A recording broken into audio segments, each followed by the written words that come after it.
Captain Paul. Chapter 1. A strange sail. Horse o'er her side, the rustling cable rings.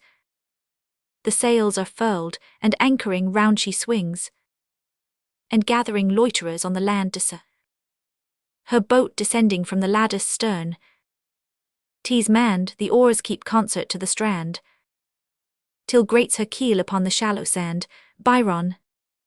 Toward the close of a fine evening in the month of October, 1779, the most inquisitive among the inhabitants of the small town of Fort Louis had assembled on the point of land immediately opposite to that on which stands the city of Lorient. The object which attracted their attention, and which was the subject of their inquiries, was a noble, beautiful frigate, carrying 32 guns, which had been anchored for about a week, not in the port, but in a small cove in the roadstead, and which had been perceived for the first time early one morning like an ocean flower which had suddenly blossomed during the night. From the elegant and coquettish appearance of this frigate, it was imagined that this was the first time of her putting to sea. She bore the French flag, for the 3 golden fleurs-de-lis were seen glittering in the last rays of the setting sun. That which above all appeared to excite the curiosity of the admirers of this spectacle, so frequent, and notwithstanding, always so interesting in a seaport, was the uncertainty as to the country in which this vessel had been built. For, having all her sails clewed up and snugly stowed around her yards, showed in the setting sun the graceful outline of her hull, and a minute elegance as to her running rigging. Some thought they could discern in her the bold and taunt masts used by the Americans, but the perfection exemplified in the finish which distinguished the rest of her construction was in perfect contrast with the barbarous rudeness of those rebellious children of England. Others, deceived by the flag she had hoisted, were endeavouring to divine in what port of France she had been launched, but their national pride soon gave way to the conviction that she was not built in France, for they sought in vain for those heavy galleries, ornamented with sculpture, which is the compulsory decoration of the stern of every daughter of the ocean, or of the Mediterranean, born on the stocks of Brest or of Toulon. Others, again, knowing that the flags were frequently used as a mask to hide the real face, maintained that the lion and the towers of Spain would have more properly been placed upon the ensign waving from her peak than the 3 fleurs-de-lis of France, but the latter were asked whether the straight and elegant sides and quarters of the frigate all resembled the bulging build of Spanish galleons. In short, there were some among them who would have sworn that this beautiful ferry of the waters had been brought to life among the frogs of Holland, had not the dangerous boldness of her masts and rigging fully contradicted the suggestion that she could have been built by those old but prudent sweepers of the seas. But as we have said, for 8 whole days, and ever since the first appearance of this splendid vision upon the coast of Brittany, she had been the constant theme of wonder and of conversation, for nothing had happened to give them any positive information, as not an individual from the crew had landed from the ship, under any pretext whatever. They might indeed have doubted whether she had a crew or not, had not they now and then seen the head of a sentinel, or of the officer of the watch, peering above the bulwarks. It appeared, however, that this vessel, although she had not communicated with the shore, could not have any hostile intention. Her arrival had not seemed to give the least uneasiness to the public authorities of Lorient, for she had run under the guns of a small fort, which the recent declaration of war between England and France had caused to be put in order, and which displayed a battery of long guns of heavy calibre. Among this crowd of idlers, however, there was a young man who was remarked for the anxious eagerness of his inquiries. Without anyone being able to devise the cause, it was easily perceived that he felt some direct interest in this mysterious vessel. His brilliant uniform was that of the Mousquetaires, and as these royal guards rarely left the capital, he had at first directed a portion of the public curiosity to himself, but it was soon discovered that this person, whom they thought a stranger, was the young Count Doré, the last scion of one of the most ancient families of Brittany. The castle inhabited by his family rose above the shores of the Gulf of Morbihan, at 6 or 7 leagues distance from Fort Louis. The family consisted of the Marquis Doré, a poor insane old man, who for 20 years had never been seen beyond the boundaries of his estates, of the Marchioness Doré, whose rigid morality and whose ancient nobility could alone excuse her haughty and aristocratic bearing, of the young Marguerite, a sweet girl of 17 or 18 years of age, delicate and pale as the flower whose name she bore, and of Count Emmanuel, whom we have mentioned above, and around whom the crowd had gathered, carried away, as it always is, by a sounding title, a brilliant uniform, and noble and lordly manners. However eager might have been the desire of those he addressed to satisfy his curiosity, They could only answer his questions in a vague and undecided manner, all they knew of the frigate being mere conjecture. The Count was about retiring from the jetty when he perceived a six-oared boat approaching it. At a moment when curiosity had been so much excited, this incident could not fail to attract all eyes. In the stern of the boat sat a young man, who appeared to be from 20 to 22 years of age, and who was dressed in the uniform of a lieutenant of the Royal Navy. He was sitting, or rather lying, upon a bearskin, one hand reclining carelessly on the tiller of the small boat, while the coxswain, who, thanks to the caprice of his officer, had nothing to do, was sitting in the bow. From the moment that it first made its appearance, every eye was directed towards it, as if it contained the means of solving the mystery which had so much puzzled them. The boat, urged on by the last efforts of its oarsmen, took the ground at 8 or 10 feet distance from the beach, there being too little water in that place to allow it to come nearer. Two of the sailors jumped into the sea up to their knees. The young lieutenant then rose up in a careless way, walked to the bow of the boat, and allowed the two sailors to carry him in their arms to the beach, so that not a drop of salt water should soil his elegant uniform. He then ordered his men to double the point of land, which advanced about 300 feet into the sea, and to go and wait for him on the opposite side of the battery. As for himself, he stopped a moment on the beach to arrange his dress, which had been a little disordered by the rough mode of transport he had been compelled to adopt, and then he advanced, humming a French air, towards the gate of a small fort, which he passed, after having slightly returned the military salute of the sentinel on duty. Although nothing could, in a seaport, be more natural than that a naval officer should cross the roads and walk into a fort, the minds of the lookers-on had been so much occupied with the foreign vessel that there was hardly one among the crowd who did not imagine that this visit to the commandant of the fort had some relation to her, so that when the young officer issued from it, he found himself surrounded so closely by the crowd that for a moment he appeared half inclined to use the rattan which he carried in his hand to make way through it. However, after having flourished it with impertinent affectation above the heads of those who were nearest him, he appeared all at once to change his mind, and perceiving Count Emmanuel, whose distinguished appearance and elegant uniform contrasted strikingly with the vulgar air and habiliments of the persons who surrounded him, he made few steps towards him at the same moment that the Count had advanced to meet him. The two officers merely exchanged a rapid glance, but that look at once assured both that they were persons of rank and station. They immediately saluted each other with that easy grace and affable politeness which characterized the young nobility of that period. "By heavens," exclaimed the young midshipman, "my dear countryman, for I suppose that like myself you are a Frenchman, although I meet you in a seemingly Hyperborean land, and in regions which, if not absolutely savage, appear sufficiently barbarous, will you have the goodness to tell me what there is so extraordinary about me that I seem to cause quite a revolution in the country, or is the appearance of an officer of the Navy an event so rare and so extraordinary at Lorient, that his mere presence excites, in so singular a degree, the curiosity of the natives of Lower Brittany? By solving this mystery, you will render me a service which I shall be happy to reciprocate, should any opportunity present itself in which I can be useful to you."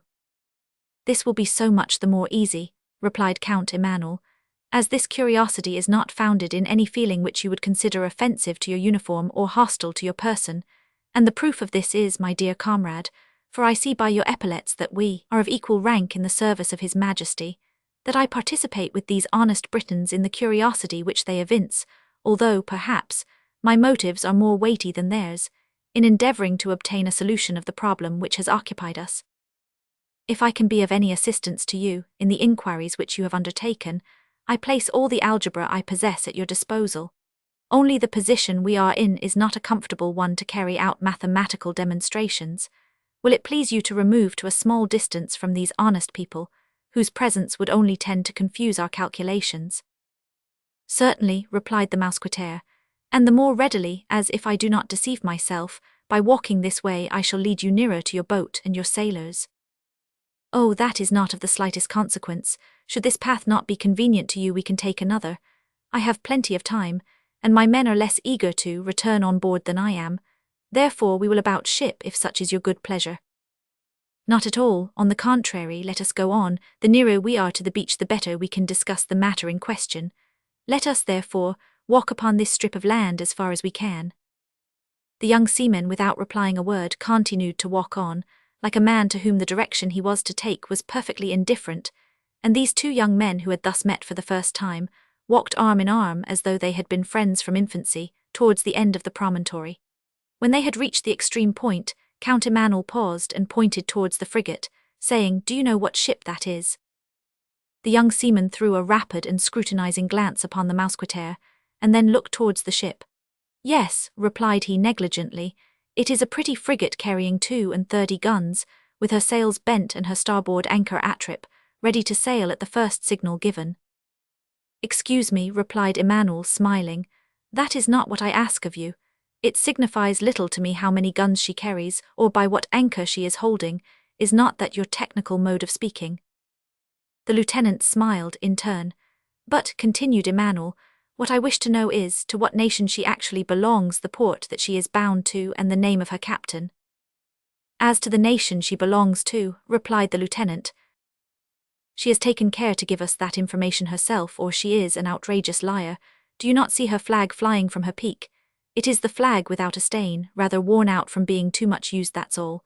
As to the place she is bound to, it is as the commandant of the fort told you, when you asked him, Mexico."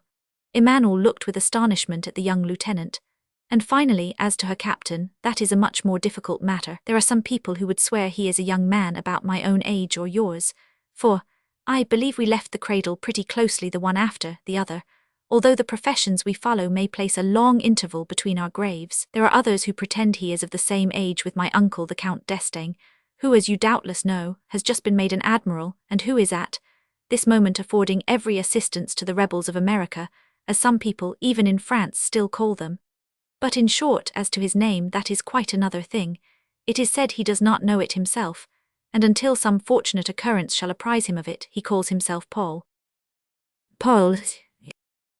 "Yes, Captain Paul." "Paul what?" "Paul of the Providence, of the Banger, of the Alliance, according to the name of the ship he commands. Are there not also in France some of our young nobles, who, finding their family name too short, lengthen it out by the name of an estate, and surmount the whole with a knight's casque or a baron's coronet, so that their seals or their carriages bear the evidence of belonging to some ancient family, quite delightful to reflect upon? Well, so it is with him. At this moment he calls himself, I believe, Paul of the Indian, and he is proud of the appellation. If I may judge front my naval sympathies, I do not think he would exchange his frigate for the finest estate to be found between the port of Brest and the mouth of the Rhone." "But tell me," rejoined Emmanuel, after reflecting for a moment on the singular mixture of simplicity and sarcasm which pervaded the answers of his companion, "what is the character of this man?" "His character, but my dear Baron, Count, Marquis." "Count," replied Emmanuel, bowing. "Well, my dear Count, then, I was about to say that you pursued me from one abstraction to another, and that when I placed at your disposal all my knowledge in algebra, I did not intend that we should enter into a research of the unknown. His character. Good heaven, my dear Count, who can speak knowingly of the character of a man, unless it be himself, and even then, but hold, I myself, as you now see me, have ploughed for 20 years at one time with the keel of a brig, at another with that of a frigate, this vast expanse, which now extends itself before us. My eyes, for so I may express myself, discerned the ocean almost at the same moment that they saw the sky above it. Since my tongue was able to join two words together, or my comprehension could combine two ideas, I have interrogated and studied the caprices of the ocean, and yet I do not, even to this time, know its character, and there are only 4 principal winds and 32 breezes which agitate it, that's all. How, then, can you expect that I should judge of man, torn as he is by his 1,000 passions? Nor did I ask you, my dear Duke, Marquis, Count." "Lieutenant," replied the young sailor, bowing, as Emmanuel had done before. "I was about to say, then, my dear Lieutenant, I do not ask a physiological lecture on the passions of Captain Paul. I only wish to inform myself upon 2 points. Firstly, whether you consider him a man of honor. We must first of all understand each other as to the meaning of words. My dear Count, what is your precise definition of the word honor?" "Permit me to remark, my dear Lieutenant, that this question is a most singular one. Honor, why honor is honor?" "That's it precisely, a word without a definition, like the word God. God is God, and everyone creates a god after his own fashion. The Egyptians adored him under the form of a scorpion, the Israelites under that of a golden calf. So it is with honor. There is the honor of Camillus and that of Coriolanus, that of the Cid and that of Count Julian. Define your question better if you wish me to reply to it." I ask then whether his word may be relied upon. I do not believe he ever failed in that regard. His enemies, and no one can arrive to his station without having them, even his enemies, I say, have never doubted that he would keep, even unto death, an oath which he had sworn to. This point is therefore, believe me, fully settled. In this respect he is a man of honor. Let us pass, therefore, to your second question, for if I do not deceive myself, you wish to know something farther. Yes, I wish to know whether he would faithfully obey an order given by His Majesty. What Majesty?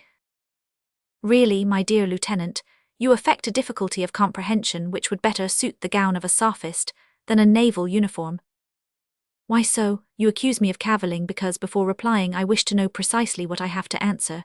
We have at this present time 8 or 10 majesties seated securely or otherwise upon the different thrones of Europe. We have His Catholic Majesty, a feeble majesty who allows the inheritance left him by Charles V to be torn from him piece by piece. We have His Britannic Majesty, a headstrong majesty who clings to his America as Cingetus to the Persian ship, and whose hands we shall cut off if he does not loose his hold. We have His Christian Majesty, whom I venerate and honor. Well, it is of him I wish to speak, said Emmanuel. Do you believe that Captain Paul would feel disposed to obey an order which I should deliver from him?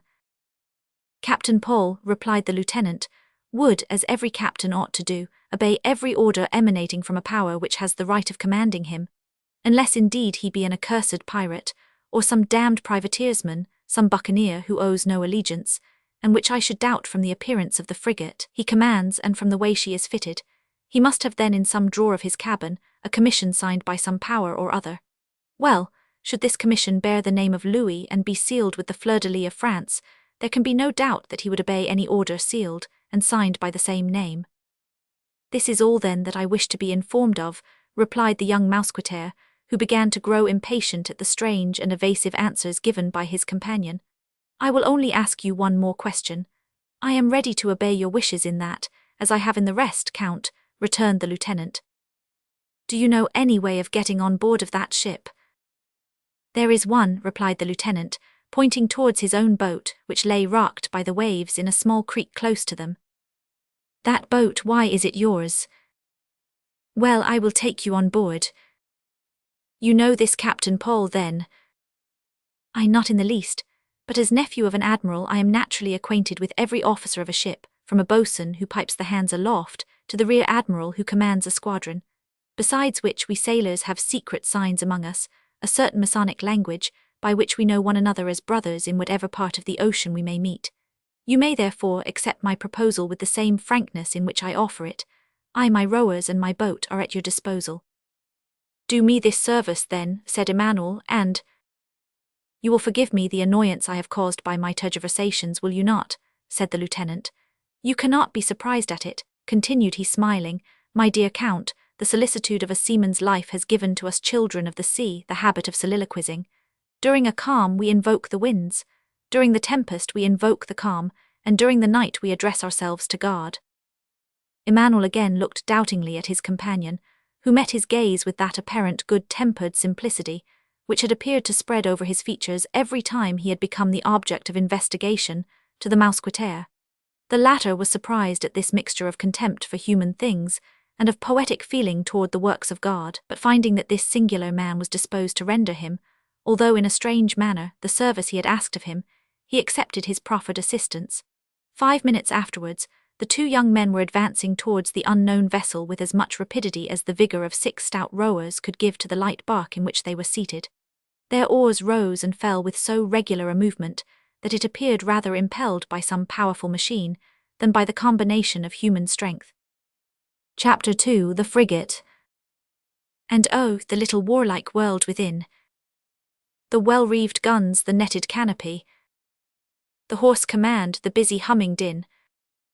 When at a word the tops are manned on high, hark to the boatswain's call, the cheering cry, while through the seaman's hands the tackle glides, or schoolboy midshipman that, standing by, strains his shrill pipe, as good or ill betides. And well the docile crew that skilful urchin guides, Byron. As they advanced, the graceful form of the ship became more and more clearly defined, and although the vocation of the Count did not lead him to admire beauty under such a form, yet he could not avoid being struck by the graceful model of her construction, the loftiness and strength of her masts, and the elegance of her rigging, which appeared as it stood out against the richly tinted sky, reddened by the setting sun, to be composed of flexible and silky fibers, spun by some gigantic spider. There was not, however, any appearance of movement on board the ship, which seemed, either from inattention or contempt, to care but little for the visit she was about to receive. The young mousquetaire thought, however, at one moment, that he perceived the end of a telescope peeping out of one of the port-holes, near the muzzle of a gun, and which was pointed towards the boat. But the ship, being gently moved round by the quiet heaving of the waves, presented her prow toward them. His attention was attracted by the figurehead, which generally bears some allusion to the name of the vessel that it decorates. It was a representation of one of the daughters of America, discovered by Columbus and conquered by Cortez, with a head-dress of many-colored feathers, her bosom naked, and ornamented with a coral necklace. As to the remainder of the figure, it was a curious combination, half siren, half serpent, attached to the forepart of the ship in a graceful though fantastic form. The nearer the boat approached the ship, the more did the attention of the Count appear attracted by this figure. It was, in fact, a sculpture, not only singular as to form, but very remarkable from the finish of its execution, and it was easy to perceive that it was not the work of vulgar hands, but had been carved by a superior artist. The lieutenant remarked, with the satisfaction of a seaman, the increasing admiration which appeared in the countenance of the soldier, and at last perceiving that his attention was concentrated in the figurehead we have described, he seemed to wait with impatience that the latter should express his opinion upon it, but finding that he did not give any, although they were near enough not to lose any of its beauties, he took upon himself to be the first to speak, and to question his young companion. "Well, Count," said he, concealing the interest which he took in his reply under an apparent gaiety, "what do you think of this masterpiece?" "I think," replied Emmanuel, "that comparing it with works of the same description which I have seen, it merits the appellation which you have given it." "Yes," said the lieutenant carelessly, "it is the last work of William Cowstow, who died before he had completed it. It was finished by one of his pupils, named Duper, a man of genius who is starving, and who is obliged to carve wood for want of marble, and to cut figureheads of ships, when he ought to be employed in sculpturing statues. See," said he, giving an impulsion to the rudder which laid then across her bows, "it is a real necklace of coral that she wears, and they are real pearls that are hanging from her ears. As to her eyes, each pupil is a diamond worth 100 guineas. The captain who takes this frigate will, besides the honour of capturing her, have a splendid wedding present to offer to his bride." "What an odd caprice," exclaimed Emmanuel, carried away by the singularity of the object he was gazing at, "to ornament a ship in the same way that one would an animated being, and to risk considerable sums to the chances of a battle, or the dangers of a storm." "Why should this astonish you?" said the lieutenant with an accent of indescribable melancholy. "We seamen have no other family than our sailors, no other country but the ocean, no gorgeous pageants but the tempest, no amusements but the battle. We must attach ourselves to something, having no real mistresses, for who would love us seagulls who are always on the wing? We must therefore shape to ourselves an imaginary love. The one becomes enamoured of some verdant and shady island, and every time he perceives one in the distance, rising from the ocean like a flower garden, his heart becomes as joyous as that of a bird when returning to its nest. Another selects some favourite star from out the firmament, and during the long and lovely nights on the Atlantic, every time he passes the equator, it appears to him that it approaches nearer to him, and salutes him with a more vivid light. There are others, and they are the greater number, who attach themselves to their frigate as to a well-beloved daughter, who groan whenever the tempest tears away any part of her, at every wound given by the shot that strikes her, and when she is at length sunk by the tempest or the combat, prefer to perish with her, rather than to save themselves without her, giving to landsmen a holy example of fidelity. Captain Paul is one of the latter class, that's all, and he has given to his frigate the wedding present which he had intended for his bride. Ah, I see they are waking up." "Boat ahoy!" cried someone from on board the frigate. "What boat is that?" "We want to come on board," replied Emmanuel. "Throw us a rope that we may catch hold of." "Go round to the starboard side, and you will find the gangway ladder." The sailors pulled round, and in a few seconds the two young men were going up the ship's side. The officer of the watch came forward with an eagerness which appeared in Emmanuel's mind to promise well. "Sir," said the lieutenant to a young man who was dressed in the same uniform as himself, and appeared to be of the same rank. "This is my friend, the Count. By the by, I forgot to ask your name." "Count Emmanuel Doré." "I was saying then that this is my friend, the Count Emmanuel Doré, who anxiously desires to speak to Captain Paul. Is he on board?" "He has just this moment arrived," replied the officer. "In that case I will go below and prepare him to receive you, my dear Count. In the meantime, this is Mr. Walter, who will have the pleasure of showing you through the ship. It is an interesting sight for a land officer, and the more so, as I doubt whether you would find many ships kept in such order as this is. The people are at supper just now, I believe." "Yes, sir." "In that case it will be the more curious sight." "But," observed the officer, hesitating a little, "it is my watch on deck." "Bah, you can easily find one of your brother officers who will relieve you for a short time. I will endeavour to manage so that the captain shall not make you kick your heels too long in the anteroom. Adieu, till I meet you again, Count. I shall recommend you in such a way as will ensure a good reception for you."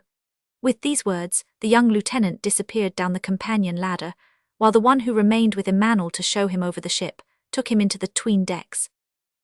As the lieutenant had presumed, the crew of the frigate were at their supper. It was the first time that the young Count had been present at such a repast, and however much he desired to speak immediately to the captain, he felt so curious to observe what was going on, that he examined everything with eager attention. Between every 2 guns, a table and benches were prepared, not standing on their feet but slung by ropes from above. 4 men were seated upon each of the benches, taking their portion of pieces of beef, which seemed to resist the action of their knives, but which had to do with hardy fellows who did not appear at all disposed to be daunted by its toughness. At every table there were 2 cans of wine, that is to say, about a pint for each man. As to the bread, it did not appear to be distributed by rations, but they could take as much as they wanted. The most profound silence reigned throughout the crew, which was composed of more than from 180 to 200 men. Although none of those seated at the table opened their mouths for any other purpose than to eat, Emmanuel perceived with some surprise that they were composed of many different nations, which was easily discernible from the contour of their countenances. His cicerone remarked his astonishment, and replying to his thought before he had given utterance to it, said, with an American accent, which Emmanuel had already observed, and which proved that he who spoke to him was born on the other side of the Atlantic, "Yes, yes, we have a tolerably pretty sample of every nation in the world, and if all at once a good deluge should carry off the children of Noah, as it formerly did those of Adam, our ark could furnish people who speak every language. Do you observe those 3 fellows who are exchanging a piece of roast beef for a clove of garlic? They are lads from Galicia, whom we picked up at Cape Ortegal, and who would not go into action without having said a prayer to St. Jago of Coropostello, but who, when once their prayer is over, would rather allow themselves to be cut in pieces like martyrs than retreat a single step. Those 2 who are polishing their table at the expense of their jacket sleeves are honest Dutchmen who still complain of the injury done to their commerce by the discovery of the Cape of Good Hope. You see them, at first sight they look like very beer pots. Well, those brave fellows, the moment they hear the drum beat to quarters, become as active as monkeys. Go near them, and they will talk to you about their ancestors. They will tell you they descend from those famous sweepers of the sea, who when going into action, hoisted a broom instead of a flag. But they will take good care not to inform you that one fine morning the English took their broom and made rods of it to whip them with. That whole table where they are chattering together at such a rate, but in an undertone, is occupied by Frenchmen who would talk louder if they dared. The seat of honour is occupied by a chief elected by themselves. He is a Parisian by birth, a cosmopolite from taste, a great master at the small sword, single stick, and a dancing master to boot. Always gay and contented, he sings when he is on duty, sings when he is fighting, and will die singing, unless a hemp cravat should stop his voice, which may very likely happen to him should he have the misfortune to fall into the hands of John Bull. Turn your eyes to the other side now, and observe that row of square and idle heads. These are strange faces to you, are they not? But which every American born between Hudson's Bay and the Gulf of Mexico would recognize at once for bears born on the borders of Lake Erie or seals from Nova Scotia. There are 3 or 4 of them who are one-eyed. This arises from their peculiar mode of fighting. They twist their fingers in the hair of their antagonist and gouge out his eye with their thumbs. There are some of them who are very expert at this exercise, and who never miss their mark, so that when they are boarding a ship, they almost invariably throw away their boarding pikes or their cutlass, and seizing the first Englishman they can catch hold of, they untie him with a dexterity and quickness quite delightful to behold. You will now comprehend that I did not deceive you in what I said, and that our collection is complete. But, asked Emmanuel, who had listened to this long enumeration with a certain degree of interest, how does your captain manage to make himself understood by men brought together from such distant nations? First of all, our captain understands all languages, and although in battle and during stormy weather he speaks his mother tongue, he gives such an accent to it that everyone understands him and obeys him. But see, the larboard cabin door is opening, and I doubt not he is ready to receive you. And instantly a boy dressed in a midshipman's uniform came up to the two officers, and asked Emmanuel if he did not call himself the Count Dore, and on his receiving an affirmative reply, he requested him to follow him, and the officer who had so conscientiously sustained the part of a cicerone immediately went on deck to resume his duties there. As to Emmanuel, he advanced towards the cabin with a mixed feeling of anxiety and curiosity. He was at last about to be ushered in the presence of Captain Paul. He was a man who appeared to be between 50 and 55 years of age, and to whom the habit of walking between decks had given him a stoop rather than age. He wore the uniform of the French Navy, according to its strictest regulations. It was a blue coat with scarlet facings, a red waistcoat and breeches of the same colour, grey stockings with frilled shirt and ruffles. His hair, rolled up in large curls and powdered quite white, was tied into a queue by a ribbon, the ends of which floated upon his shoulders. His cocked hat and his sword were lying upon a table beside him. At the moment Emmanuel entered the door, he was sitting upon the carriage of a gun, but when he perceived him, he rose up to receive him. The young count felt intimidated by the aspect of this man. There was in his eye a searching look, which appeared to peer into the very soul of the person whom he gazed upon. Perhaps also this impression was the more powerful, that he presented himself before him with a conscience that reproached him with the act he was endeavouring to accomplish, and of which he was about to render the captain, if not an accomplice, at all events the executioner. These two men, as though they felt a secret repulsion, the one towards the other, saluted each other with politeness, but with cold reserve. "It is the Count Dore that I have the honour of addressing," said the old officer. "And I Captain Paul, I believe," replied the young mousquetaire. They both bowed a second time.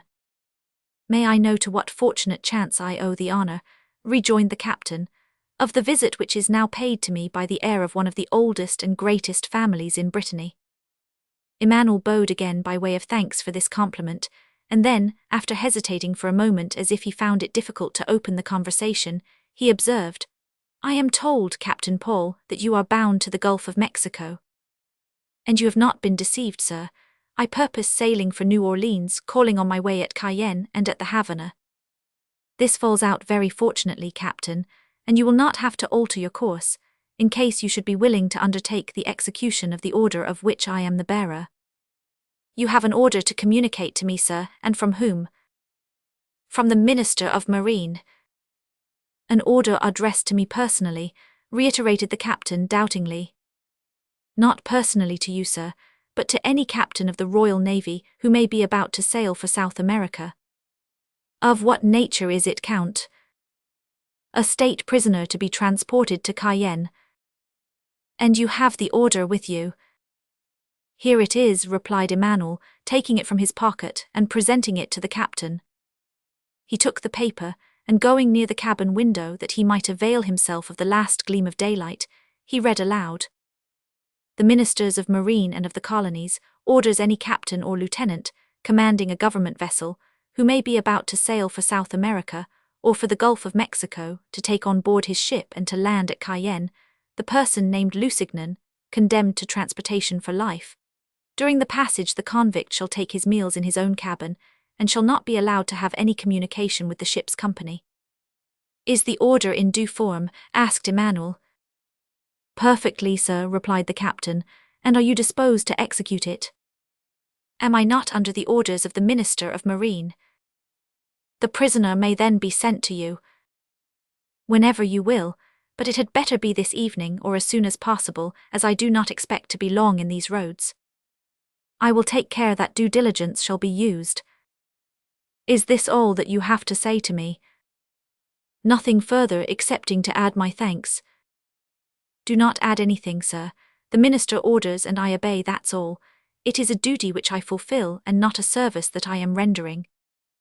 Upon these words, the captain and the count bowed to each other and separated, more coldly even than they had met. When he reached the deck, Emmanuel asked the officer of the watch for his friend who had accompanied him on board, but was informed he had been detained by Captain Paul to sup with him, and that being anxious to oblige the count, he had placed his boat at his disposal. She was waiting alongside the ship, and the sailors were in readiness to accompany him. Emmanuel had scarcely got into her when they rowed him away with a rapidity equal to that with which they had conducted him on board, but this time she proceeded in sorrowful silence, for the young lieutenant was no longer there to animate the count with his practical philosophy.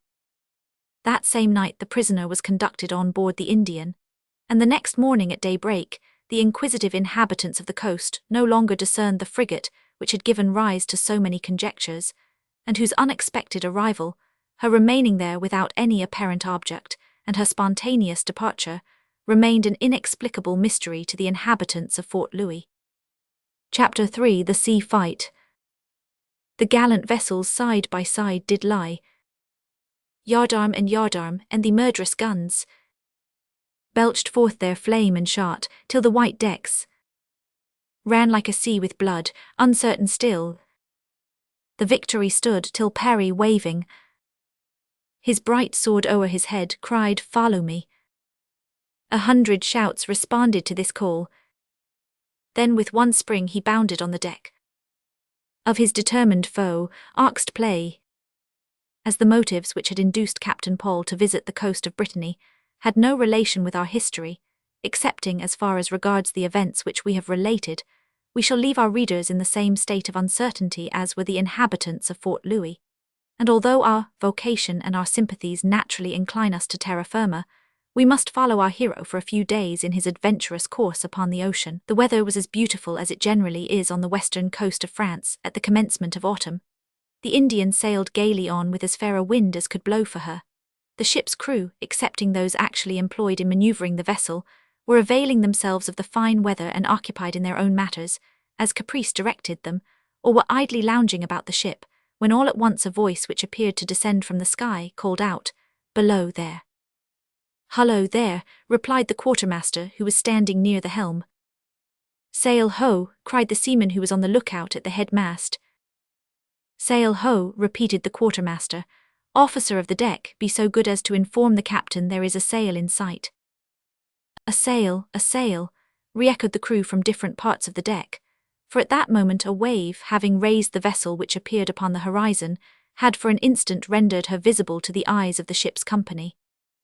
"A sail," exclaimed a young man of 25, springing upon the quarter-deck from the cabin stairs. "Ask Mr. Arthur what he thinks of her." "Mast-head there," cried the lieutenant, using his speaking trumpet. "The captain wants to know, Mr. Arthur, what you make of the strange sail." Arthur, the young midshipman, had gone aloft immediately upon hearing a sail announced. He replied, "She looks like a large square-rigged vessel, close-hauled and steering for us." Yes," said the young man to whom Walter had given the title of captain. "She has as good eyes as we have, and she has seen us." "Very well, if she wishes for a little chat, she will find us ready to talk to her. Besides, our guns must be almost choked from having their mouths stopped so long." After some little time, the midshipman again hailed the officer on deck, and told him that the strange ship had just set her mainsail, and had altered her course a little, so as to cross their bow.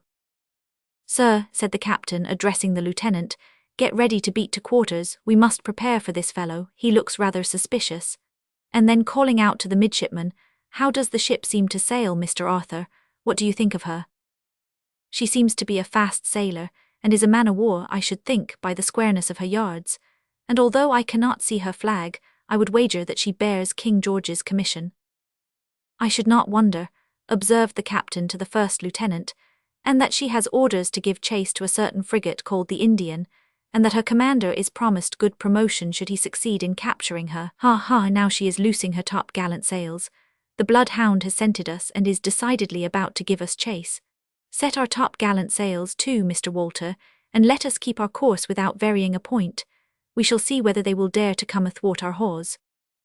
The captain's orders were instantly repeated by the lieutenant, and in a few minutes the ship, which had been running under her topsails, felt the influence of her top-gallant sails, heeled over under this new pressure, and bounded along as if animated by the sight of an enemy, and dashing away the spray from either bow with eager impetuosity. For some time there was hardly a word uttered on board. Every one appeared to wait anxiously the termination of this state of suspense, and we shall profit by this momentary quiet to call the attention of our readers to the person of the officer to whom the lieutenant had given the title of captain.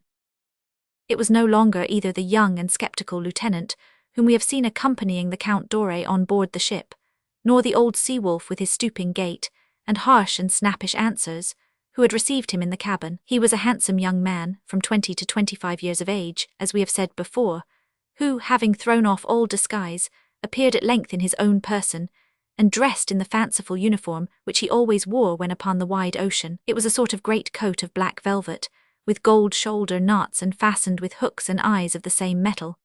Round his waist he wore a Turkish belt, in which was placed a pair of elegant duelling pistols, richly inlaid and ornamented, apparently more for show than defence. His pantaloons were of white kerseymere, with boots which reached nearly to his knees. Round his neck a cravat of transparent India muslin, embroidered with flowers in their natural colours, was loosely tied. His hair, no longer disfigured by powder and black as ebony, flowed about his cheeks, which were tanned by exposure to the sun. His eyes beamed with hope and animation. Near him, upon a gun, was placed a steel helmet, which fastened by a curb chain under the chin. This was his battle dress, and the only defensive armour which he wore. Some deep indentations in his helmet proved that it had more than once saved the head which it protected from those severe wounds inflicted by those terrible cutlasses used by seamen when boarding. As to the ship's company, they wore the elegant though plain uniform of the French Navy. During this time, the vessel which had been described by the man at the mast-head, and which had then appeared like a white speck upon the horizon, had become, little by little, a pyramid of sails and rigging. All eyes were fixed upon her, and although no order had been actually given, every one of the crew had taken the position which individually belonged to him, as though it had been determined that a combat should take place. There reigned then on board the Indian that solemn and profound silence, which in a ship of war always precedes the decisive orders of the captain. Finally, the hull of the strange sail appeared rising out of the water, as her sails had successively done before. It was then clearly discernible that she was a larger ship than the Indian, and that she carried 36 guns.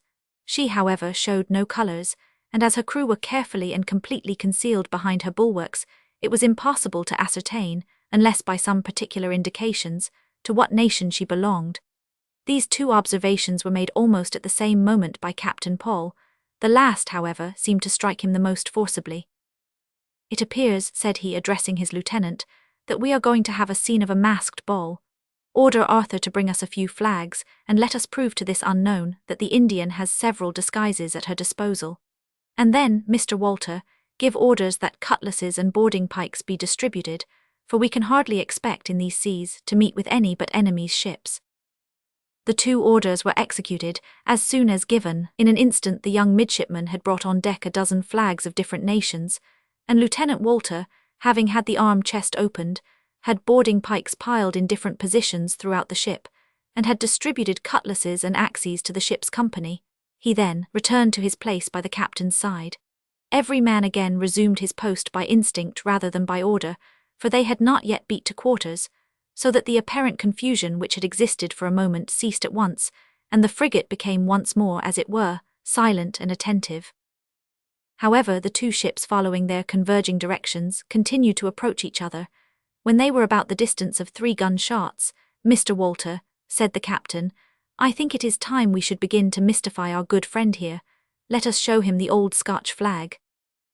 The lieutenant gave a sign to the quartermaster, and the Red Lion of Scotland, on a blue field, rose like a flame to the peak of the Indian. But nothing on board the enemy's ship gave evidence of their paying the slightest attention to this manoeuvre.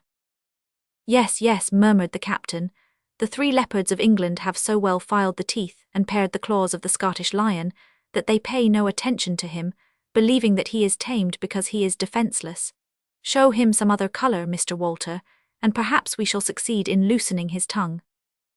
"What flag shall I hoist, Captain?" "Take the first one that comes, chance may perhaps favour us." This order was scarcely given when the Scotch flag was hauled down, and that of Sardinia took its place. The ship still remained mute. "Well, well," said the captain jestingly, It appears that His Majesty, King George, is on good terms with his brother of Cyprus and Jerusalem. Do not let us bring them to loggerheads by carrying our joke farther, Mr. Walter. Let us show the American flag, and prove that it is really the right one, by firing an unshotted gun. The same maneuver was repeated. The Sardinian flag was hauled down, and the stars of the United States rose slowly towards the sky, and were certified by firing a gun. What the captain had foreseen then happened immediately on the display of this symbol of rebellion rising insolently in the air. The unknown ship immediately betrayed its incognita by hoisting the British flag. At the same moment, a cloud of smoke was seen issuing from the side of the royalist ship, and before the report was heard, a cannon ball was seen tipping from wave to wave, and fell about 100 yards short of the Indian. "Beat to quarters, Mr. Walter, for you see we have guessed rightly. Come, my boys," cried he to the crew, "hurrah for America, and death to England." This was answered by a general shout, and had not ceased, when they heard them beating to quarters on board the Drake, for that was the name of the English ship. The drums of the Indian immediately replied, and every man ran to his post, the gunners to their guns, the officers to their stations, and the sailors to their running rigging. As to the captain, he jumped upon the top of the companion, his speaking trumpet in his hand, the supreme symbol, the sceptre of nautical royalty, which the commander always wields in the hour of combat or during the raging of the tempest. They now seemed to have made an exchange of parts, for the English appeared impatient, and the Americans affected calmness. The ships were hardly within gunshot, when a long line of smoke was seen issuing from the side of the English vessel, and a report similar to loud thunder was heard, and the iron messengers sent to deal death among the rebels, having in their impetuosity miscalculated the distance, fell harmless before reaching the sides of the frigate. The latter, however, as if refusing to reply to so premature an attack, continued to haul to the wind, as if to spare the enemy too long a course. At this moment the captain turned, as if to give a last look round his ship, and his astonished gaze was attracted by the appearance of a new personage on the deck, who had selected this dangerous and exciting moment to make his entrance upon the scene. It was a young man, somewhere about 22 or 23 years of age. His face was pale and mild. He was plainly but elegantly dressed, and whom the captain had not before seen on board. He was leaning against the mizzen-mast, his arms folded over his chest, and looking with melancholy indifference at the English vessel which was approaching them under a heavy press of canvas. The calmness at such a moment, and in a man who appeared a stranger to nautical combats, forcibly struck the captain. He then remembered the prisoner, whom the Count Dore had announced to him, and who had been brought on board during the last night he had passed at the anchorage of Port Louis. "Who allowed you to come on deck, sir?" said he, softening as much as possible the tone of his enquiry, so that it would have been difficult to ascertain whether this was addressed as a mere question or as a reproach. "No one, sir," replied the prisoner in a soft and sorrowful voice, "but I had hoped that under the present circumstances you would less severely observe the orders by which I became your prisoner. Have you forgotten that you were forbidden to hold any communication with the ship's company?" "I did not come here for the purpose of holding communication with the ship's company, sir. I came to see whether some friendly cannon ball would do me a good turn." "You may, but too soon, have your desire accomplished if you remain where you are now standing. Therefore, believe me, you had better remain below." "Is this your advice or an order, Captain?" "You have full liberty to construe it as you please." "In that case," replied the young man, "I thank you, I will remain here." At this instant another loud report was heard, but the two ships had by this time neared each other so much that they were within gunshot, and the whole tempest of shot passed through the sails of the Indian. 2 splinters fell from the masts, and the groans and stifled cries of some of the ship's company were heard. The captain at that moment had his eyes fixed upon the prisoner above whose head a cannon ball had passed within 2 feet, grazing the mizzen-mast, against which he was leaning. But notwithstanding this death warning, he remained calm and unmoved, in the same attitude as if he had not felt the wing of the exterminating angel waft above his head. The captain knew how to appreciate courage. This incident was sufficient to assure him of the undaunted bravery of the man who stood before him. "'Tis well, sir," said he to him. "Remain where you are, and when we come to boarding, if you should be tired of remaining with your arms crossed, take up a cutlass or an axe and give us a helping hand. You will excuse me not paying you more attention at this moment, for I have other things to do." "Fire," cried he in a voice of thunder through his speaking trumpet, "now give it her fire." "Fire," repeated the officers like an echo at their different stations. At the instant, the Indian trembled from her keel to her royal mast head as she poured her broadside into the enemy. A cloud of smoke spread itself like a veil along the starboard side, which was soon carried to leeward. The captain, standing upon the companion, impatiently awaited its clearing off, that he might ascertain the effect which the broadside had produced upon the enemy's vessel. When his gaze could penetrate through the smoke, he perceived that the enemy's main-top mast had fallen, and had with its sails encumbered the after part of the Drake's deck, and that her other sails were cut to ribbons. Then, putting his speaking trumpet to his mouth, he cried, "Well done, my lads, now watch her closely. They will be too busy in clearing away the wreck of their mast to think of raking us. Fire as you can, and this time shave close." The crew hastened to obey this order. The frigate veered round, and as the guns were brought to bear upon the enemy, they were discharged with terrible effect, and, as the captain had imagined, without any hindrance from the Drake. The Indian once more trembled like a volcano, and, as a volcano, vomited forth her flame and smoke. This time the gunners had followed the orders of their captain to the letter, and the broadside had been fired point blank, striking the hull and the lower masts. Both her masts were still standing, but on all sides the sails were hanging in tatters. It appeared that some more considerable damage had been done, which it was impossible to ascertain at that distance. For some time the broadside was not returned. At length it was, and instead of raking the Indian, it struck her in a diagonal direction. It was not the less terrible, for it swept off many a brave fellow from the deck, but by a chance which appeared positively magical touched neither of the masts. Some of the running rigging was cut, but nothing that prevented her manoeuvring as before. At one glance, Paul ascertained that he had only lost some men. His heart bounded with joy. He once more placed the speaking trumpet to his mouth. "Larboard the helm," cried he, and board her on the larboard side. "Boarders, to your stations, be ready. Give her one more broadside." At the first movement of the Indian, the enemy at once perceived the intention, and endeavoured to neutralize it by its similar movement, but at the instant of attempting to execute it, a dreadful crash was heard on board her, and the mainmast, which had been nearly cut through by the last discharge from the Indian, trembled for a few seconds like an uprooted tree, and fell forward, covering the deck with the mainsail and the rigging. Captain Paul at once comprehended what had delayed the return of the broadside. "Now she is ours, my lads," cried he. "We have only to take her. One last broadside within pistol shot, and then we'll board her." The Indian obeyed her helm, as does a well-trained horse the bridle, and unopposed advanced towards her enemy, for the latter had no steerage-way upon her, and her guns were consequently useless. The Drake was therefore at the mercy of her adversary, who by remaining at a distance and playing at long bowls might have riddled her and sunk her, but disdaining this too easy victory, sent in a last broadside. And then, before seeing the effect it had produced, the frigate ran in upon her larboard quarter and threw her grappling irons on board. On the instant, the tops and forecastle of the Indian blazed as with fireworks on a holiday, and flaming grenades were showered upon the deck of the Drake with the rapidity of hailstones. "Courage, my lads, courage! Lash the bowsprit to her quarter rails. Well done! Now to your two forecastle carronades, fire!" All these orders were executed with magical celerity. The two ships were as securely lashed together as if by iron chains. The two carronades, which had not been fired during the combat, thundered in their turn and swept the enemy's deck with a cloud of grape shot, and then another cry was heard, uttered by the same stentorian voice. "Now board her!" And adding example to precept, the captain of the Indian threw aside his speaking trumpet, now of no longer use, placed his helmet on his head, fastening the clasp beneath his chin, placed the sabre which he usually wore in his belt between his teeth, and rushed upon the bowsprit to jump thence upon the deck of the enemy.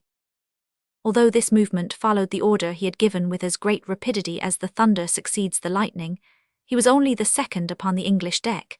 He was preceded by the young prisoner with whom he had conversed, who had thrown aside his coat, and armed only with a hatchet, was the first to encounter death or victory. "You are not conversant with the discipline of my ship," said Paul, laughing. "It is my place to be the first to board a ship I am attacking. I forgive you this time, but take care it does not again happen." At the same instant, the seamen of the Indian rushed from their own ship to the enemy's, taking advantage of every point of contact, some from the bowsprit, others from the end of the yards and nettings, and fell upon the deck like ripe fruit falling from a tree when shaken by the wind. Then the English, who had retreated to their forecastle, unmasked a carronade which they had had time to turn upon their enemy. A volley of fire and iron was vomited forth on the assailants. 1/4 of the crew of the Indian fell killed or mutilated on the enemy's deck, in the midst of cries and maledictions. But above the cries and blasphemous oaths, a voice resounded, crying, "Forward, all of you!" Then ensued a scene of appalling confusion, a combat hand-to-hand, a general duel. To the roar of cannon, to the report of musketry, to the explosion of hand grenades, had succeeded the struggle with cold steel, less noisy but more sure, above all with seamen, who have retained for their sole use this inheritance from the giants, proscribed for more than 2 centuries on the field of battle. It was with hatchets that they cleaved each other's skulls, it was with cutlasses they wounded each other's breasts, it was with boarding pikes that they nailed each other to the deck and masts. From time to time, in the midst of this mute carnage, a stray pistol shot was heard, but isolated, and as if ashamed of taking part in such a butchery. It lasted nearly a quarter of an hour, and amidst a confusion it would be impossible to describe. And then the British flag was lowered, and the crew of the Drake being driven below, there remained on deck only the conquerors, the wounded and the dead, in the midst of whom was the captain of the Indian, surrounded by his crew, with his foot upon the breast of the captain of the enemy's ship, having on his right his first lieutenant Walter, and on his left his young prisoner, whose shirt, steeped in blood, witnessed the share he had in the victory. "Now all is over," said Paul, stretching out his hand, "and he who strikes another blow will have to deal with me." Then holding out his hand to his young prisoner, "Sir," said he, "you will relate to me tonight how it was that you were made my prisoner, will you not? For there must be some cowardly machination in this affair. The infamous only are transported to Cayenne, and you are too brave to be infamous." Chapter 4. The Marchioness. She was a woman of virtue most austere, noble in birth, and of most royal presence, but sad thoughts seemed to possess her wholly. Her children even seldom approached her, and when they did, no soft affection, motherly caress, was e'er accorded to them, stern and cold. She looked a moving statue, old play. About 6 months after the occurrence of the events we have just related, and in the early part of the spring of 1780, a post-chaise, whose wheels and panels covered with mud and dust, clearly certified that it had performed a long journey, was dragging slowly along, although 2 powerful horses were harnessed to it, upon the road between Vannes and Auray. The traveller it contained, and who was roughly jolted in traversing the crossroads, was our former acquaintance, Count Emmanuel, whom we saw open the scene upon the jetty of Fort Louis. He was coming from Paris with all haste, and proceeding to his ancient family mansion, with regard to which it is now necessary to give some more precise and circumstantial details. Count Emmanuel Doré was descended from one of the oldest families in Brittany. One of his ancestors had followed Saint Louis to the Holy Land, and from that time the name of which he was the last inheritor had been constantly blended with the history of our monarchy, whether in its victories or defeats. His father, the Marquis of Doré, Chevalier of the Order of St. Louis, Commander of the Order of St. Michael, and Grand Cross of the Order of the Holy Ghost, enjoyed at the court of Louis Roman XV, in which he filled the post of High Steward, that high distinction to which his birth, his fortune and personal merit truly entitled him. His influence there had been increased by his marriage with Mademoiselle de Sable, who was his equal in everything that regarded family or credit at court, so that a brilliant future was opened to the ambition of the young people, when, after being married 5 years, a report was suddenly spread about the court that the Marquis Doré had become insane during a journey he had made to his estates. This report was for a long time disbelieved. At length the winter arrived, and neither the Marquis nor his wife made their appearance at Versailles. His place was kept open for him another year, for the king, still hoping he would regain his reason, refused to appoint a successor to it. But a second winter passed on, and even the Marchioness did not return to pay her court to the Queen. In France people are soon forgotten. Absence is a wearying malady, to which even the greatest names sooner or later must succumb. The shroud of indifference was gradually spread over this family, immured in their old chateau, as in a tomb, and whose voices were not heard either soliciting or complaining. Genealogists alone had duly enregistered the birth of a son and daughter, the only fruits of this union. The Dorés, therefore, continued to figure among the names of the French nobility, but not having mixed themselves up for more than 20 years either in court intrigues or in political affairs, not having sided either with a Pampada or a Du Barry, not having distinguished themselves in the victories of the Marechal de Broglie, or in the defeats of the Count Clermont, In short, having neither sound nor echo, they had been completely forgotten. However, the ancient name of the Lords of Dore had been twice pronounced at court, but without producing any impression. The first time on the occasion of the young Count Emmanuel's being admitted in 1769 as one of the pages of Louis Roman XV, and the second, when after having served his time as page, he entered the company of mousquetaires of the young King Louis Roman XVI. He had during this time become acquainted with the Baron de Lectoure, a distant relation of M. de Maurepas, who was favourably disposed towards him, and who enjoyed a considerable degree of influence with that minister. Emmanuel had been presented to his old courtier, who, having been informed that the Count Dore had a sister, one day let fall a few words upon the possibility of an union between the two families. Emmanuel, young and full of ambition, wearied with struggling beneath the veil which had obscured his family name, saw in this marriage a means of regaining the position which his father had occupied at court under the late king, and had eagerly caught at the first overtures for this alliance. M. de Lectoure, on his side, under the pretext of uniting himself still closer by the bands of brotherhood to his young friend, had urged his suit with an eagerness which was so much the more flattering to Emmanuel, that the man who demanded the hand of his sister had never seen her. The Marchioness Dore had listened the more readily to this proposal, as it opened to her son the road to royal favour, and the marriage was agreed upon, if not between the two young people, at all events between the families. Emmanuel, who preceded M. de Lectoure 3 or 4 days only, had hastened into the country to inform his mother that everything had been arranged according to her desire. As to Marguerite, the intended wife, they contented themselves with informing her of the resolution they had taken without thinking it necessary to ask her consent to it, in about the same way that a criminal is informed of the sentence which condemns him to the scaffold. It was therefore, thus cradling himself in the brilliant dreams of future exalted favour, and bowing himself up with the most elevated projects of ambition, that young Count Emmanuel re-entered the gloomy castle of his family, whose feudal towers, black walls and courtyards, overgrown with grass, formed so striking a contrast with the golden hopes that agitated him. The castle was a league and a half distant from any other dwelling. The principal façade overlooked that part of the ocean, which being so constantly swept by storms, has obtained the name of the Wild Sea. The other looked toward an immense park, which being for 20 years abandoned and uncultivated, had become a complete forest. As to the apartments, they had remained constantly closed, with the exception of those inhabited by the family. The furniture, which had been renewed during the reign of Louis Roman XIV, had, thanks to the care of a numerous household, retained a rich and aristocratic appearance, which the more modern part of it had begun to lose, and which, although more elegant, was less magnificent. It had been supplied from the workshops of Boule, the appointed upholsterer of the court. It was into one of these rooms, with deep mouldings, sculptured chimney-pieces, and ceiling painted in fresco, that the Count Emmanuel was ushered on alighting from his carriage. He was in such haste to communicate to his mother the happy news of which he was the bearer, that without taking the time to change his dress, he threw his hat, his gloves, and travelling pistols on the table, and ordered an old servant to inform the Marchioness of his arrival, and to ask her permission to present himself, saying that he would await it in that room. For such in this old family was the respect paid to parents, that the son, after an absence of 5 months, did not dare to present himself to his mother, without in the first place consulting her desires upon the subject. As to the Marquis Dore, his children could not remember having seen him more than 2 or 3 times, and then it was by stealth.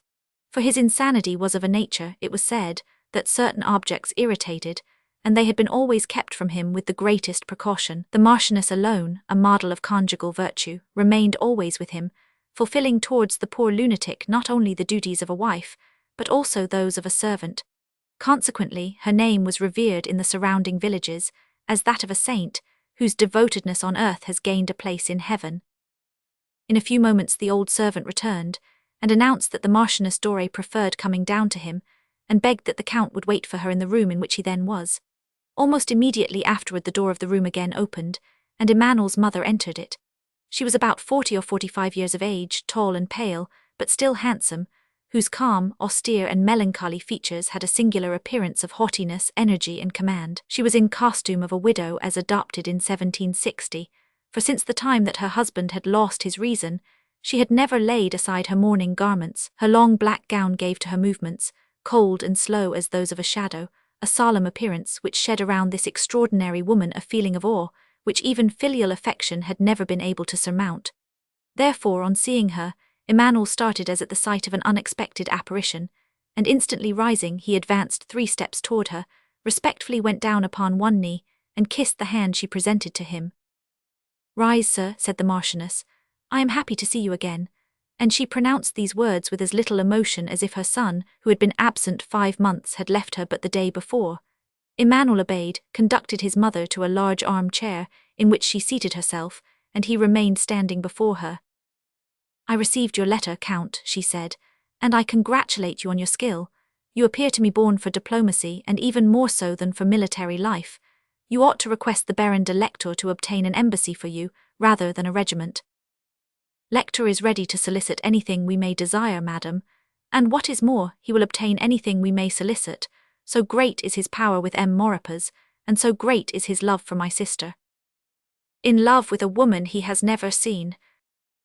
"Lector is a gentleman, madam, and the portrait I have drawn of Marguerite, and perhaps the information he has received as to our fortune, has inspired him with the most earnest desire to become your son, and to call himself my brother.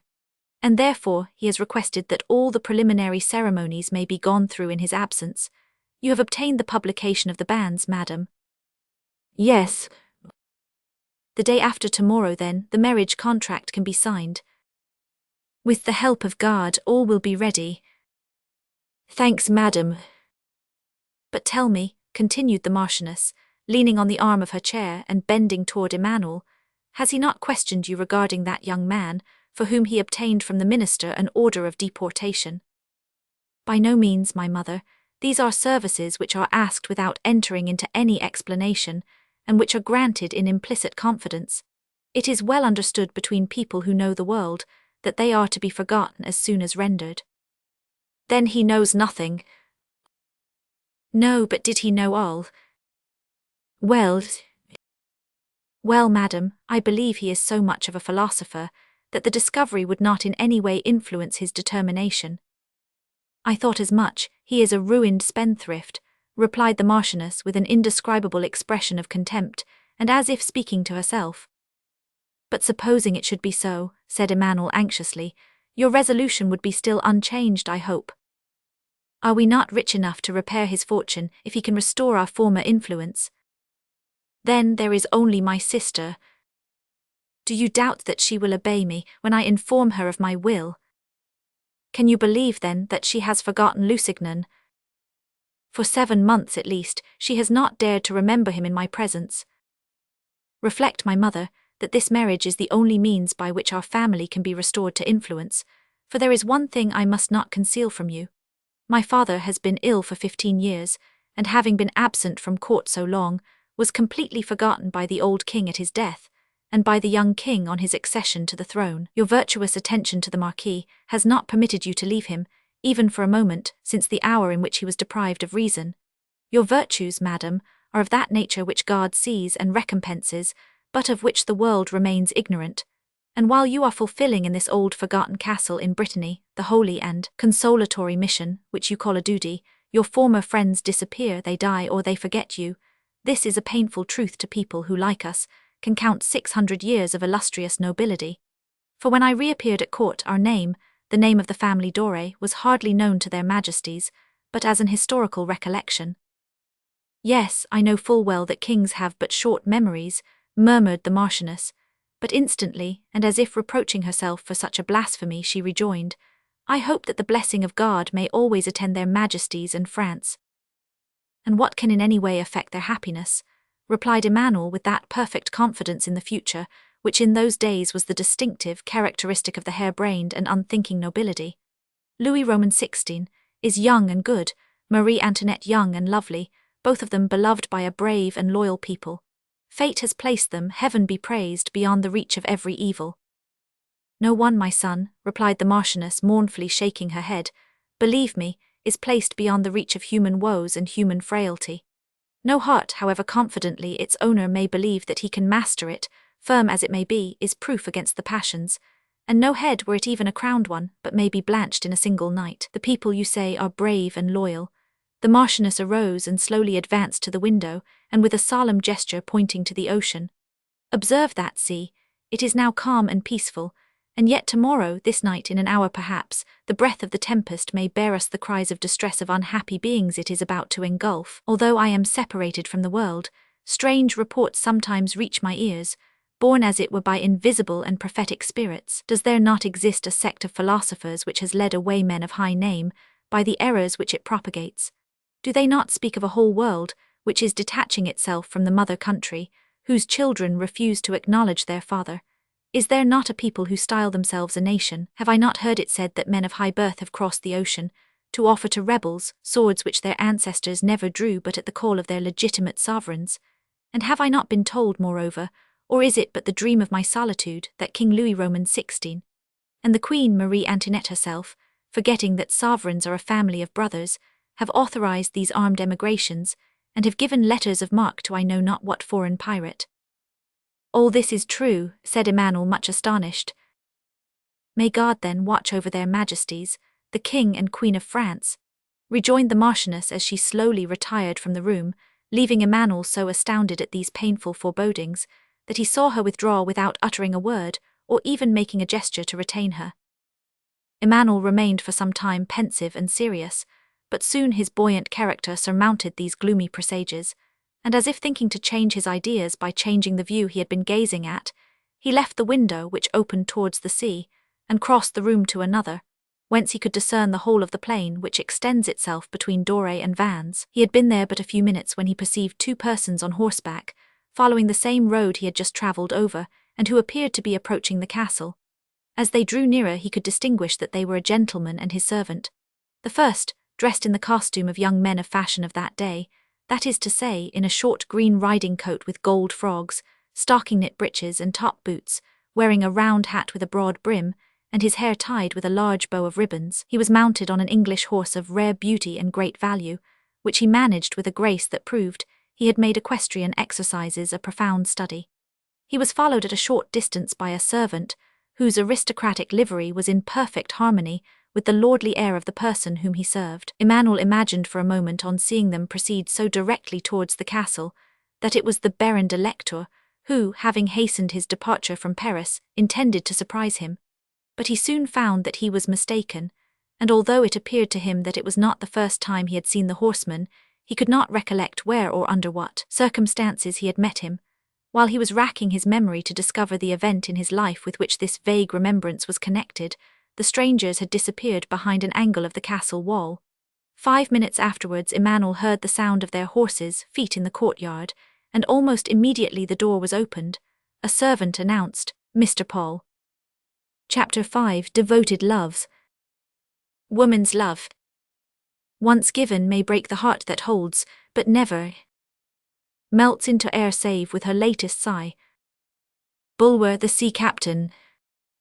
The name, as well as the appearance of the person thus announced, awakened in their turn in the mind of Emmanuel a confused recollection of which he could not affix either date or event. The person, preceded by the servant, entered the room by a door opposite the one through which the Marchioness had retired. Although the moment was ill-timed for a visit, and though the young Count, preoccupied by his projects for the future, would have preferred meditating upon and ripening them, he was compelled by the rules of etiquette, so severe in those days between well-bred people, to receive the visitor with courtesy and politeness. The deportment of the latter bespoke the man of distinction. After the usual salutations, Emmanuel, by a gesture, invited the stranger to be seated, who bowed and took a chair, and then the conversation commenced with some commonplace polite observation. "I am delighted to meet you, Count," said the stranger. "Chance has favoured me, sir," replied Emmanuel. "An hour sooner you would not have found me here. I have just arrived from Paris." "I am aware of that, Count, for we have been travelling the same road. I set out an hour after you, and all along the road I heard of you, by means of the postilions who had the honour of driving you." "May I be bold enough to ask," said Emmanuel, in a tone which began to evince a certain degree of dissatisfaction, "to what circumstance I owe the interest you appear to evince concerning me?" "This interest is perfectly natural between old acquaintance, and perhaps I might have reason to complain that it does not appear to be reciprocal." "In fact, sir, it does appear to me," replied Emmanuel, "that I have met you somewhere, but my recollection serves me but confusedly. Will you be kind enough to assist it?" "If what you say be the case, Count, Your memory must indeed be rather fugitive, for within the last 6 months on 3 separate occasions, I have the honor of exchanging compliments with you. Even should I expose myself to further reproach, I am compelled to say that I still remain in the same state of uncertainty with regard to your person. Pray, therefore, have the goodness to fix my memory, by aid of more precise dates, on some event, and remind me under what circumstances I had the honor of meeting you for the first time. The first time, Count, it was on the jetty of Port Louis. You desired to obtain some information with regard to a certain frigate, which I was so fortunate as to be able to furnish you. I believe even that I accompanied you on board. Upon that occasion I wore the uniform of a lieutenant in the Royal Navy, and you that of a mousquetaire. I now well recollect it, sir, and I was obliged to leave the vessel without offering the thanks I owed you. You are mistaken, Count. I received those thanks during our second interview. And where did that take place? On board the very vessel to which I had conducted you in the cabin. I then wore the uniform of the captain of the ship, blue coat, red waistcoat and breeches, with grey stockings, a 3-cornered hat and curled hair. Only the captain appeared to you some 30 years older than the lieutenant, and it was not without motive that I had made myself appear so much older, for you would perhaps not have chosen to confide to a young man a secret of such importance as you then communicated to me. What you now say is incredible, sir, and yet something tells me that it was really so. Yes, I now remember that in the shade in which you remained half concealed, I saw eyes sparkling similar to yours. I have not forgotten them, but this was only the time before the last, you say, that I had the honor of seeing you. Continue, sir, I beg, to assist my memory, for I cannot recollect our third interview. The last, Count, was only a week since at Paris, at a fencing match at St. George's in the Rue Chanteressin. You remember, do you not, an English gentleman with his hair so red that his powder could scarcely conceal its brilliant colour, a scarlet coat and tightly fitting pantaloons. I even had the honour of trying a bout with you, and I was fortunate enough to hit you 3 times, while on the contrary you were not lucky enough to touch me once. On that occasion I called myself Jones. It is most singular. It was certainly the same look, but it could not be the same man. The will of God has directed that the look should be the only thing which cannot be disguised, and this is why he has thrown into the look a spark of his own light. Well then, the lieutenant, the captain, the Englishman, were one and the same person. At the present moment, sir, what are you, if you please? For with a man who can so perfectly disguise himself, that question, you must admit, is not altogether unnecessary. At the present moment, Count, as you see, I have no motive for concealment, and therefore I have come to you in the simple costume of the young nobility, when they visit each other as neighbours in the country. I am whatever you may please to consider me, French, English, Spanish, or even an American. In which of these languages would you wish our conversation to be continued? Although some of these languages may be as familiar to me as they are to you, sir, I prefer the French language. It is that of a plain and concise explanations. Be it so, replied Paul with an expression of profound melancholy. The French is also the language I prefer. I first saw the day upon French ground, for the sun of France was that which gladdened my eyes, and although I have often seen more fertile climes and a more brilliant sun, there has never been for me but one country and one sun, the sun and the country of Franco. Your national enthusiasm, said Emmanuel, interrupting him ironically, causes you to forget the motive to which I am indebted for the honour of this visit. You are right, sir, and I will return to it. It was then about 6 months ago, while walking on the jetty of Port Louis, you saw in the outer roads a fine sharp frigate with tall masts and square yards, and you said to yourself, the captain of that ship must have some motive known only to himself for carrying so much canvas on masts so slight, and from that sprung to your mind that he must be some buccaneer, a pirate, a corsair. And was I mistaken? I thought I had already expressed to you, Count, replied Paul with a slight tone of irony, my admiration of the perspicacity with which, at the first glance, you sound the depths of men and circumstances. A truce to compliments, if you please, sir, and let us to facts. It was under this persuasion that you caused yourself to be conducted on board the frigate by a certain lieutenant, and that you found a certain captain in the cabin. You were the bearer of a letter from the Minister of Marine, ordering any officer, upon your requisition, and whose ship was under the French flag, and bound for the Gulf of Mexico, to conduct to Cayenne a person named Lusignan, guilty of a crime against the state. That is true. I obeyed that order, For I was then ignorant that this great culprit, thus transported, had committed no other crime than that of being the lover of your sister. Sir, cried Emmanuel, starting up. These are very fine pistols, Count, carelessly continued Paul, playing with the weapons which the Count Dore had placed upon the table, on alighting from his carriage. And they are ready loaded, said Emmanuel in a tone which was not to be mistaken. Are they so? Returned Paul with affected indifference. That is a matter of which you can assure yourself, if you will take a turn in the park with me. There is no necessity for going out to do that, replied Paul, without pretending to understand Emmanuel's proposal in the sense which he meant to give to it. Here is a mark which is well placed, and at a proper distance. Saying these words, the captain cocked the pistol, and pointed it through the open window towards the top of a small tree. A goldfinch was rocking himself on the highest branch, singing forth his shrill and joyful notes. Paul fired, and the poor bird, cut in two, fell at the foot of the tree. Paul coolly replaced the pistol on the table. You were perfectly right, Count, said he. They are excellent weapons, and I advise you not to part with them.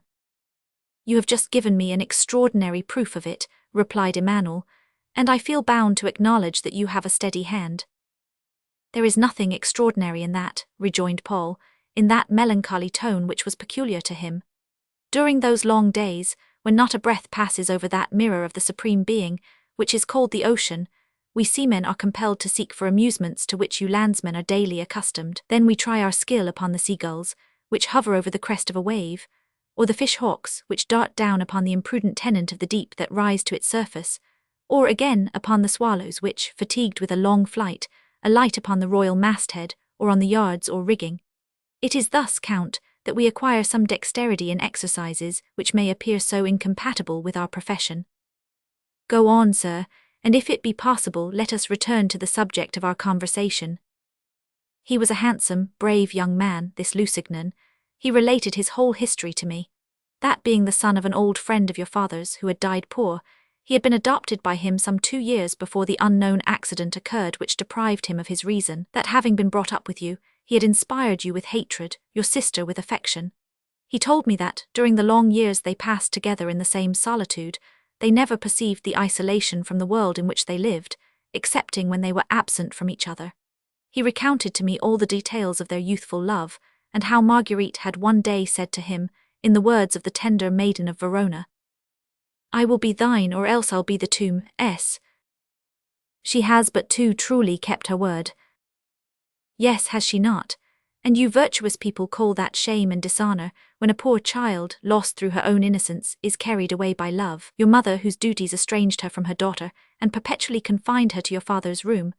For I know the virtues of your mother, sir, as well as I know your sister's weakness. She is an austere woman, more severe than one of God's creatures ought to be, whose only advantage over others is that of never having fallen. Your mother, I say, one night heard some stifled cries. She entered your sister's chamber, walked pale and silently up to her bed, and coldly snatched from her arms a child which had just been born, and left the room without addressing even a reproach to her daughter, but only paler and more silent than when she entered it. As to poor Marguerite, she did not utter even a cry, she made no complaint. She had fainted away immediately on perceiving her mother. Was it so, sir? Have I been rightly informed, and is the whole of this dreadful story true? You seem to be acquainted with every detail of it, exclaimed Emmanuel with amazement. It is because the whole of these details are given in these letters signed by your sister, replied Paul, opening a pocket-book, and which Lusignan, at the time he was about to be thrown amid robbers and assassins, through your instrumentality, confided to me, that I might restore them to her who had written them. Give them to me then, said Emmanuel, stretching forth his hand towards the pocket-book, and they shall be faithfully delivered to her who has had the imprudence to complain to the only person who loved her in this world, is it not so? Said Paul, withdrawing the letters and the pocket-book. Imprudent daughter, whose own mother snatched the child from her heart, and who poured her bitter tears into the bosom of the father of her child. Imprudent sister, who, not finding any protection from this tyranny in her brother, has compromised his noble name by signing with the name he bears letters, which in the stupid and prejudiced eye of the world may, how is it you term this in your noble class, dishonor her family, is it not? Then, cried Emmanuel, reddening with impatience, since you are aware of the terrible tendency of these papers, fulfill the mission which you have been charged, by delivering them either to me, to my mother, or my sister. This was my intention when I landed at Lorient, but about 10 or 12 days ago on entering a church. A church? Yes, sir. And for what purpose? To pray there. Ah, Captain Paul believes in God then. Did I not believe in him, whom should I invoke during the raging of the tempest? And in this church then? In that church, sir, I heard a priest announce the approaching marriage of the noble Marguerite Doré with the very high and very potent Baron de Lectoure. I immediately inquired for you, and was informed you were at Paris, where I was myself compelled to go, to give an account of my mission to the king. To the king? Yes, sir, to the King Louis Roman XVI, to His Majesty in person. I immediately set out, intending to return here as soon as you did. I met you in St. George's rooms and was informed of your approaching departure. I arranged mine in consequence, in order that we might arrive here at about the same time, and here I am, sir, with a very different resolution to that I had formed before landing in Brittany. And what is this new determination? Let me hear it, for we must come to some conclusion. Well then, I think that as all the world, and even his mother, seem to have forgotten the poor orphan, it is highly necessary that I should remember it, in the position in which you are placed, sir, and with the disposition you have evinced of becoming allied to the Baron de Lectoure, who, in your view, is the only person who can assist the realization of your ambitious projects. These letters are well worth 100,000 francs, are they not? And will make but a very trifling breach in the income of 200,000 francs which your estates afford you. But who will prove to me that this 100,000 francs? You are right, sir, and therefore it will be in exchange for a contract for an annuity upon the young Hector de Lusignan, that I will deliver up these letters. Is that all, sir? I will also ask that the child be confided to me, and I will have him brought up, thanks to his little fortune, far from the mother who has forgotten him, and far from his father whom you caused to be banished. 'Tis well, sir. Had I known that it was for so small a sum, and so trifling an interest that you had come, I should not have experienced so much anxiety. You will, however, permit me to speak to my mother on the subject. Monsieur le Comte, said a servant, opening the door. I am not at home to anyone, leave the room, replied Emmanuel impatiently. It is your sister, sir, who wishes to see you. Tell her to come by and by. She desires to speak to you this instant. Do not put yourself out of the way on my account, said Paul. But my sister must not see you, sir. You comprehend it is important that she should not see you. As you please, but as it is important also that I should not leave the castle before concluding the affair which brought me here, permit me to go into this side room. That will do, said Emmanuel, himself opening the door, but be quick, I beg of you. Paul went into the small room, and Emmanuel hastily closed the door upon him, which was hardly done when Marguerite appeared. Chapter 6. Brother and Sister. Look kindly on them, I cannot bear severity. My heart's so tender, should you charge me rough, I should but weep and answer you with sobbing. But use me gently, like a loving brother, and search through all the secrets of my soul, Otway. Marguerite Doré, whose history the reader has become acquainted with, from the conversation between Captain Paul and Emmanuel, was one of those delicate, pale beauties who bear impressed upon their features the characteristic stamp of high birth. At the first glance, from the soft flexibility of her form, the whiteness of her skin, the shape of her hands and tapering fingers, with their thin, rosy and transparent nails, could be discerned that she was descended from an ancient race. It was evident that her feet, so small that both of them could have been placed in the footmark of most women, had never walked excepting on carpeted saloons or on the flowery turf of a park. There was in her movements, graceful as they were, a certain degree of haughtiness and pride, the attribute of all her family. In fine, she conveyed the impression that her soul, capable of making any sacrifice she had resolved upon, was very likely to rebel against tyranny. That devotedness was an instinctive virtue of her heart, while obedience in her view was only an educational duty, so that the tempest wind which blew upon her might make her bend down before it as a lily, but not as a reed. And yet, when she appeared at the door, her features depicted such complete discouragement, her eyes had retained the traces of such burning tears, her whole frame seemed weighed down by such an overwhelming despair, that Emmanuel saw at once that she must have summoned all her strength to assume an appearance of calmness. On seeing him, she made a violent effort, and it was with a certain degree of nervous firmness that she approached the armchair on which he was sitting. And then, seeing that the features of her brother retained the expression of impatience, which they had assumed on being interrupted, she paused, and these two children of the same mother looked at each other as strangers, the one with the eyes of ambition, the other with those of fear. By degrees Marguerite resumed her courage. "You have come at last, Emmanuel. I was awaiting your return as the blind await the light, and yet from the manner in which you look upon your sister, it is easy to perceive that she was wrong in placing her hopes in you." "If my sister has become as she always ought to have been," replied Emmanuel, "that is to say, a submissive and respectful daughter, she will have understood what her rank and her position demand of her. She will have forgotten past events as things which never should have happened, and which consequently she ought not to remember, and she will have prepared herself for the new destiny which awaits her. If it is in this disposition that she now comes before me, my arms are open to receive her, and my sister is still my sister."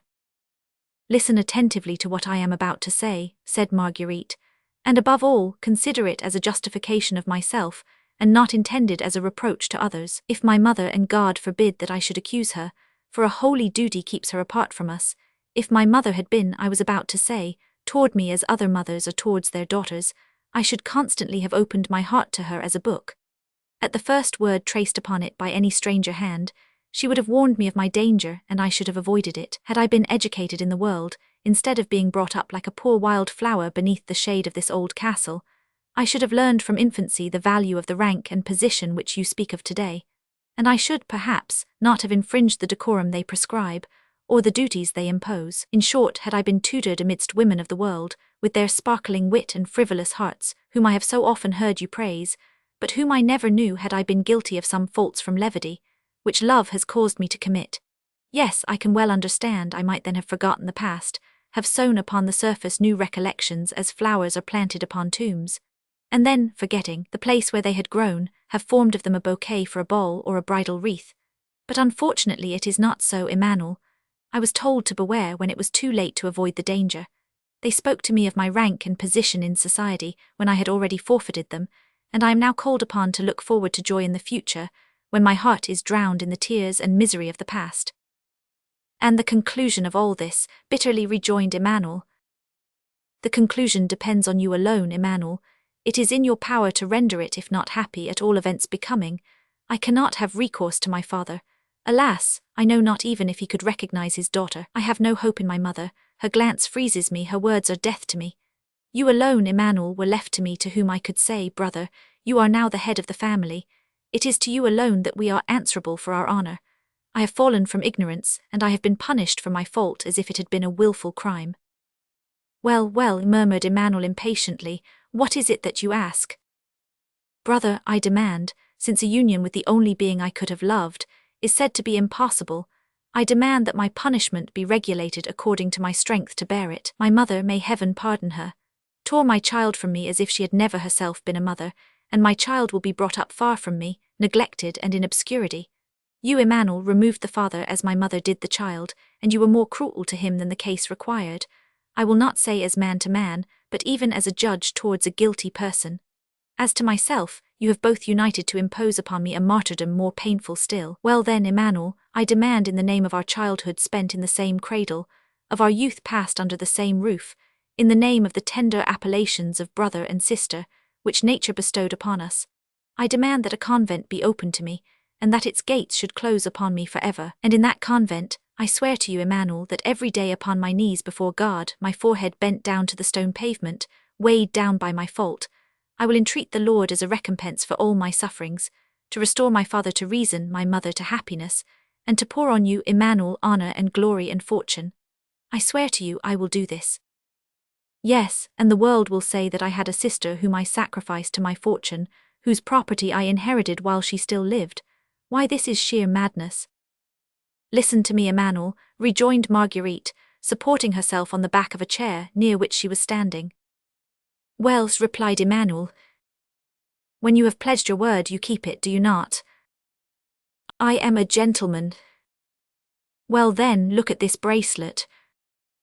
"I see it perfectly, what then?" "It is fastened by a key. The key which opens it is attached to a ring, and with that ring I pledged my word that I would not be released from a promise I had made, until the ring should be brought back and returned to me. And he who has the key of it, thanks to you and to my mother Emmanuel, he is too far from us to ask it of him. He is at Cayenne. Before you are married 2 months, replied Emmanuel with an ironical smile, that bracelet will be so irksome to you that you will be the first to get rid of it. I thought that I had told you it is locked upon my arm. You know what people do when they have lost the key and cannot get into their house, they send for a locksmith. Well, in my case, Emmanuel, replied Marguerite, raising her voice and extending her arm with a solemn gesture, they must send for the executioner then, for this hand shall be cut off before I give it to another. Silence, silence, cried Emmanuel, rising hastily and looking anxiously towards the door of the inner room. And now I have said all I had to say, rejoined Marguerite. My only hope was in you, Emmanuel, for although you cannot comprehend any deep-seated feeling, you are not cruel. I came to you in tears, look at me and you will see that it is true. I came to you to say, brother, this marriage is the misfortune, is the misery of my life. I would prefer a convent, I would prefer death to it. And you have not listened to me, or if you have listened, you have not understood me. Well then, I will address myself to this man. I will appeal to his honor, to his delicacy. If that should not be sufficient, I will tell him all. My love for another, my weakness, my fault, my crime. I will tell him that I have a child. That although he was torn from me, although I have never since seen him, although I am ignorant of his abode, still my child exists. A child cannot die without his death striking some chord within its mother's heart.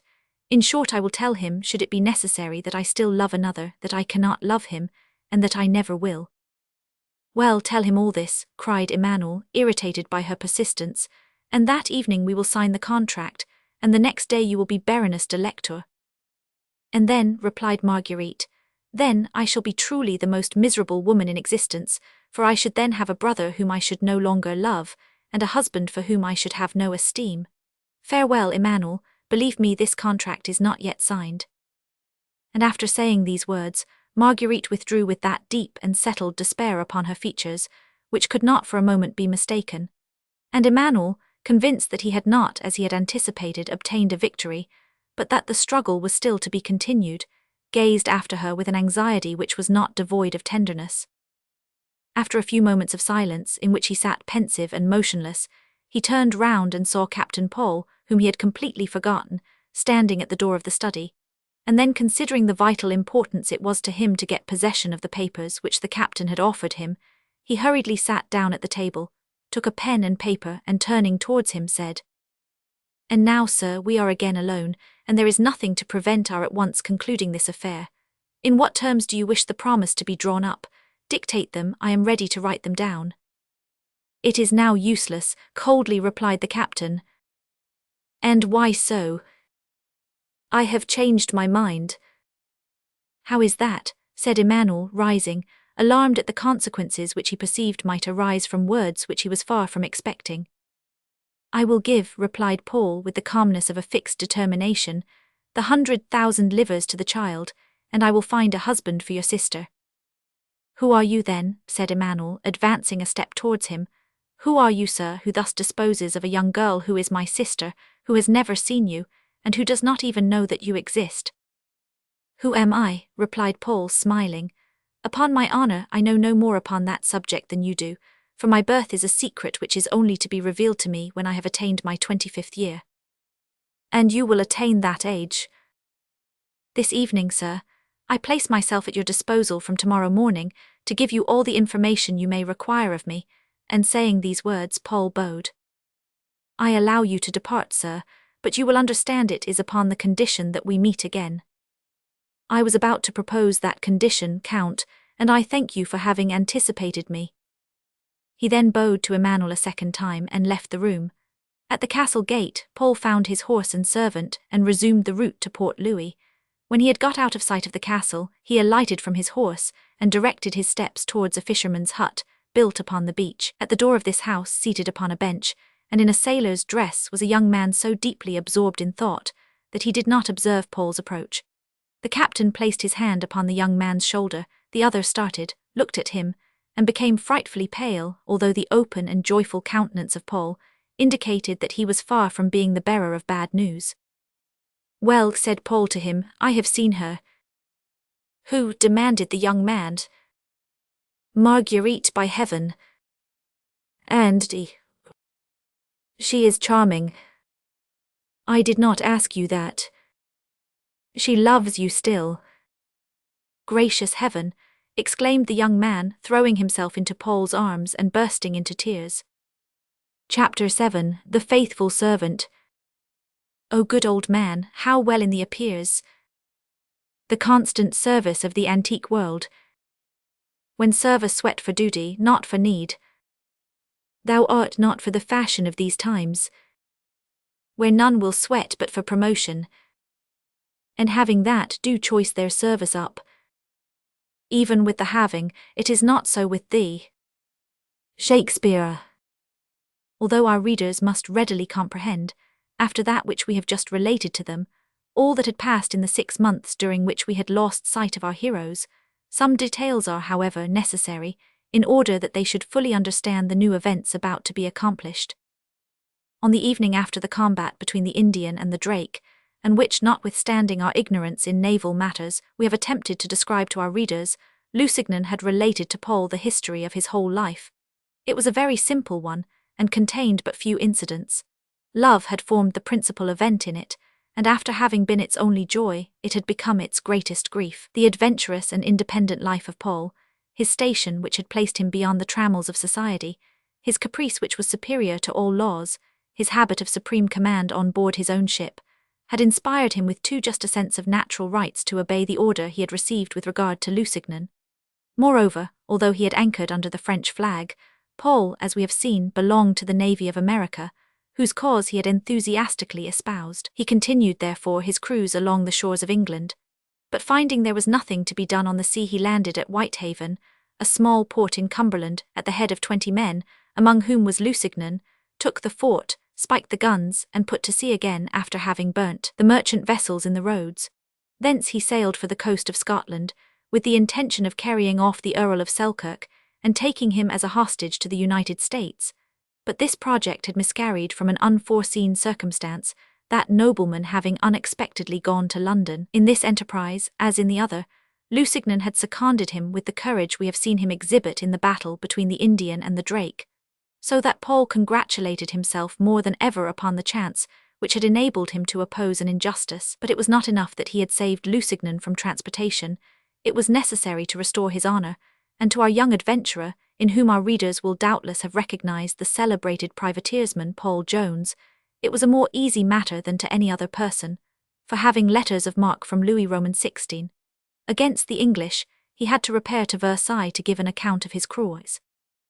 Paul determined upon running into Lorient, and for the second time cast anchor there, that he might be within a short distance of the Château d'Oré. The first answer which the young men received to their enquiries regarding that family was that Marguerite d'Oré was about to be married to M. du Lectour. Lusignan thought himself forgotten, and in the first paroxysm of his despair, insisted, even at the risk of falling into the hands of his former persecutors, on once more seeing Marguerite, if it were only to reproach her for infidelity. But Paul, more calm and less credulous, made him pledge his word that he would not land until he had heard from him. Then, being assured that the marriage would not take place in less than 15 days, he set out for Paris, and was received by the king, who presented him with a sword, the hilt of which was of gold, and decorated him with the Order of Military Merit. Paul had availed himself of the kindness of the king towards him to relate to him Lusignan's adventures, and had obtained not only his pardon, but also as a reward for his late services, the appointment of governor of Guadeloupe. All these cares had not prevented him from keeping sight of Emmanuel. Being informed of the count's intended departure, he left Paris, and having written to Lusignan, appointing a place of meeting, he arrived at Auray an hour after the young count. After their joyful meeting, Paul and Lusignan remained together until nearly twilight. Then Paul, who, as he had told Emmanuel, had a personal revelation to receive, left his friend and again took the road to Auray. But this time he was on foot, and did not enter the castle, but going along the park wall, he directed his steps toward an iron gate which opened into a wood belonging to the domains of Auray. About an hour before Paul left the fisherman's hut, where he had found Lusignan, a person had preceded him on the road toward the cottage at which he was to ask the revelation of the secret of his birth. That person was the Marchioness d'Auray, the haughty heiress of the name of Sable. She was attired in her usual mourning garments with the addition of a long black veil, which enveloped her from head to foot. Moreover, the habitation which our young adventurer, with the hesitation of ignorance, was seeking for, was to her familiar. It was a sort of keeper's house, situated at a few paces from the entrance to the park, and inhabited by an old man, in whose behalf the Marchioness Dore had for 20 years fulfilled one of those acts of sedulous benevolence which had gained for her in that part of Lower Brittany the reputation of rigid holiness which she enjoyed. These attentions to age were given, it is true, with the same gloomy and solemn face which we have observed in her, and which the tender emotions of pity never softened, but they were nevertheless afforded, and all knew it, with careful punctuality. The face of the Marchioness Dore was even more grave than it was wont to be, while she crossed the park to repair to the dwelling of a man who was said to be an old servant of the family. The door was standing open as if to allow the last rays of the setting sun to penetrate into the house, so sweet and balmy to old people. In the month of May, the house was however empty. The Marchioness Dore entered it, looked around her, and then, as if certain that the person she was in search of would not be long absent, she resolved to await his return. She sat down. She had remained there about half an hour, motionless and absorbed in her reflections, when she saw, between her and the declining daylight, a shadow cast before the door. She slowly raised her eyes and recognized the person she had been expecting. They both started as though they had met by chance, and were not in the habit of seeing each other every day. "It is you, Achard," said the Marchioness, who was the first to speak. "I have been waiting for you half an hour. Where can you have been?" "Had your ladyship walked 50 paces farther, you would have found me under the large oak on the edge of the forest." "You know I never walk that way," said the Marchioness with a visible shudder. "And you are wrong, madam. There is one in heaven who has a right to our joint prayers, and who, perhaps, is astonished to hear only those of old Achard." "And how know you that I do not also pray?" said the Marchioness, with a certain degree of feverish agitation. "Do you believe that the dead require we should be constantly kneeling on their tombs?" "No," replied the old man, with a feeling of profound sorrow. "No, I do not believe that the dead are so exacting, madam, but I believe if any part of us lives underground, it would thrill at the noise caused by the steps of those whom we have loved during our life."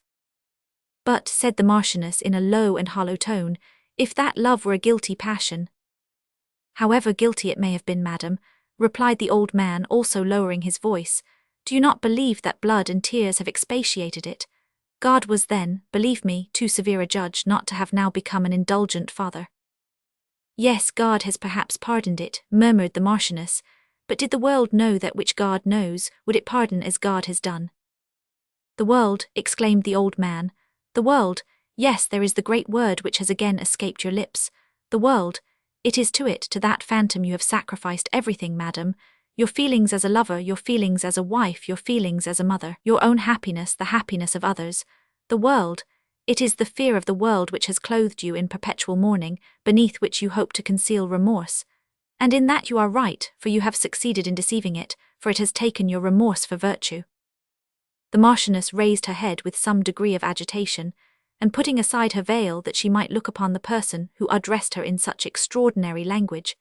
Then, after a momentary silence, not being able to discover any sinister expression in the calm features of the old man, "You speak to me," she said to him, "with a bitterness which would lead me to believe you have some personal reason for reproaching me.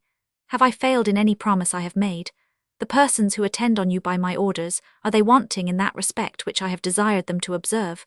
You know, if this should be the case, you have only to say a word." "Forgive me, madam, it is in sorrow that I speak, not bitterness. It is the effect of solitude and of age. You must well know what it is to have sorrows that you cannot speak of, tears which we dare not shed, and which fall back drop by drop upon the heart. No, I have not to complain of anyone, madam, since first, from a feeling for which I am truly grateful without seeking to know whence it emanated, you have been pleased to see personally that my wants were all supplied, and you have not for a single day forgotten your promise, but like the old prophet, I have sometimes seen an angel come as your messenger." "Yes," replied the Marchioness, "I know that Marguerite often accompanies the servant who is charged to wait upon you, and I have seen with pleasure the attentions she has paid you, and the friendship she feels for you. But in my turn, I have not failed either, I trust, in the promises I made. For 20 years I have lived far from the habitations of men, I have kept away every living being from this dwelling. So much did I fear on your account, the delirium of my waking hours, or the indiscretion of my dreams. Undoubtedly, undoubtedly, and happily the secret has been well preserved, said the Marchioness, placing her hand upon Achard's arm. But this is a stronger incentive in my mind not to lose in a single day the fruit of 20 years, all more gloomy, more isolated, and more terrible than yours have been. Yes, I understand you perfectly, and you have shuddered more than once upon suddenly remembering that there is roaming about the world a man who may one day call upon me to reveal that secret, and that I have not the right to conceal it from that man. Ah, you tremble at the bare idea, do you not? But tranquilize yourself. That man, when but a boy, fled from the school at which we had placed him in Scotland, and for 10 years past nothing has been heard of him. In short, destined to obscurity, he himself rushed forward to meet his fate. He is now lost amid the millions that crowd this populous world, and not a soul knows where to find him. This poor unit without a name is lost forever. He must have lost his father's letter, have mislaid the token by which I was to recognize him, or, better still, perhaps he exists no longer. It is cruel of you, Achard, replied the Marchioness, to utter such words to a mother. You cannot appreciate the strange feelings and singular contradictions contained in the heart of woman, for in fine, can I not be tranquil unless my child be dead? Consider, my old friend, this secret of which he has been ignorant 25 years, has it become at the age of 25, so necessary to his existence that he cannot live, unless it be revealed to him. Believe me, Achard for himself, even it would be better he should still remain ignorant of it, as he has been to this day. I feel assured that to this day he has been happy. Old man, do not mar this happiness.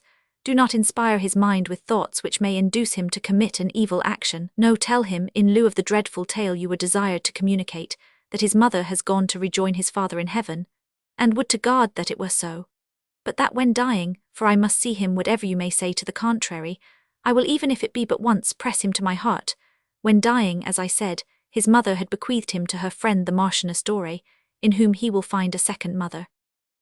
I understand you, madam, said Achard, smiling. It is not the first time you have pointed out this path, in which you wish to lead me astray. Only today you speak more openly, and if you dared to do so, or if you knew me less, you would offer me some reward to induce me to disobey the last injunctions of him who sleeps by us. The Marchioness made a gesture as if about to interrupt him. Listen to me, madam, hastily said the old man, stretching forth his hand, and let my words be considered by you as holy and irrevocable. As faithful as I have been to the promise which I made to the Marchioness Dore, so faithful will I be to that I made to the Count de Morlaix, on the day when his son, or your son, shall present himself before me with the token of recognition, and shall demand to know the secret. I shall reveal it to him, madam. As to the papers which attest it, you are aware that they are to be delivered to him only after the death of the Marquis Dore. The secret is here, said the old man, placing his hand upon his heart.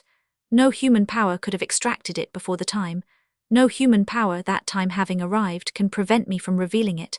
The papers are there in that closet, the key of which I always have about me, and it is only by robbery or by assassination that I can be deprived of them. But, said the Marchioness, half rising and supporting herself on the arm of her chair, you might die before my husband, old man, for although he is more dangerously ill than you are older than he is, and then what would become of those papers? The priest who shall attend my last moments will receive them under the seal of confession. Ah, it is that, cried the Marchioness, rising, and thus this chain of fears will be prolonged until my death, and the last link of it will be to all eternity riveted to my tomb. There is in this world a man, the only one perhaps, who is as immovable as a rock, and God has placed him in my path not only as a remorse, but as a vengeance also. My secret is in your hands, old man, 'tis well. Do with it as you will. You are the master, and I am your slave. Farewell.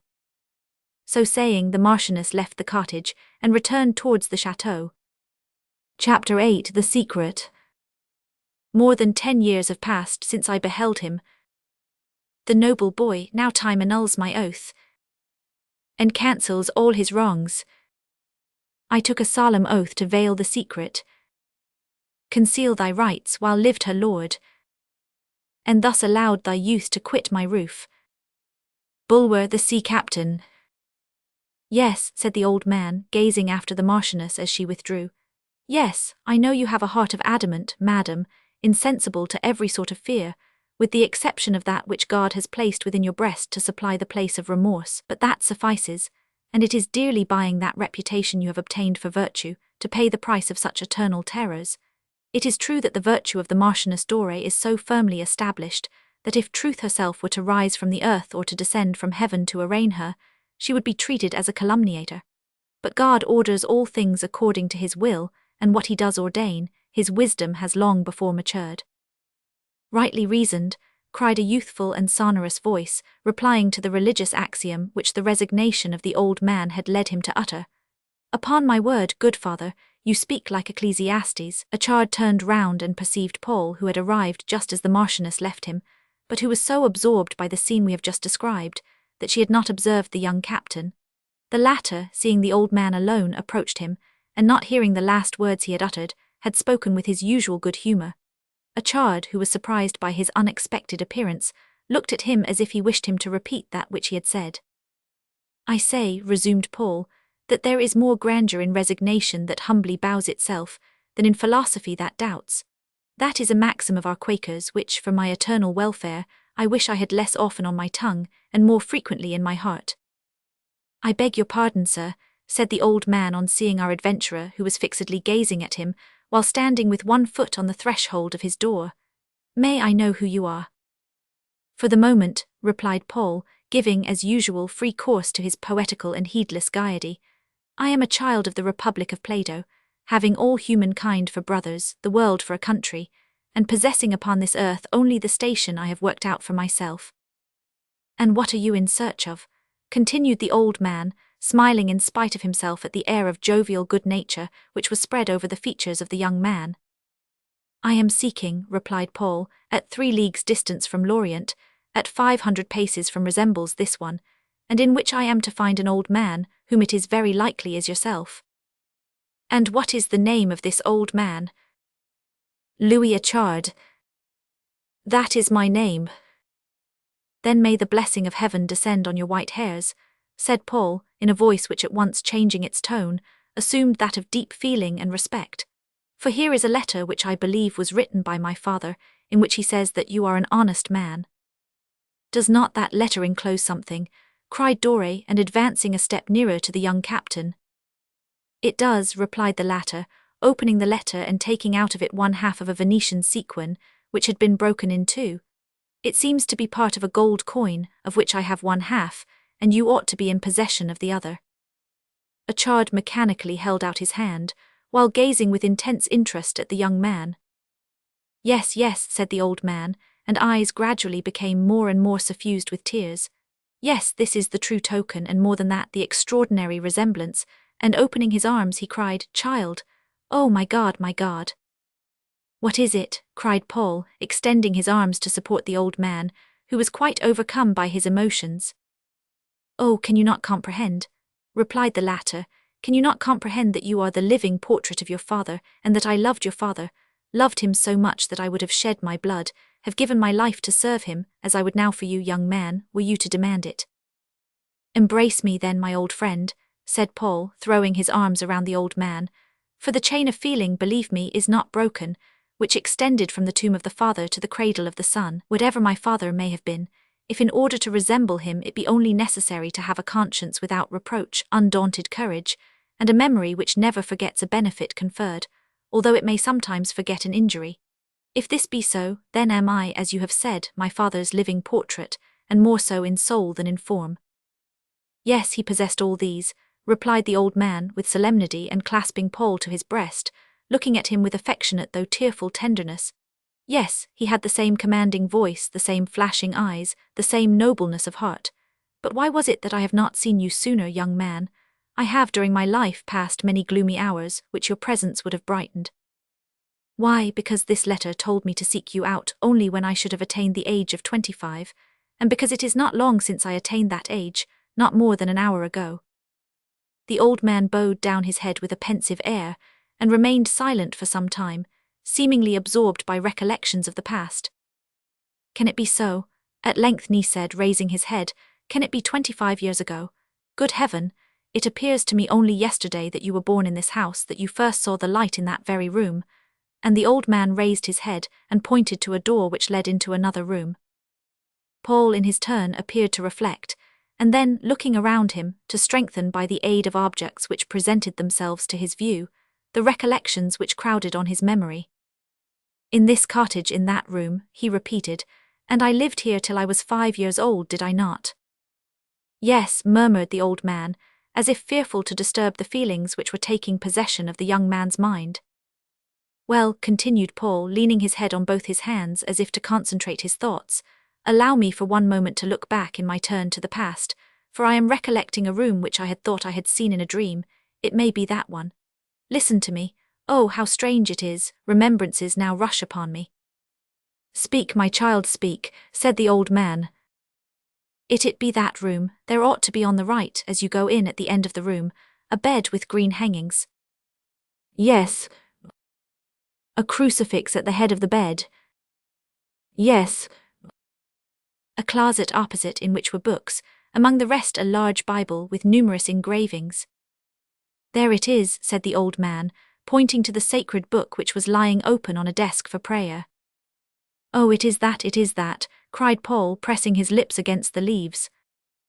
"Oh, good and pious heart," cried the old man, "I thank thee, oh my God, I thank thee." "Then," said Paul, rising, "in that room there is a window, from which you can discern the sea, and on the sea 3 islands." "Yes, what, Hodik and Bel-Ilimur?" "Then it is really so," said Paul, rushing towards the room, and then perceiving that the old man was about to follow him, he said, No, I must be alone. Let me enter it alone. I feel that I must be alone," and he went into the room, closing the door after him. He then paused a moment, impressed with that holy respect which accompanies the remembrance of our infancy.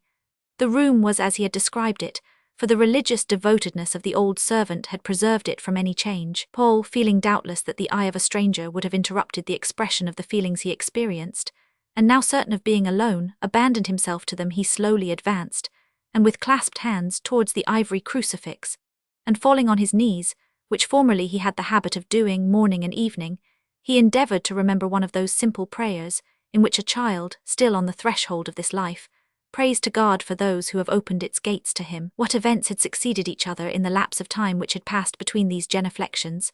Paul remained for a considerable time absorbed in thought, and then slowly arose and went to the window. The night was beautiful and calm, the moon was shining in the heavens, and tipped the ocean waves with silver.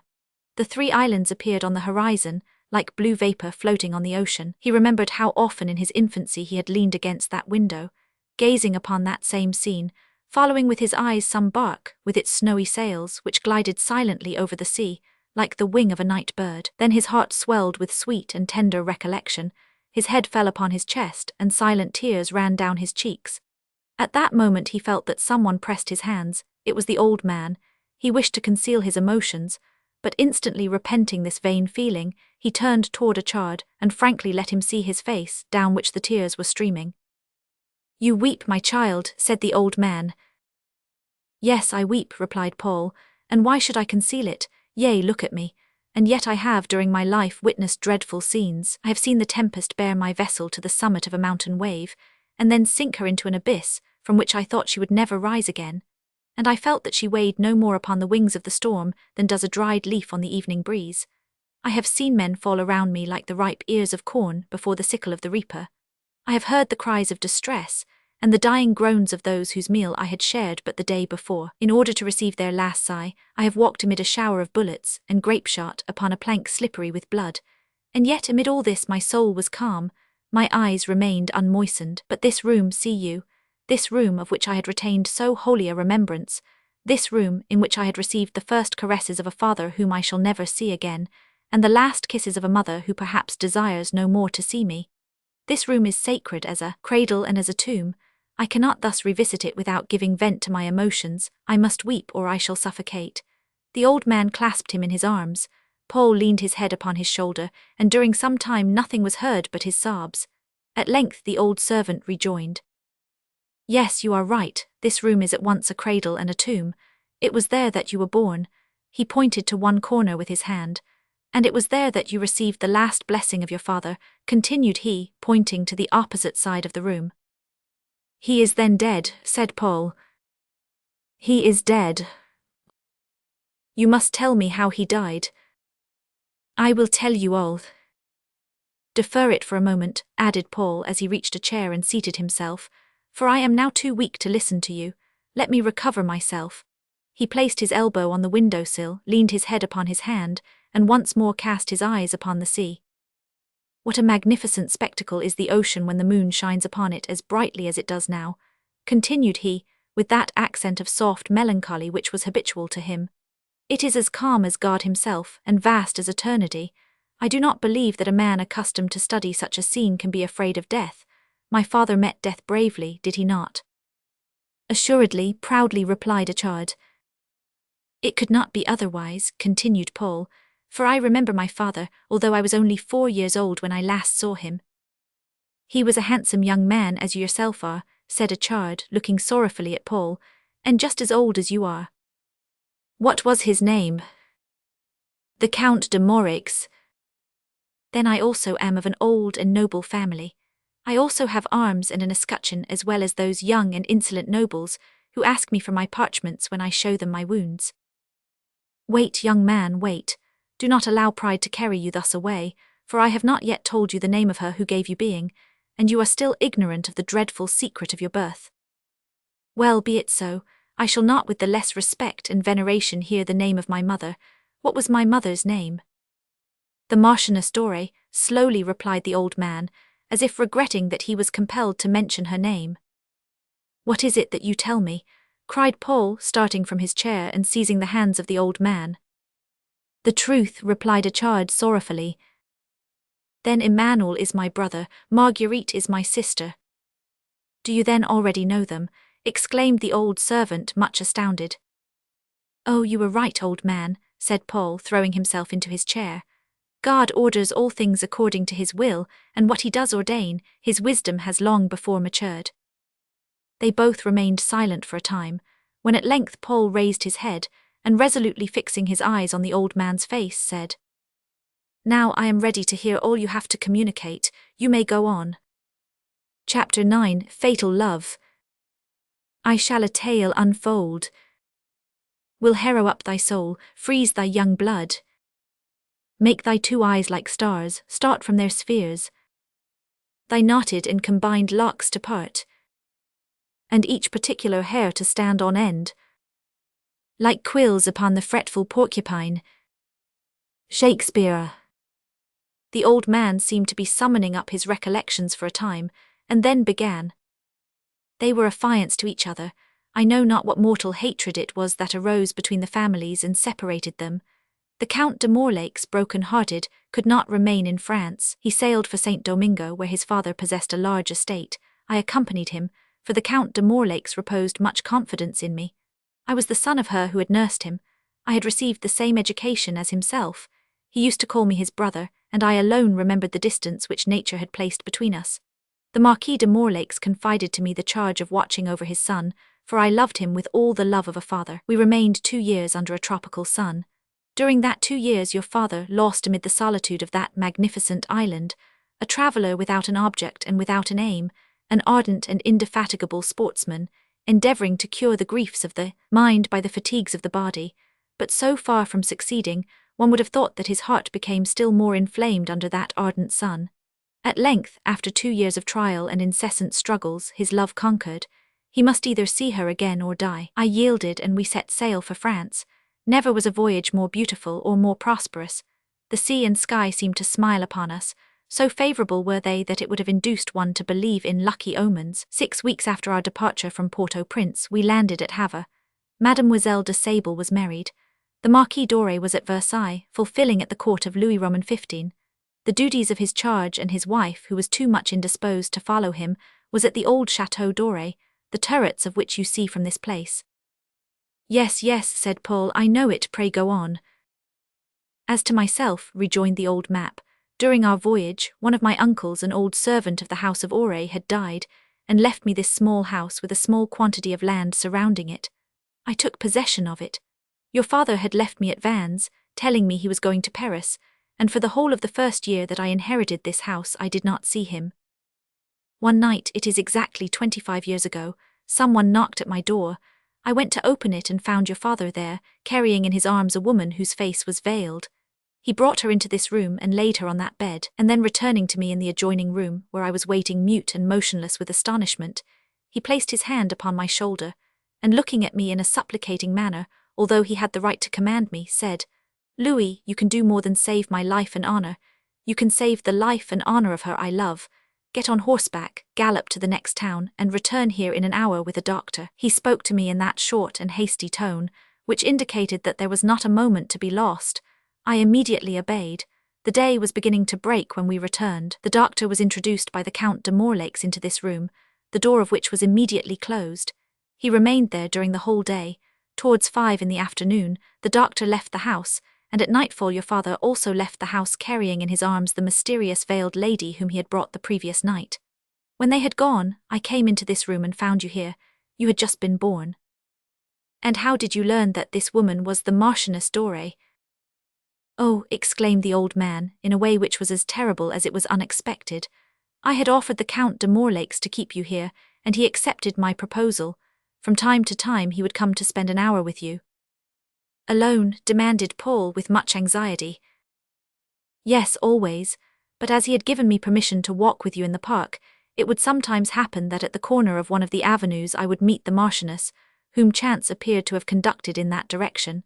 She would make you a sign to come to her, and she would kiss you as people kiss a strange child, because he is handsome. 4 years passed on in this way, and then one night someone again knocked at this door, and it was again your father. He was more calm, but had perhaps a more gloomy look than on the first occasion. "Louis," said he, "tomorrow at the break of day I have to meet the Marquis Dore. It is a duel in which one of us must fall, and you are to be the only witness of it. The terms are agreed upon. You must therefore give me shelter for this night, and let me have materials for writing." He sat down at this table, on the very chair you are now seated. Paul sprang up but supported himself on the back of the chair, without again sitting down upon it. He sat up all night. At daybreak he came into my room and found me up. I had not gone to bed. As to you, poor child, unconscious of the passions and miseries of this life, you were quietly sleeping. And then, pray go on. Your father bent slowly over you, supporting himself by the wall and looking sorrowfully upon you. "Louis," said he to me in a hollow voice, "should I be killed, and which may happen, woe to this child. You will deliver him with this letter to Field, my valet de chamber, whom I have charged to conduct him to Selkirk in Scotland, there to leave him in sure hands. When he is 25 years old, he will bring you the other half of this gold coin, and will ask you to reveal to him the secret of his birth. You will communicate it, for then perhaps his mother will be alone and isolated. As to these papers which prove his birth, you will not deliver them to him until after the death of the Marquis Dore. Now I have said all that is necessary, let us go, for it is the appointed hour." He then leaned over your bed, bent down toward you, and although he was a man of fortitude, as I have told you, I saw a tear fall upon your cheek. "Proceed," said Paul in a voice choked by emotion. "The rendezvous was in one of the avenues of the park, about 100 paces from this house. When we reached the place we found the Marquis there. He had been waiting for us some minutes. Near him upon a bank were pistols ready loaded. The adversaries bowed to each other without exchanging a word. The Marquis pointed to the weapons. They each took one, and then, according to the terms which had been agreed upon, as your father had told me, they placed themselves, mute and gloomily, at the distance of 30 paces, and then began to walk towards each other. Oh, it was a moment of agony for me, I can assure you," rejoined the old man, almost as much moved as if the scene were then actually passing before him, "when I saw the distance gradually diminishing between these two men. When they were only about 10 paces, the Marquis stopped and fired. I looked at your father. Not a muscle of his face was moved, so that I thought him safe and unhurt. He continued to walk on till he came close to the Marquis, and then placing the muzzle of the pistol to his heart." "He did not kill him, I trust," cried Paul, seizing the old man's arm. "He said to him, 'Your life is in my hands, sir, and I might take it, but I wish you to live, that you may pardon me as I do you.' And uttering these words, he fell dead at the feet of the Marquis, whose ball had passed through his chest." "Oh, my father," cried Paul, wringing his hands. "And the man who killed my father, he still lives, does he not? He is still young and has strength enough to wield a sword or raise a pistol. We will go to him today instantly. You will tell him that it is his son, that he must fight with him." "God has avenged your father," replied Achard. "That man is mad." "That is true, I had forgotten that," murmured Paul. "And in his madness that bloody scene is ever before his eyes, and he repeats 10 times a day the dying words your father addressed to him." And that must be the reason why the Marchioness will not leave him for a single moment. And that is also the reason, under the pretext that he will not see his children, that she keeps Emmanuel and Marguerite from him. My poor sister, said Paul with an accent of undefinable tenderness, and now she wishes to sacrifice her by forcing her to marry that wretch Lector. Yes, but that wretch Lector will take Marguerite with him to Paris, and give a regiment of dragoons to her brother, so that the Marchioness will no longer have cause to dread the presence of her children. Her secret, therefore, remains henceforward in the breasts of two old men, who tomorrow, this night even, may die. The grave is silent. But you, does she know that you still exist? Has anything been heard of you since you escaped from Selkirk? Could not some accident have prevented you from coming to the appointment, which fortunately you have done safely? It is certain that she has not forgotten you, but she hopes. Oh, can you believe that, my mother?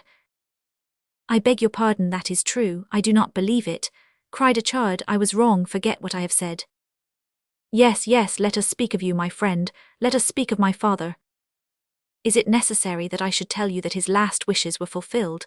Field came to fetch you during the day and took you away with him.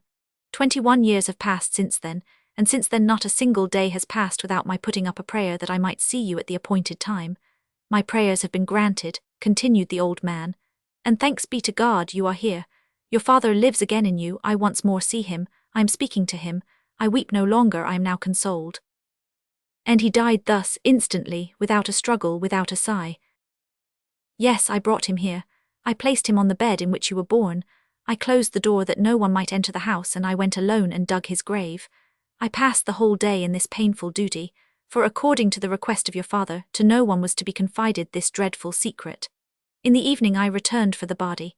The heart of man is singularly constituted, and hope which God has planted in it can with difficulty be eradicated. I had seen him fall, I had felt his hands grow cold, I had kissed his ice-like face, I had left him to hollow out his grave, and that grave being made, that duty being accomplished, I returned with a beating heart, for it appeared to me, although a miracle would be required for such a change, that during my absence life returned to him, and that he would rise from his bed and speak to me. I entered the house. Alas, alas, the days of miracles had passed away. Lazarus remained lying on his couch, dead, dead, dead, and the old man remained for some time overwhelmed with grief, silent and voiceless, and tears rolled down his furrowed cheeks. Yes, yes, cried Paul, also bursting into tears. Yes, and you then fulfilled your holy mission. Good old man, let me kiss those hands which deposited my father in his last home, and you have remained faithful to his tomb as you had been to him during life. Poor guardian of the sepulchre, you have remained near him that your tears might water the grass which grew about the unknown grave. Oh, how little are those who think themselves great because their name resounds amid the tempest, and the cry of war, louder than the storm or the din of battle, in comparison with you, old man, whose devotedness has been mute and noiseless.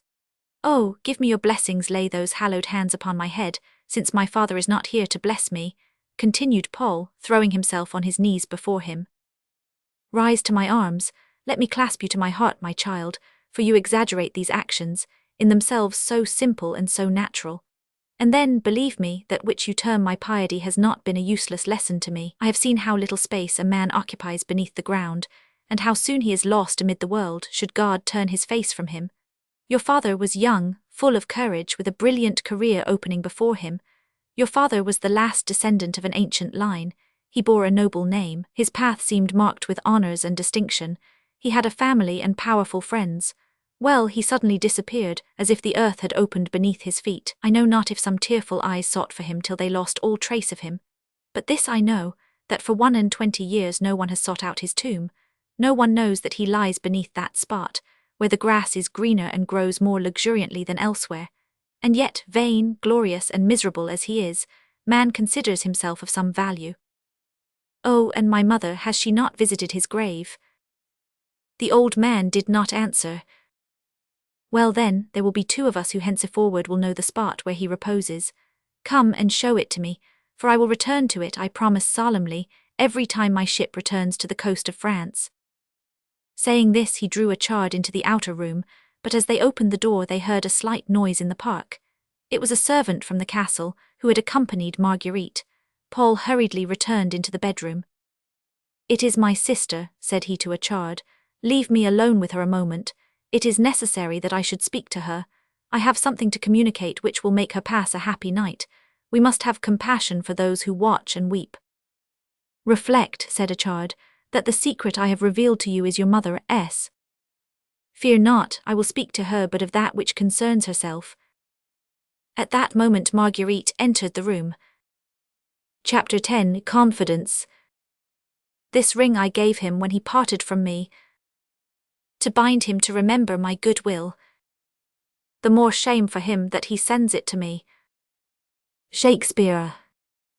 Marguerite had come, as she frequently did, to bring some provisions for the old man, and it was not without astonishment that she perceived in the outer room where she usually found Achard, a young and handsome man who looked at her with gladdened eyes and with a kindly smile. She made a sign to the servant to put down the basket in a corner of the room. He obeyed, and then went out to wait for his mistress in the park. When he had withdrawn, she advanced towards Paul, saying, I beg your pardon, sir, but I expected to find my old friend Achard here, and I came to bring him something from my mother. Paul pointed to the inner room, to let her know that the person she was seeking was within, for he could not reply to her. He felt that the tone of his voice would betray the emotions he experienced. The young girl thanked him with a bow, and went into the room to find Achard. Paul followed her with his eyes, his hand pressed upon his heart. That virgin soul into which love had never penetrated, now expanded with fraternal tenderness. Isolated as he had always been, having no friends but the rude children of the ocean, all that was soft or tender in his heart, he had turned towards God, and although in the eyes of rigid Christians, his religion might not have appeared as strictly orthodox, it is no less true that the poetry which overflowed in every word he uttered was nothing more than one vast and eternal prayer. It was not, therefore, astonishing that this first feeling which penetrated his heart, although purely fraternal, was as extravagant and transporting as the emotions of love. Oh, murmured he, poor isolated being that I am, how shall I be able to restrain my feelings when she returns, and prevent myself from clasping her to my heart and saying to her, Marguerite, my sister, no woman has yet felt love for me. Love me then with sisterly affection. Oh, mother, mother, by depriving me of your caresses, you have also deprived me of those of this dear angel. May God restore to you in eternity that happiness which you have driven from yourself and others. Farewell, said Marguerite to the old man, opening the door, farewell. I wish this evening to come myself, for I know not when I may see you again. And she went toward the outer door, pensive, and with her eyes cast down, without seeing Paul, without remembering that a stranger was in that room. Paul remained gazing at her with outstretched arms as if to prevent her leaving the house, with palpitating heart and moistened eyes. At length, when he saw her placing her hand upon the door latch, he cried aloud, Marguerite! She turned round amazed, but not being able to comprehend this strange familiarity, in one who was totally unknown to her, she half opened the door. Marguerite, reiterated Paul, advancing a step towards his sister, Marguerite, do you not hear me call you? It is true that my name is Marguerite, sir, she replied with dignity, but I could not imagine that word was addressed to me by a person whom I have the honor of knowing. But I know you, exclaimed Paul, going nearer to her, and then closing the door he brought her back into the room. I know that you are unhappy, that you have not one friendly heart into which you can pour your sorrows, not one arm from which you can ask support. You forget the one which is on high, replied Marguerite, raising her eyes and hand toward heaven. No, no, Marguerite, I do not forget, for it is he who sends me to offer you that which you most need, to tell you when all lips and all hearts are closed toward you, I am your friend devotedly, eternally. Oh, sir, replied Marguerite, these are sacred and solemn words which you have uttered, words, unfortunately, to which it would be difficult for me to give credence without proofs. And should I give you one, said Paul. Impossible, murmured Marguerite. Irrefragable, continued Paul. Oh, then, exclaimed Marguerite with an indescribable accent, in which doubt began to give place to hope. Well, and then? Oh, then, but no, no. Do you know this ring? Said Paul, showing her the one with the key that opened the bracelet. Gracious heaven, exclaimed Marguerite, have mercy upon me, he is dead. He lives. Then he no longer loves me. He loves you. If he be living, if he still love me, oh, I shall go mad, what was it I was saying? If he be living, if he still love me, how comes it that this ring is in your possession? He confided it to me as a token of recognition. And have I confided this bracelet to anyone? Cried Marguerite, pushing back the sleeve of her gown. Look. Yes, but you, Marguerite, you are not proscribed, dishonored in the eyes of the whole world, thrown amongst a condemned race. Of what importance is that? Is he not innocent? And then he thought, continued Paul, wishing to discover the extent of the devotedness and love of his sister, he thought that delicacy required, banished as he is forever from society, that he should offer you, if not restore to you, the liberty of disposing of your hand. When a woman has done for a man that which I have done for him, replied Marguerite, her only excuse is to love him eternally, and it is that I mean to do. Oh, you are an angel, exclaimed Paul. Tell me, rejoined Marguerite, seizing the young man's hands and looking at him with a supplicating air. What? Have you seen him then? I am his friend, his brother. Speak to me of him then, she exclaimed, giving herself up entirely to the recollection of her lover, and forgetting that it was the first time she had seen the person to whom she was addressing questions of so delicate a nature. What is he doing? What hope has he, poor unhappy man? He loves you, and he hopes again to see you. Then, stammered Marguerite, and drawing back some paces, he has told you. Oh, she cried, looking down and concealing her face, over which a sudden tinge of red had cast itself, replacing for a moment its habitual paleness. Paul approached her and clasping her to his breast, exclaiming, You are a miracle of devotedness. You do not then despise me, sir, said Marguerite, venturing to raise her eyes. Marguerite, cried Paul, had I a sister I would pray to heaven that she might resemble you. Oh, were it so you would have a most unhappy sister, she replied, leaning upon his arm and bursting into tears. Perhaps, said Paul, smiling. You know not then. Proceed. That Monsieur de Lectoure is to arrive tomorrow morning. I have been informed of that. And that tomorrow night the marriage contract is to be signed. I know that too. Well then, what can I hope for in such extremity as this? To whom can I apply to prevent this hated union? Who can I interest to aid me? My brother. God knows that I forgive him, but he cannot comprehend my feelings. My mother. Oh, sir, you do not know my mother. She is a woman whose reputation is unsullied, of the most austere virtue, and her will inflexible, for never having failed in her duty, she does not believe that others can forget it. And when she has once said, It is my will, all that remains to do is to bow down one's head, to weep, and to obey. My father, yes, I well know that my father must leave the room from which he has never stirred for 20 years to sign this contract.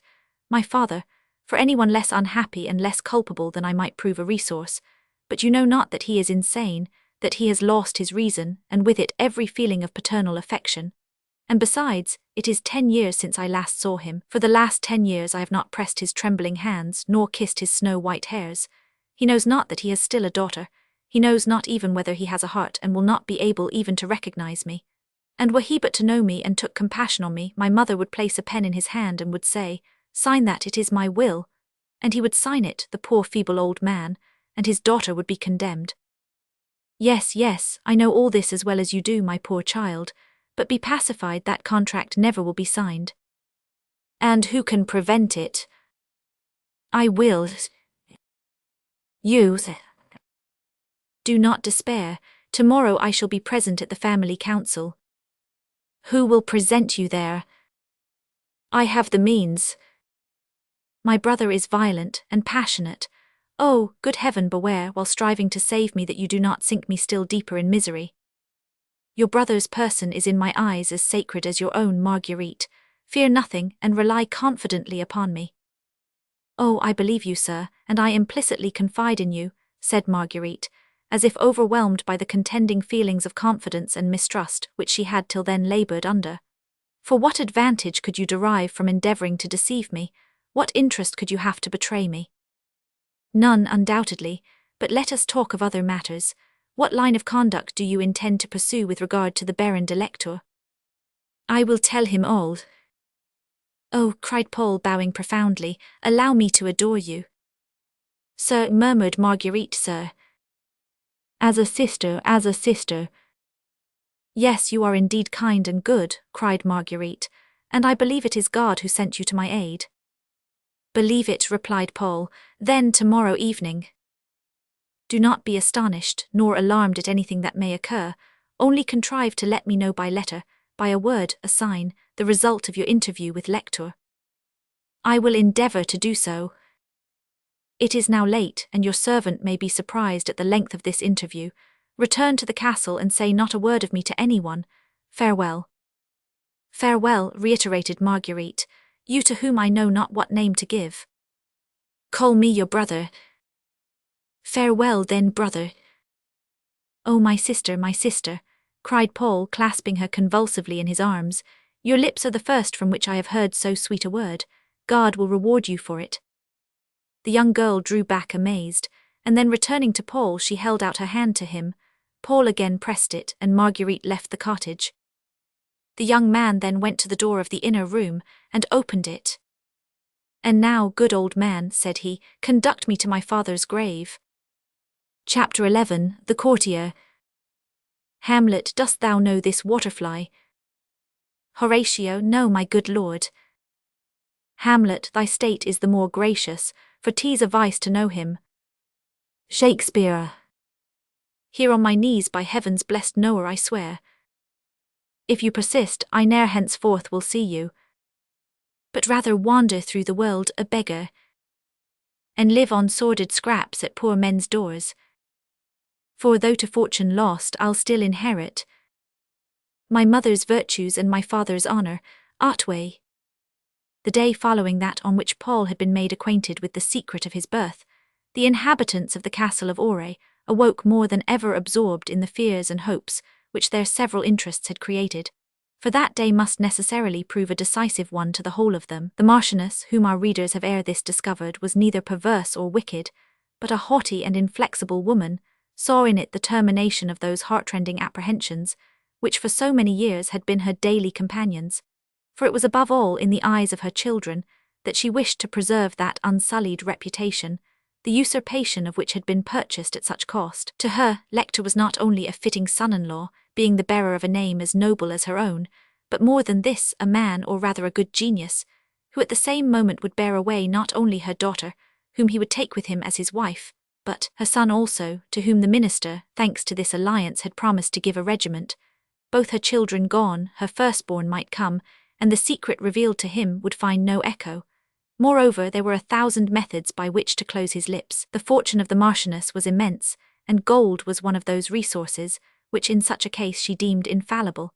The more terrible her fears, the more ardently did she desire this union, so that she not only encouraged the anxiety of Lector, but she also excited that of Emmanuel. As to the latter, tired of living unknown at Paris, or immured in Brittany, lost in the crowd of brilliant young men who formed the household of the king, or shut up in the antique castle of his ancestors, having their portraits as his sole companions, he knocked with impatient eagerness at the golden door which his intended brother-in-law was to open for him at Versailles. The grief and tears of his sister had, certainly, for a time afflicted him, for he was ambitious, more from a dread of the ennui, which would consume him if compelled to live on his estate, and from the desire of parading at the head of his regiment, captivating the hearts of all the ladies by the richness and good taste of his uniform, than from either pride or hardness of heart. Being himself incapable of forming any serious attachment, and despite the fatal consequences of his sister's love, he considered that love merely as a childish fancy, which the tumult and pleasure of the world would soon efface from her memory,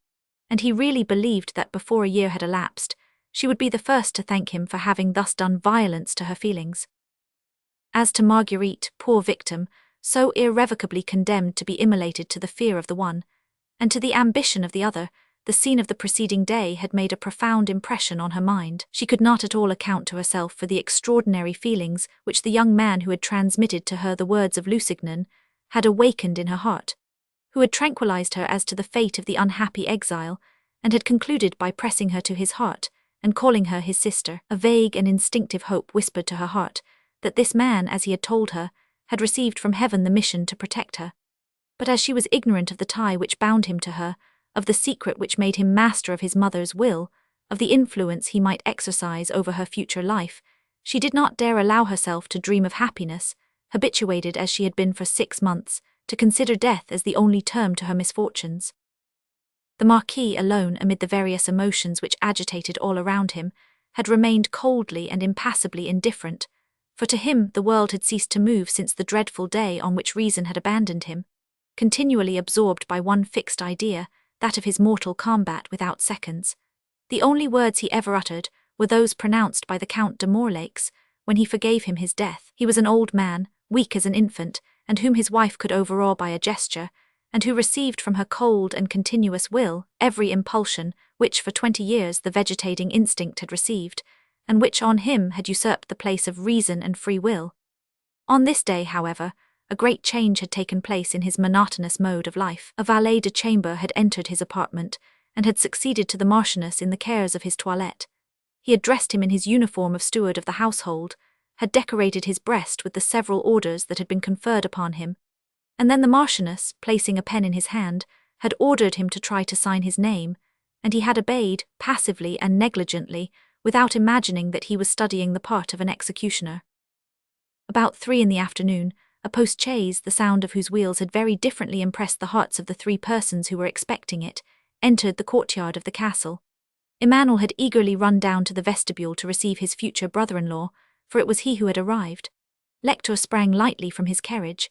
He had halted for some time at the last post-house to attire himself in a presentable costume, so that he arrived in an elegant court dress of the latest fashion. Emmanuel smiled at this evidence of his anxiety, for it was clearly to be perceived that Lector was determined not to lose the advantage of a first favourable impression by presenting himself in a dusty travelling dress. His intercourse with the fair sex had taught him that they almost invariably judge from the first glance, and the effect which it produces upon their minds or hearts, let it be favourable or unfavourable, is with difficulty removed.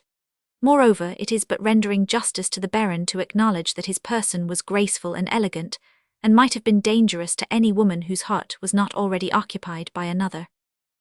"Permit me, my dear Baron," said Emmanuel, advancing toward him, "in the momentary absence of the ladies, to do the honours of the mansion of my ancestors.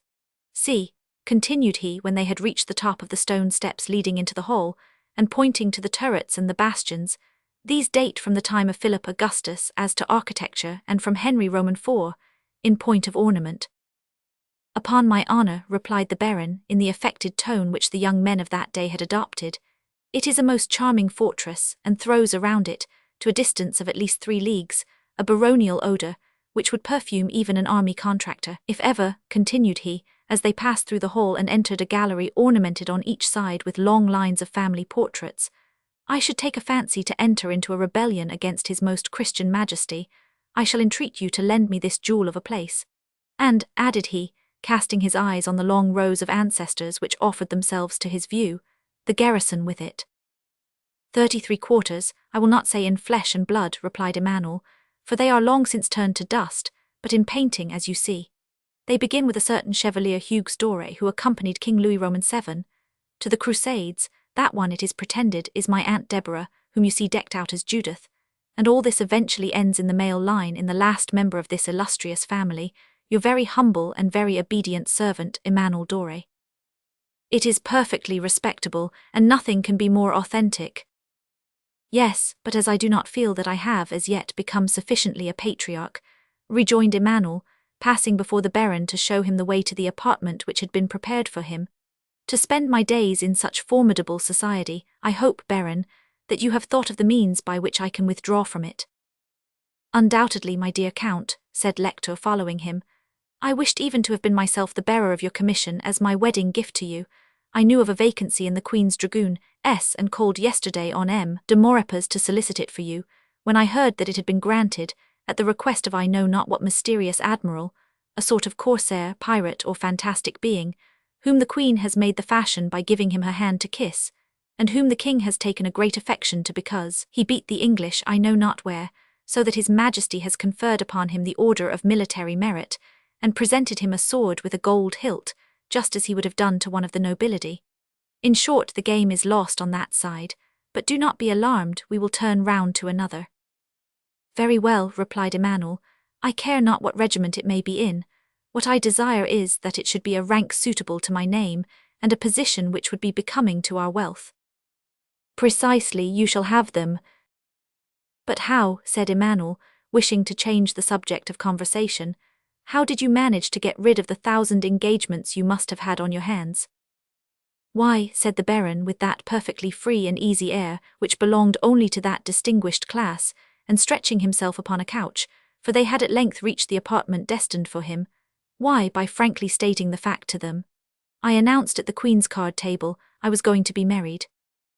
Oh, good heaven, why, this was perfect heroism, above all if you acknowledged you were about to seek a wife in the depths of Lower Brittany.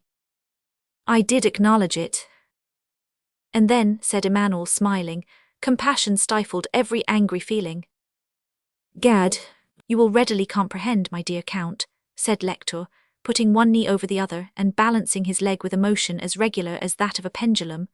Our women of the court believe that the sun rises at Paris and sets at Versailles. All the rest of France is, in their idea, a Lapland, Greenland, Nova Zembla, so that they expect, as you have hinted, my dear Count, to see me bring back with me from my voyage to the pole some large hands and formidable feet.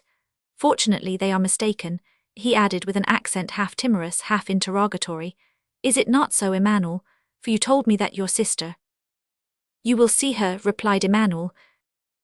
It will be a dreadful disappointment to that poor Madame de Chaulny, it cannot be helped, and she must console herself. What is it? This question was induced by the entrance of Emmanuel's valet de chambre, who had half opened the door and remained upon the threshold, waiting, as was then the custom of all servants in great houses, till his master should address him. What is it? Repeated Emmanuel. Mademoiselle Marguerite D. Aure requests that Monsieur the Baron de Lector will honour her with a private interview. Me, said Lector, rising from the sofa, certainly with the greatest pleasure. But no, it is a mistake, exclaimed Emmanuel, you must be mistaken, Celestin. I have the honour to assure your lordship, replied the valet de chambre, that I have correctly and faithfully executed the order which was given to me. Impossible, said Emmanuel, uneasy to the highest degree, at the step his sister had ventured to take. Baron, if you will be advised by me, you will send the little simpleton about her business. By no means, replied Lector. What does this Bluebeard of a brother mean? Celestin, did you not call this lad Celestin? Emmanuel impatiently bowed his head in the affirmative. Well then, Celestin, tell my lovely betrothed that I throw myself at her knees, at her feet, and that I await her orders either to go to her or to receive her here. And there, take this for the charges of your embassy. He threw him his purse. And you, Count, rejoined Lector, I trust that you have confidence enough in me to permit this tete-a-tete. But it is so perfectly absurd. Not at all, replied Lector. On the contrary, it is perfectly befitting. I am not a crowned head that I should marry a woman upon her portrait and by proxy. I wish to see her in person. Come, Emmanuel, he continued, pushing his friend toward a side door that he might not meet his sister. Come now, tell me frankly, in confidence between ourselves, is there any deformity? Why no, by heaven, replied the young Count, no, on the contrary, she is as lovely as an angel. Well then, said the Baron, what does all this opposition mean? Come now, begone, or must I call my guards? No, but on my word, I am afraid that this little simpleton, who has not the slightest notion of the world, is coming to destroy all that has been arranged between us. Oh, if that is all you fear, replied Lector, opening the door, you may be perfectly at ease. I like the brother too well not to look over some caprice, some extraordinary fantasies in the sister, and I pledge you my word as a gentleman, unless the devil should play us some strange trick, whom, I trust, is at this moment fully occupied in some other corner of the world, that Mademoiselle Marguerite Dore shall be Madame the Baroness de Lector, and that in a month you shall have your regiment. This promise appeared in some degree to pacify Emmanuel, who allowed himself to be pushed out of the door without making further difficulty. Lector immediately ran to a looking-glass to repair the slight traces of disorder, which the jolting over the 3 last leagues had occasioned in his dress. He had scarcely given to his hair and garments the most becoming turn and folds, when the door again opened, and Celestin announced, Mademoiselle Marguerite Dore. The Baron turned round, and perceived his betrothed standing pale and trembling on the threshold of the door. Although the promises of Emmanuel had inspired him with some degree of hope, a certain residue of doubt had still remained on his mind, if not as to the beauty, at all events, with regard to the deportment of the lady who was about to become his wife. His surprise was therefore unbounded, when he saw that delicate and graceful creature standing before him, and whom the most fastidious critic of female elegance could only have reproached with being in a slight degree too pallid. Marriages, such as the one about to be contracted by Lector, were by no means rare in an age in which questions as to rank and suitableness of fortune in general decided alliances between noble houses, but that which was scarcely found once in 1,000 times was that a man in the baron's position should meet, immured in a distant province, a lady possessed of an immense fortune, and whom at the first glance he could discern was worthy by her demeanour, her elegance, and her beauty, to shine in the most brilliant circles of the court. He therefore advanced toward her, no longer with the feeling of superiority as a courtier, addressing a country girl, but with all the respectful ease which distinguished good society at that time. "Pardon me, mademoiselle," said he, offering her his hand to conduct her to an arm-chair, but which she did not accept. "It was to me to solicit the favour you have bestowed upon me, and believe me, it was the apprehension of being considered indiscreet, which alone has occasioned the apparent neglect of allowing myself to be forestalled." "I truly appreciate this delicacy, sir," replied Marguerite in a trembling voice, and retreating one step, she remained standing. "It strengthens me still more in the confidence which, without having seen you, without knowing you, I had placed in your honour and good faith." "Whatever aim this confidence may have had, I am honoured by it, mademoiselle, and I will endeavour to render myself worthy of it. But, good heaven, what can so affect you?" "Nothing, sir, nothing," replied Marguerite, endeavouring to overcome her emotion. "But it is that I have to tell you that, but really, I am not sufficiently mistress of myself to—" She staggered and appeared as if about to fall. The baron sprang toward her to offer his support, but he had scarcely touched her when a flush of crimson suffused the cheeks of the young girl, and with a feeling which might be attributed as well to modesty as to repugnance, she disengaged herself from his arms. Lector had taken her hand, and conducted her to a chair, against which she leaned, but would not seat herself in it. "Good God!" exclaimed the baron, still retaining her hand, "it must then be something very difficult to utter that has brought you hither. Or, without my at all suspecting it, has my being affianced to you already conferred upon me the imposing air of a husband?" Marguerite made another effort to withdraw her hand from the baron, and which induced the latter to observe it. "How," said he, not satisfied with having the most adorable of faces, the elegant figure of a fairy, "but you must have such lovely hands. Hands perfectly royal in their shape. Why, 'tis enough to make me expire at once." "I trust le baron," rejoined Marguerite, and making a last effort she withdrew her hand from his grasp, "that the words with which you are now addressing me are merely words of gallantry." "No, by my soul, they are the sincere truth." "Well then, I hope, should it be, which I much doubt, that you really think that which you have been pleased to say. I trust, I say, that such motives will not lead you to attach a higher value to the union which has been projected." "They will indeed, and that I swear to you." "And yet," continued Marguerite, gasping for breath, so much was her heart oppressed, "and yet, sir, you consider marriage as a solemn matter." "That is as it may happen," smilingly replied Lector. "For example, if I were about to marry an old dowager." "In short," rejoined Marguerite in a more determined tone, "I beg your pardon, sir, if I have been mistaken. I thought perhaps that with regard to the alliance proposed between us, you had formed some idea of reciprocity of feeling." "Never," cried Lector, interrupting her, for he appeared as eager to avoid the frank explanation, which Marguerite desired as she seemed to provoke it. "Never, and above all, since I have seen you, I could not hope to be worthy of your love. And yet my name, my position in society, notwithstanding I should fail to influence your heart, may yet give me a title to your hand." "But how, sir," said Marguerite timidly, "how can you separate the one from the other?" "As do 3/4 of the people who get married, mademoiselle," replied Lector, with a carelessness which would have at once deterred the confidence of a woman less candid than Marguerite. "A man marries in order to have a wife, the wife to have a husband. It is a social compact, an arrangement of convenience. What can love have to do in a matter of this nature?" "Your pardon, sir. Perhaps I have not clearly expressed my meaning," continued Marguerite, making an effort to control her feelings, and to conceal from the man upon whom her future fate depended the impression his words had produced upon her mind. "But you must attribute my hesitation, sir, to the timidity of a young girl, compelled by imperious circumstances to speak on such a subject." "Not at all, mademoiselle," replied Lector, bowing and giving to his voice a tone which nearly approached raillery. On the contrary, you speak like Clarissa Harlowe, and all you say is as clear as daylight. God has endowed me with a mind sufficiently quick-sighted perfectly to comprehend things which are but hinted at. How, sir, cried Marguerite, you comprehend what I had the intention of saying, and you allow me to continue. How would it be if on looking deeply into my heart and interrogating all its feelings, I found it impossible to love the person who had been presented to me as my future husband? Why, replied Lector, in the same sarcastic tone in which he had before spoken, in my opinion the best course to pursue would be not to tell him of it. And why not, sir? Because it would really be too simple. And if that avowal were made, not from simplicity but from delicacy, if I added, and may the shame of such an avowal fall back on those who compel me to make it, if I added, sir, that I have loved, that I still love. Oh, some little romance, is it not so? Said Lector carelessly, crossing his leg and playing with the frill of his shirt.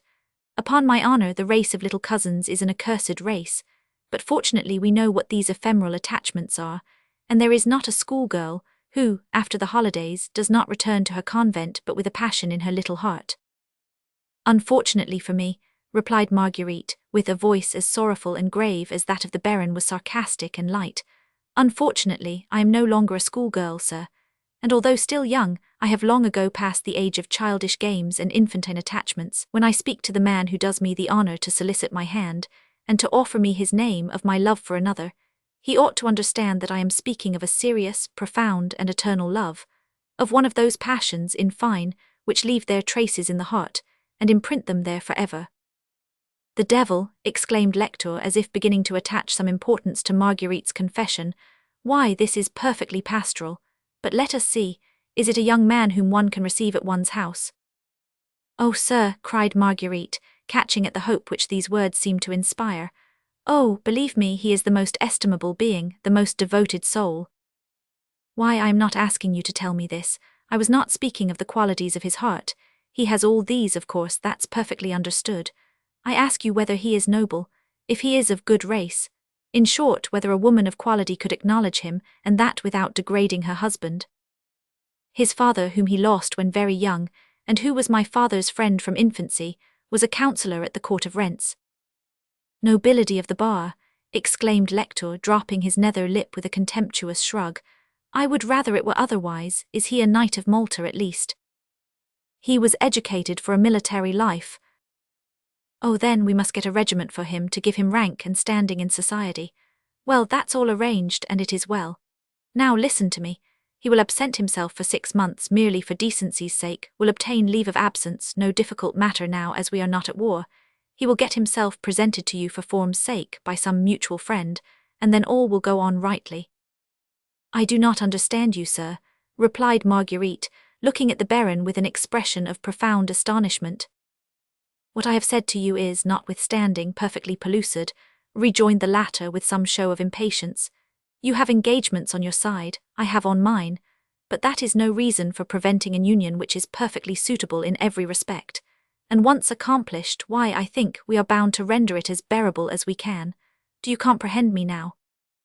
Oh, pardon me, sir, pardon me, cried Marguerite, starting back as though these words had outraged her.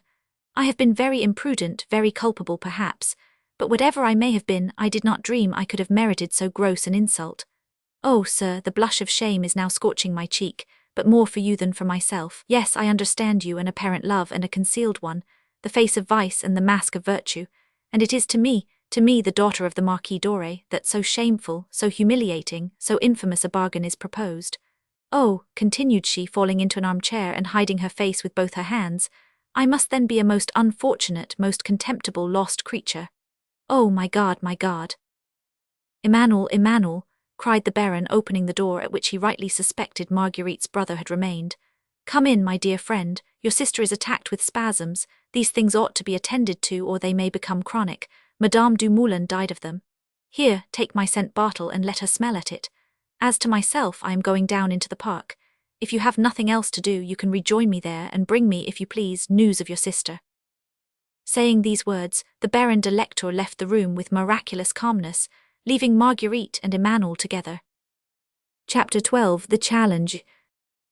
Do as you will, heap wrongs on wrongs upon me. It shall not anger me, I tell thee, Claudius. Thou art enshrined in a holy circle. My foot can never pass, nor taunt nor insult, can e'er induce this hand to rise against thee. Therefore be satisfied. Once more I tell Theo, I will not fight with thee. Old play. On the day on which the interview between Marguerite and the Baron de Lector had taken place, the result of which had proved so diametrically opposed to the hopes and expectations of the young girl, on that day at 4 o'clock, the dinner bell recalled the Baron to the castle.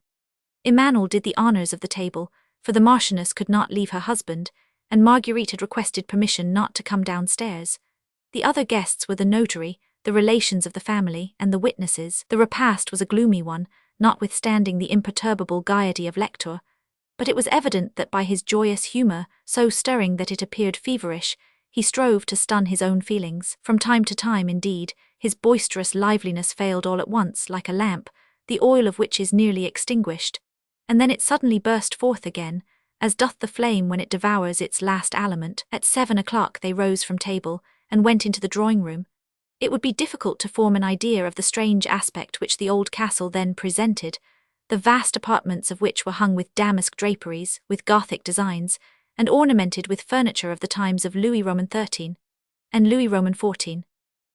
They had been so long closed that they appeared unaccustomed to the presence of living beings, and therefore, notwithstanding the abundance of chandeliers with which the servants had decorated the rooms, the feeble and vacillating light of the wax candles was insufficient to illuminate the vast rooms, and in which the voice resounded as under the arches of a cathedral. The small number of the guests, who were to be joined during the evening by some 3 or 4 gentlemen of the neighbourhood, increased the gloom which appeared to hover over the emblazoned columns of the castle. In the centre of one of the saloons, the same one in which Emmanuel, at the moment after his arrival from Paris, had received Captain Paul, was placed a table prepared with much solemnity, on which was laid a closed portfolio, which, to the eyes of a stranger ignorant of all that was preparing, might as well have enclosed a death warrant as a marriage contract. In the midst of these grave aspects and gloomy impressions, from time to time, a shrill mocking laugh would reach the ears of a group of persons whispering to each other.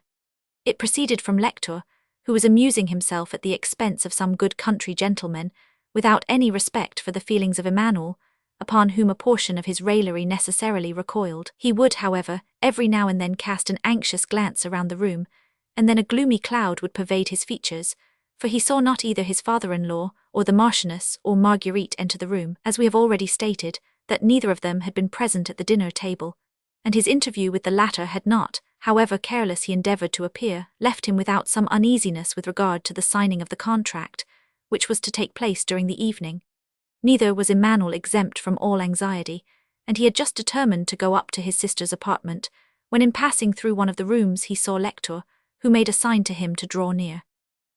"By heaven, you have come in the nick of time, my dear Count," said he to him, while appearing to pay the greatest attention to a good country gentleman who was talking to him, and of whom he seemed on terms of perfect intimacy. "Here is M. de Naze, who is relating to me some very curious things, upon my word. But do you know," continued he, turning to the narrator, "this is most admirable and highly interesting.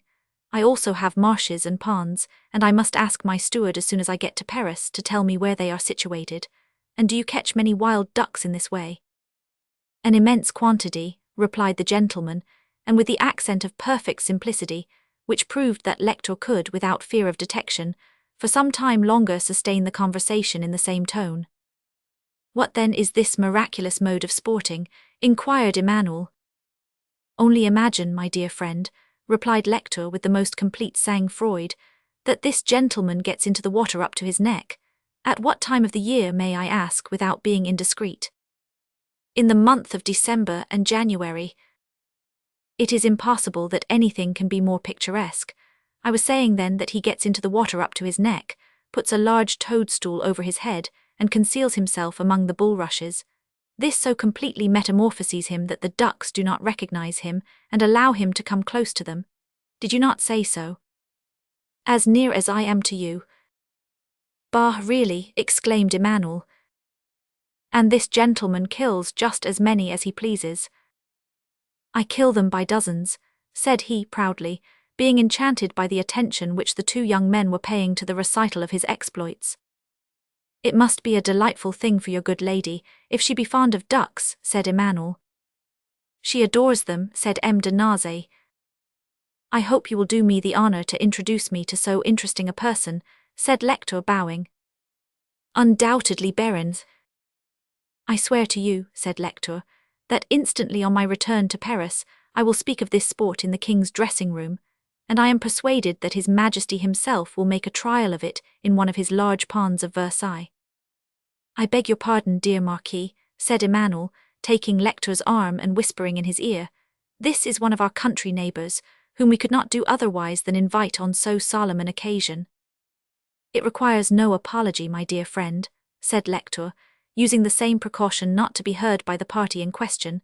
"You would have been decidedly wrong had you deprived me of so amusing a companion. He is an appendage to the dower of my future wife, and I should have been greatly chagrined not to have made his acquaintance." "Monsieur de la Jarrie," said a servant, opening the door. "A sporting companion," said Lector. "No," replied M. de Naze, "he is a traveller." Ah, exclaimed Lector with an accent which announced that the newly arrived personage was to be the subject of a new attack. He had hardly made the ejaculation when the person announced entered the room, muffled up in a Polish dress, lined with fur. "Ah, my dear La Jarrie," cried Emmanuel, advancing to meet him and holding out his hand to him, "but how you are befurred! Upon my honour, you look like the Tsar Peter." "It is," replied La Jarrie, shivering, although the weather was by no means cold, because when one arrives from Naples, Peru. "Ah, the gentleman has arrived from Naples," said Lector, joining in the conversation. "Direct, sir." "Did you ascend Vesuvius, sir?" "No, I was satisfied with looking at it from my window." "And then," continued the traveller, with a tone of contempt most humiliating to the volcano, "Vesuvius is not the most curious thing that is to be seen at Naples. A mountain that smokes. My chimney does as much when the wind is in the wrong quarter, and besides, Madame La Jarrie was dreadfully alarmed at the idea of an eruption." "But of course you visited the Grotto del Cane," continued Lector. "To what purpose?" rejoined La Jarrie. "To see an animal that has vapours, give a pill to the first poodle that passes, and he will do as much. And then Madame La Jarrie has quite a passion for dogs, and it would have given her pain to witness so cruel an exhibition." "I hope, however, that a man of science like yourself," said Emmanuel, bowing, "did not neglect the Solfatara." I would not set my foot there. I can very easily imagine what 3 or 4 acres of sulphur looks like, the sole produce of which is a few millions of matches. Moreover, Madame La Jarrie cannot support the odour of sulphur." "What do you think of our new friend?" said Emmanuel, leading Lector into the room in which the contract was to be signed. "I know not whether it is because I saw the other first, but I decidedly prefer Naze." The door again opened, and the servant loudly announced Monsieur Paul. Exclaimed Emmanuel, turning round. "Who is this?" inquired Lector listlessly. "Another country neighbour." "No, this is quite another sort of person," replied Emmanuel with agitation. "How does this man dare to present himself here?" A plebeian, a common fellow, is he not? But rich, I suppose. No, a poet, musician, painter. Well, I can assure you, Emmanuel, that they are beginning to receive this sort of people, that accursed philosophy has confounded everything. It cannot be helped, my dear fellow, we must courageously make up our minds to it, we have come to that. An artist sits down by a great noble, elbows him, touches the corner of his hat to him, remains seated when the other rises. They converse together on court matters, they jest, they joke, they squabble. It is bon ton, though decidedly bad taste." "You are mistaken, Lector," replied Emmanuel. "He is neither poet, painter, or musician. He is a man to whom I must speak alone. Just lead off Naze, while I do the same with La Jarrie." Upon this, the 2 young gentlemen took each of the country neighbours by the arm, and drew them away into another room, talking of shooting and travelling. The side door through which they went out had scarcely closed upon them, when Paul appeared at the principal one. He went into the room he already knew, each corner of which concealed a door. The one led to a library, the other to the room in which he had been shut up on his first visit, awaiting the result of the conference between Marguerite and Emmanuel, and then approaching the table he remained there for a moment, looking attentively at the 2 doors as though he had expected to see one of them opened. His hope was not fallacious. In a few moments that of the library was opened, and he perceived a white form standing within it. He rushed towards it. "Is it you, Marguerite?" said he. "Yes," replied a trembling voice. "Well, I told him all. And in 10 minutes the contract is to be signed. I suspected as much. He is a miserable wretch." "What's to be done?" cried the young girl. "Take courage, Marguerite." "Courage, oh, it now fails me entirely." "There is that which will restore it," said Paul, handing her a letter. "What does this letter contain?" "The name of the village in which you will find your son, and the name of the woman in whose house he has been concealed." "My son, oh, you are my guardian angel," cried Marguerite, endeavoring to kiss the hand which held the paper to her. "Silence, someone is coming. Whatever may happen, you will find one at a chards."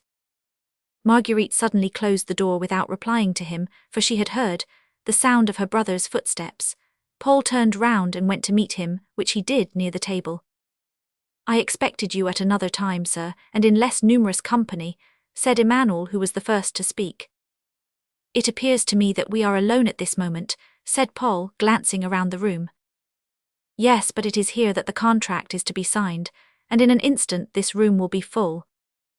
"But many things may be said in an instant, Count." "You are right, sir, but you must meet a man who does not require more than an instant to comprehend them." "I am listening," said Paul. "You spoke to me of letters," rejoined Emmanuel, drawing nearer to him and lowering his voice. "It is true," said Paul with the same calmness. "You fixed a price upon those letters." "That is also true." "Well then, if you are a man of honor for that price, for the sum enclosed in this pocketbook, you ought now to be prepared to give them up." "Yes, sir, yes," replied Paul. "The case stood thus as long as I believed your sister, forgetful of the vows she had made, the fault she had committed, and even the child to which she had given birth, was seconding your ambition by her perjury. Then I thought it would be a sufficiently bitter fate for the poor child to enter upon life without a name and without a family, not to allow him to enter it without a fortune also. And I then demanded of you, it is true, that sum in exchange for the letters in my possession. But now the state of things is altered, sir. I saw your sister throw herself upon her knees before you. I heard her entreat you not to force her into this infamous marriage, and neither prayers nor tears, nor supplications could make any impression on your heart. It is now for me who hold your honor, and the honor of your family within my hands, it is for me to save the mother from despair, as I would have saved the child from penury and misery. Those letters, sir, shall be delivered to you, when you shall, upon this table, instead of signing the marriage contract of your sister with the Baron de Lectour, sign that of Mademoiselle Marguerite Doré with Anatole de Lusignan." "Never, sir, never." "You shall not have them, excepting on that condition, Count." "Oh, I shall perhaps find some mode of compelling you to return them." "I know not any," coldly replied Paul. "Will you, sir, deliver those letters to me?" "Count," replied Paul with an expression of countenance, which under the circumstances was perfectly inexplicable to Emmanuel, "Count, listen to me. Will you return me those letters, sir?" "Count, yes or no?" "No," said Paul calmly. "Well then, sir, you wear a sword as I do. We are both gentlemen, or rather I would believe you to be such. Let us leave the house together, and one of us shall return alone, and he, being unfettered and powerful from the death of the other, shall then do as he best pleases." "I regret I cannot accept the offer, Count." "How, you wear that uniform, that cross upon your breast, by your side that sword, and you refuse a duel?" "Yes, Emmanuel, I do refuse it, because I cannot raise my sword against you, Count, believe me, I entreat you." "You cannot fight with me." "I cannot, upon my honor." "You cannot fight with me, you say?" At this moment a person who had entered the room without being perceived burst into a loud laugh, close behind the two young men. Paul and Emmanuel turned hastily round. Lector was standing close to them. "But," said Paul, pointing to Lector, "I can fight with him, for he is a miserable and infamous wretch." A burning blush passed over Lector's features, like the reflection of a flame. He made a step towards Paul and then stopped. "It is well, sir," said he, Send your second to Emmanuel and they can arrange this matter. You will understand that between us the affair is merely deferred, said Emmanuel to Paul. Silence, replied Paul, they are announcing your mother. Yes, silence, and tomorrow we meet again. Lector, added Emmanuel, let us go to receive my mother. Paul looked silently at the young men as they retired, and then he entered the small room in which he had before been concealed. Chapter 13. The Contract. Listen to me and heed me. If this contract thou holdst me to, abide thou the result. Answer to heaven for what I suffer, act. Prepare thyself for such calamity to fall on me and those whose evil have linked them with me as no past mishap, however rare and marvellously sad, can parallel Knowles the hunchback. At the moment that Paul went into the study, the Marchioness appeared at the door of the drawing-room, followed by the notary, and the several persons who had been invited to be present at the signing of the contract. Notwithstanding the nature of the meeting, the Marchioness had not considered it proper to lay aside, even for one evening, her mourning garments, and dressed in complete black, as she had been always during 20 years, she came into the room a few moments before the Marquis. None of the persons present, not even his son, had seen the Marquis for many years. Such attention was in those days paid to ancient forms, that the Marchioness would not allow the marriage contract of her daughter to be signed without the head of the family, although deprived of reason, being present at the ceremony. However little accustomed Lector was to feel intimidated, the Marchioness produced upon him the effect which she did on every one that approached her, and on seeing her enter the room with so grave and dignified an aspect, he bowed to her with a feeling of profound respect. I am grateful to you, gentlemen, said the Marchioness, bowing to the persons who accompanied her, for the honour you have been pleased to confer upon me, by being present at the betrothal of Mademoiselle Marguerite Doré with the Baron de Lector. I in consequence was desirous that the Marquis, although suffering from illness, should also be present at this meeting, to thank you at least by his presence, if he cannot do so verbally. You are all aware of his unfortunate malady, and you will therefore not be astonished should some disjointed words. Yes, madam, said Lector, interrupting her, we know the misfortune which has befallen him, and we admire the devoted wife, who for 20 years has borne half the weight of this sad visitation.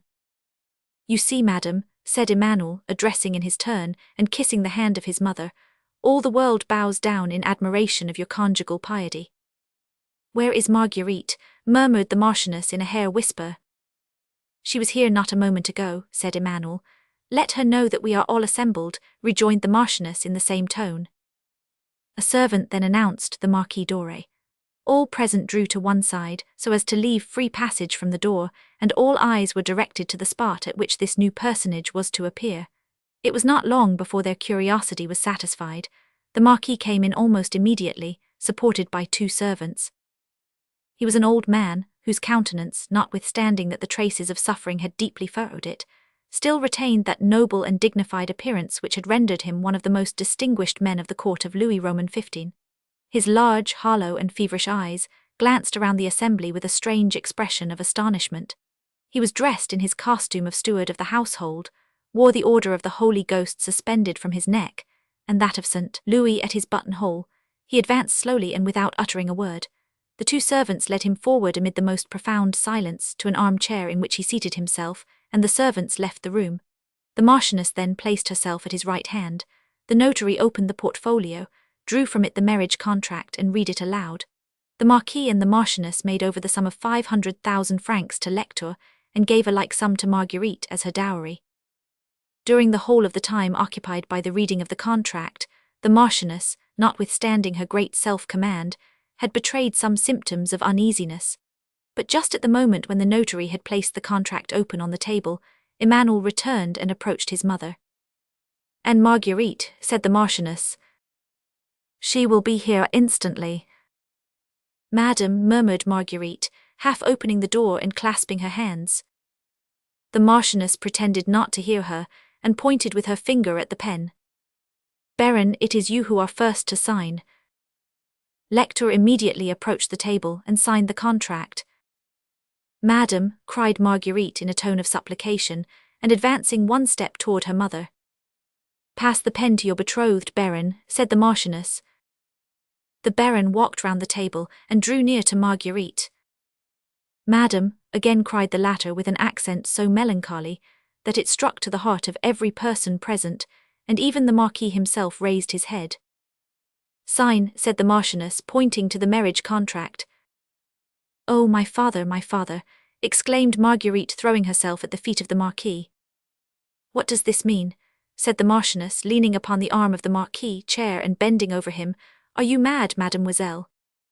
My father, oh, my father, again cried Marguerite, throwing her arms around him. My father, have pity, save your daughter. Marguerite, murmured the Marchioness in a threatening accent. Madam, replied Marguerite, I cannot address myself to you. Permit me then to implore my father's pity. Unless, she added, pointing to the notary with a firm and determined gesture, you would prefer my invoking the protection of the law. Come, come, said the Marchioness, rising, and in a tone of bitter irony, this is a family scene, and which, although highly interesting to near relations, must be sufficiently tedious to strangers. Gentlemen, you will find refreshments in the adjoining rooms. My son, conduct these gentlemen and do the honours. Baron, I must beg your pardon for a short time. Emmanuel and Lector bowed in silence and withdrew, followed by all the company. The Marchioness remained motionless until the last of them had withdrawn, and then she closed all the doors leading into the room, when, returning to the Marquis, whom Marguerite still held clasped in her arms. And now, said she, that there is no one present excepting those who have the right to lay their commands upon you, sign that paper, mademoiselle, or leave the room. For pity's sake, madam, for pity's sake, do not compel me to commit so infamous an act. Have you not heard me? Said the Marchioness, giving to her voice an imperative tone which she thought impossible to be resisted. Or must I repeat my words? Sign or leave the room. Oh, my father, cried Marguerite, mercy, mercy. No, it shall not be said that after having been banished from my father's presence for 10 years I was torn from his arms the first time I again beheld him, and that before he had recognized me, before he has embraced me. Oh, father, father, it is I, it is your daughter. What is that voice that is imploring me? Murmured the Marquis. Who is this child who calls me father? That voice, said the Marchioness, seizing the arm of her daughter, is a voice that is raised against the rights of nature. That child is a rebellious daughter. My father, cried Marguerite imploringly, look at me. Oh, my father, save me, I defend me, I am Marguerite. Marguerite, Marguerite, stammered the Marquis, I had formerly a child of that name.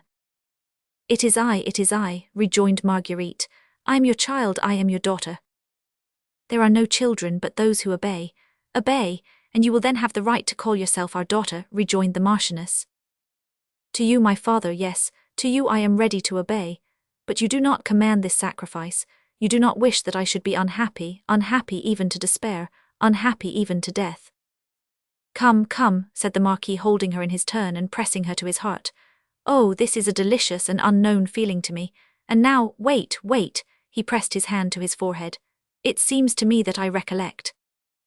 Sir, cried the Marchioness, tell her that she ought to obey, that the malediction of God awaits rebellious children.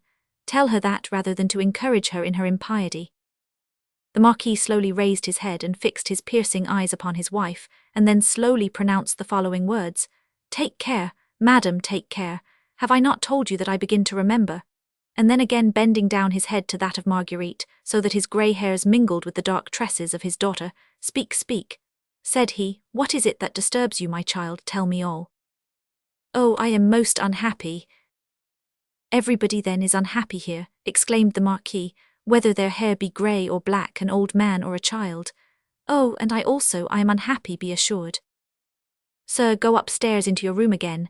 You must, said the Marchioness. Yes, that I may again be face to face with you, shut up like a prisoner.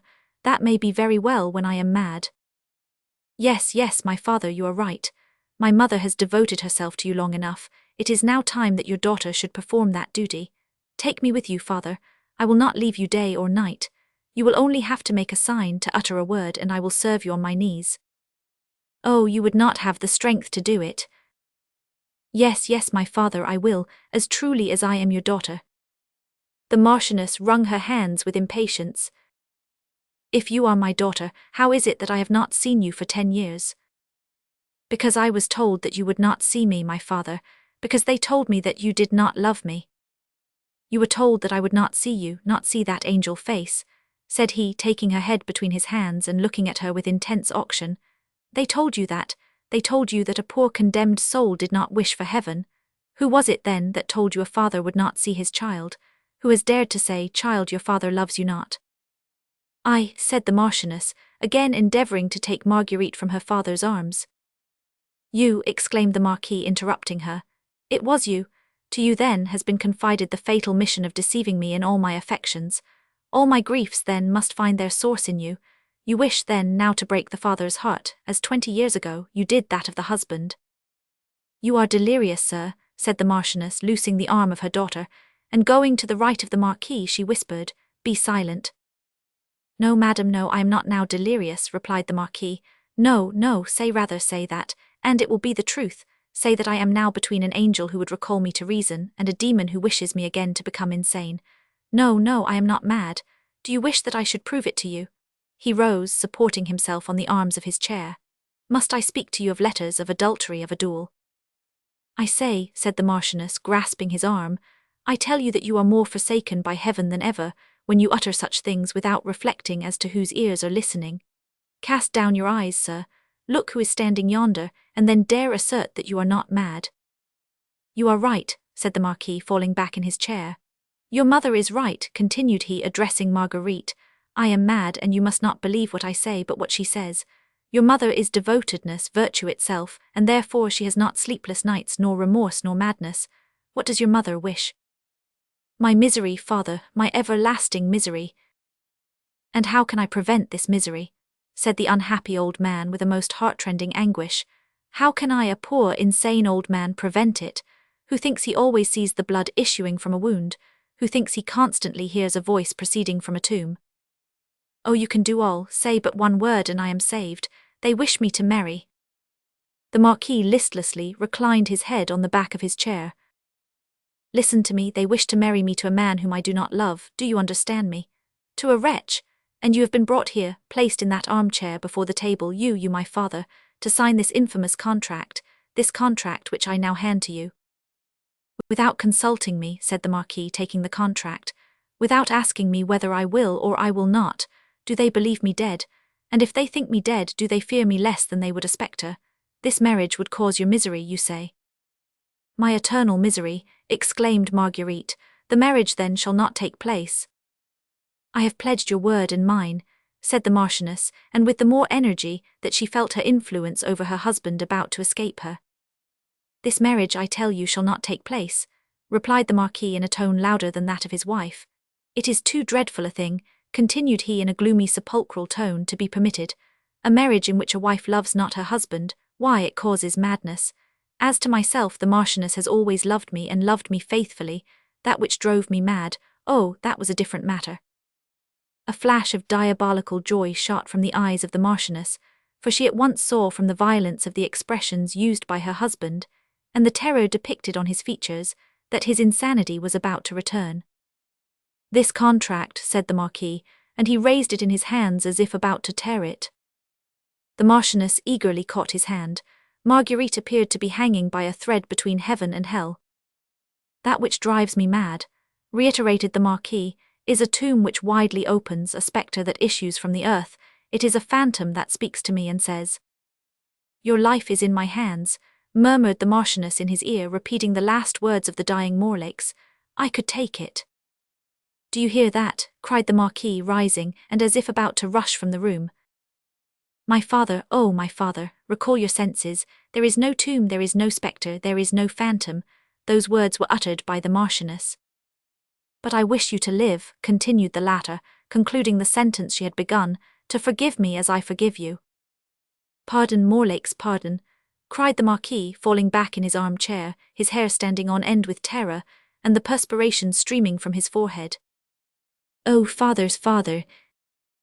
You see that your father is altogether deranged, said the Marchioness triumphantly. Say no more to him. Oh, cried Marguerite, God will, I trust, perform a miracle. My love, my caresses, my tears will restore him to reason. Make the attempt, replied the Marchioness coldly, abandoning to her care the Marquis, who was powerless, speechless, and almost without consciousness. "Oh, my poor father," exclaimed Marguerite in a tone of agony. The Marquis remained perfectly impassible. "Sir," said the Marchioness in an imperative manner. Cried the Marquis, shuddering. "Save me, oh, save me, father," cried Marguerite, wringing her hands and throwing herself back in despair. "Take this pen and sign," said the Marchioness. "You must, it is my will." "Now I am lost indeed," cried Marguerite, overwhelmed with terror, and feeling that she had no longer strength to continue the struggle. But at the moment that the Marquis, overpowered, had written the first letters of his name, when the Marchioness was congratulating herself on the victory she had obtained, and Marguerite was about to leave the room in despair, an unexpected incident suddenly changed the scene. The door of the study opened, and Paul, who had been anxiously watching, though invisibly, the whole of this terrible conflict, issued from it. "Madam," said he, "one word before this contract is signed." "Who is it calls me?"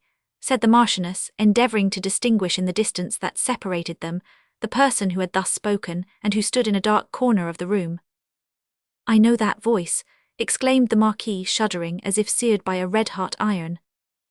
Paul advanced 3 paces, and the light from the lustre hanging in the centre of the room fell full upon him. "Is it a spectre?" cried the Marchioness in her turn, struck with the resemblance of the youth who stood before her to her former lover. "I know that face," cried the Marquis, believing that he saw the man whom he had killed. My God, protect me," stammered Marguerite, raising her eyes and hands to heaven. Morlaix," said the Marquis, rising and advancing toward Paul. "Morlaix, pardon, mercy," and he fell at full length upon the floor. "My father," cried Marguerite, rushing to his assistance. At that moment a servant entered the room, with terror in his looks, and addressing the Marchioness said, "Madam, a charge has sent to request that the priest and the doctor of the castle may instantly be ordered to attend him. He is dying." "Tell him," replied the Marchioness, pointing to her husband, whom Marguerite was vainly endeavouring to restore to consciousness, "that they are both obliged to remain here to attend upon the Marquis." Chapter 14. Religious Conviction. "And this our life exempt from public haunt, finds tongues in trees, books in the running brooks, sermons in stones, and good in everything." Shakespeare. As has been seen by the end of the preceding chapter, God, by one of those extraordinary combinations which short-sighted man almost always attributes to chance, had summoned to his presence, and almost at the same moment, the souls of the noble Marquis d'Orsay and the poor low-born Achard. We have seen that the former, struck by the sight of Paul, the living portrait of his father as if by a thunderbolt, fell at the feet of the young man, who was himself terrified at the effect his appearance had produced. As to Achard, the circumstances which had hastened his death, although differing in their nature and from very opposite feelings, had arisen from the same fatal causes, and had been brought about by the same individual. The sight of Paul had created direful emotions in the breasts both of the Marquis and Achard, on the former from excess of terror, on the latter from excess of joy. During the day which had preceded the intended signing of the contract, Achard had felt himself more feeble than usual. Notwithstanding this, he had not neglected in the evening to crawl to his master's grave, there to put up his accustomed prayer. Thence he had observed with a devotion more profound than ever, that ever new and splendid spectacle, the sun sinking into the ocean. He had followed the decline of its empurpled light, and as though the vast torch of the world had drawn his soul toward it, he had felt his strength extinguished with its last rays, so that when the servant from the castle came in the evening at the accustomed hour to receive his orders, not finding him in his house, had sought for him without the park, and, as it was well known that he generally walked in that direction, found him lying extended at the foot of the great oak tree, upon the grave of his master, and deprived of consciousness. Thus did he remain constant to the last in that religious devotedness he had vowed to his master's tomb, and which had been the exclusive feeling of the last years of his life. The servant took him in his arms and carried him into his house, and then, terrified at the unexpected accident, had hastened to the Marchioness to inform her that Achard required the attendance of a physician and a priest, which message was delivered to her by the servant then in waiting, to which the Marchioness refused to accede, under the pretext that they were required as urgently by the Marquis as the old servant, and that superiority of rank, powerful, even when at the point of death, gave her husband the right of first employing. but the intelligence which had been announced to the Marchioness at the moment of that dreadful agony, into which their varying interests and varying passions had thrown the actors in this family drama, of which we have become the historian, this intelligence, we say, was heard by Paul. Conceiving that the signature of the contract had now become impossible from the state of the Marquis, he had only allowed himself time to whisper to Marguerite that should she need his assistance, she would find him at Achard's cottage, and then he rushed into the park, and winding his way amid its serpentine walks and thickets, with the skill of a seer man who reads his path in the starry firmament, he soon reached the house, entered it panting from his rapid course, and found Achard just as he was recovering from his fainting fit, and clasped him in his arms. The delight of again seeing him renewed the strength of the old man, who now felt certain of having a friendly hand to close his eyes. "Oh, it is you," exclaimed the old man. "I did not hope to see you again. And could you possibly believe that I should have been apprised of the state in which you were, and that I would not instantly fly to your assistance? But I knew not where to find you, where I could send to tell you that I wished once more to see you before I died. I was at the castle, father, where I learned that you were dangerously ill, and I hastened hither." "And how was it that you were at the castle?" said the old man with amazement. Paul related to him all that had occurred. "Eternal Providence," cried the old man when Paul had concluded his recital, "how hidden and inevitable are thy decrees! Thou who, after 20 years, hast conducted this youth to the cradle of his infancy, and hast killed the assassin of the father by the mere aspect of the son." Yes, thus it happens," replied Paul, "and it is Providence also who conducts me to you that I might save you, for I heard them refuse to send you the physician and the priest." "According to common justice," rejoined Achard, "they might have made a fair division. The Marquis who fears death might have retained the physician, while to me who am tired of life they might have sent the priest." "I can go on horseback," said Paul, "and in less than an hour." "In an hour it would be too late," said the dying man in an enfeebled voice. A priest only I ask, but for a priest." "Father," replied Paul, "in his sacred functions, I know I cannot supply his place, but we can speak of God, of his greatness and his goodness." "Yes, but let us first finish with the things of this earth, that we may then be able to turn our thoughts wholly to those of heaven. You say that, like myself, the Marquis is dying." "I left him at the last agony." "You know that immediately after his death, the papers which are deposited in that closet, and which prove your birth, are yours by right." "I know it." "If I die before the Marquis, to whom can I confide them?" The old man sat up and pointed to a key hanging at the head of his bed. "You will take that key, you will open the closet, in it you will find a casket. You are a man of honor. Swear to me that you will not open that casket until the Marquis shall be dead." "I swear it," said Paul solemnly, and extending his hand towards the crucifix hanging at the head of the bed. "'Tis well," replied Achard, "now I shall die in peace." "You may do so, for the Son holds your hand in this world, and the Father stretches out his towards you from heaven. Do you believe, my child, that he will be satisfied with my fidelity? No king was ever so faithfully obeyed during life, as he has been since his death." "Yes," murmured the old man in a gloomy tone, "I was but too exact in following his orders. I ought not to have suffered the duel to have taken place. I ought to have refused attending it as a witness. Hear me, Paul, it is this that I wish to have said to a priest, for it is the only thing that weighs upon my conscience. Listen, there have been moments of doubt, during which I have regarded this solitary duel as an assassination. In that case, Paul, in that case I have not only been a witness but an accomplice." "My second father," replied Paul, "I know not whether the laws of earth are always in accordance with the laws of heaven, and whether honor as it is considered by man would be a virtue in the eyes of the Lord. I know not whether our holy church, an enemy to bloodshed, permits that the injured should attempt with his own hands to avenge the wrongs inflicted upon him by attacking his injurer, and if in that case the judgment of heaven directs the pistol ball or the sword's point. These are questions not to be decided by reasoning but by conscience. Well then, my conscience tells me that, situated as you were, I should have done precisely as you did.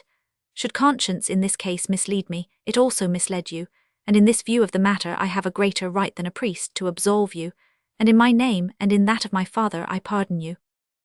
Thanks," cried the old man, pressing the hands of Paul. "Thanks for these words, pour consolation into the soul of a dying man. Remorse is a dreadful thing. Remorse would lead one to believe that there exists no God, for without a judge there can be no judgment.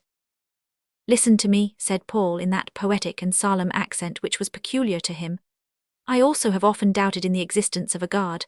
Isolated and lost in the wide world without family, and without a single friend, I sought for support in the Lord, and I asked of everything that encircled me some proof of his existence. Often have I arrested my steps at the foot of one of these crosses, erected by the roadside, and with my eyes fixed upon the Saviour, I demanded and with tears to be assured of his existence and divine mission. I prayed that his eyes would deign to look upon me, that one drop of blood might fall from his wound, or that a sigh might issue from his lips. The crucifix remained motionless, and I arose, my heart being overcome with despair, saying, Did I but know where I could find my father's tomb, I would question him as Hamlet did the ghost, and he would perhaps answer me. Poor child! Then would I enter a church, continued Paul, one of those churches of the north, gloomy, religious, Christian, and I would feel myself borne down with sorrow, but sorrow is not faith. I approached the altar.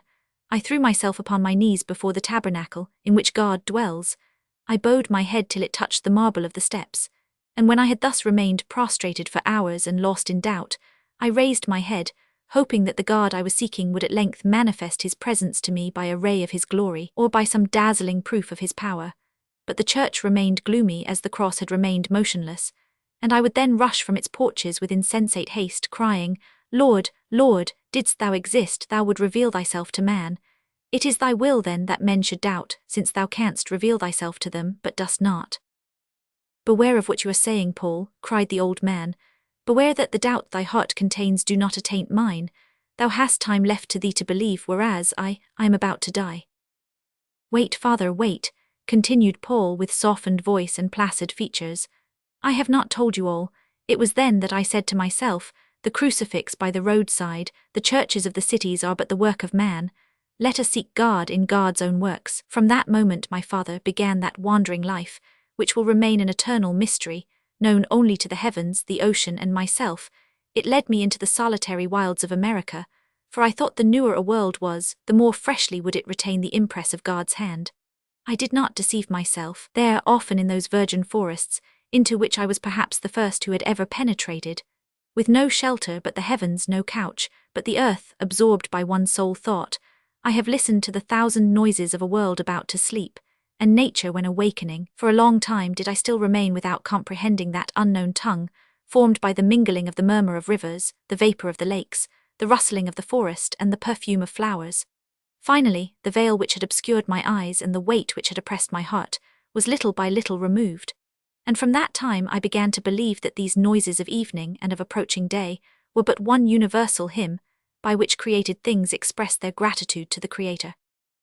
Almighty God, cried the dying man, clasping his hands and raising his eyes to heaven with an expression of holy faith, I cried to you from the bottomless pit, and you heard me in my distress. Oh, my God, I thank thee. Then, continued Paul with still increasing enthusiasm, then I sought upon the ocean, that full conviction which earth had refused to me. The earth is but a span, the ocean is immensity. The ocean is, after God himself, the grandest, the most powerful object in the universe. I have heard the ocean roar like a chafed lion, and then at the voice of its master become tranquil as a submissive dog. I have seen it rise like a Titan, to scale the heavens, and then beneath the whip of the tempest moan like a weeping infant. I have seen it dashing its waves to meet the lightning, and endeavouring to quench the thunder with its foam, and then become smooth as a mirror, and reflect even the smallest star in the heavens. Upon the land I had become convinced of God's existence. Upon the ocean I recognized his power. In the solitary wilds, as Moses, I had heard the voice of the Lord, but during the tempest I saw him, as did Ezekiel, riding upon the wings of the storm.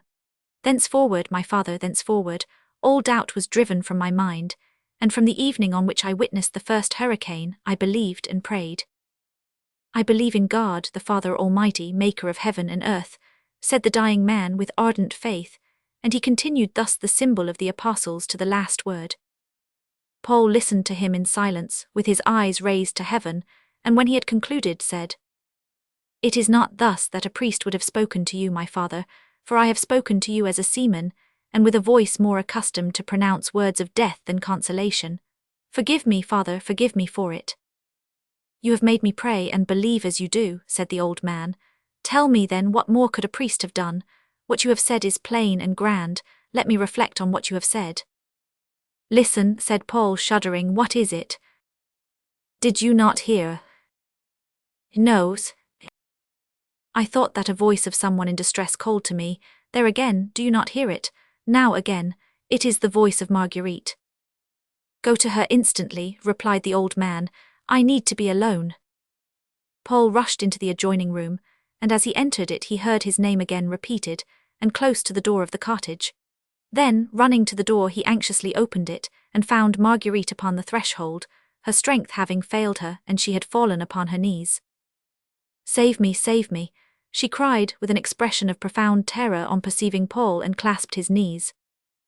Chapter 15. The Papers. Mercy from him. And how can I expect it? By what right? Can I demand he should withhold his claim? The proofs once in his power, anonymous. Paul ran to Marguerite and caught her in his arms. She was pale and icy cold. He carried her into the first room, placed her in an armchair, returned to the door which had remained open and closed it, and then hastened back. What is it that so terrifies you? Who is pursuing you? And how does it happen that you come here at this unusual hour? Oh, exclaimed Marguerite, at any hour, whether by day or night, I should have flown as long as the earth would have borne me. I should have flown till I had found some heart in which I could have poured forth my sorrows, an arm capable of defending me. Paul, my father is dead. Poor child, said Paul, pressing Marguerite to his heart, who flies from one house of death to fall into another, who leaves death in the castle to find it in the cottage. Yes, cried Marguerite, rising, still trembling with terror and convulsively pressing Paul's arm. Death is yonder, and I find death here, but yonder it is attended with despair and fear, while here it is met with tranquillity and hope. Oh, Paul, had you but seen that which I have seen. Tell me all that happened. You saw the terrible effect produced by your appearance, and the mere sound of your voice.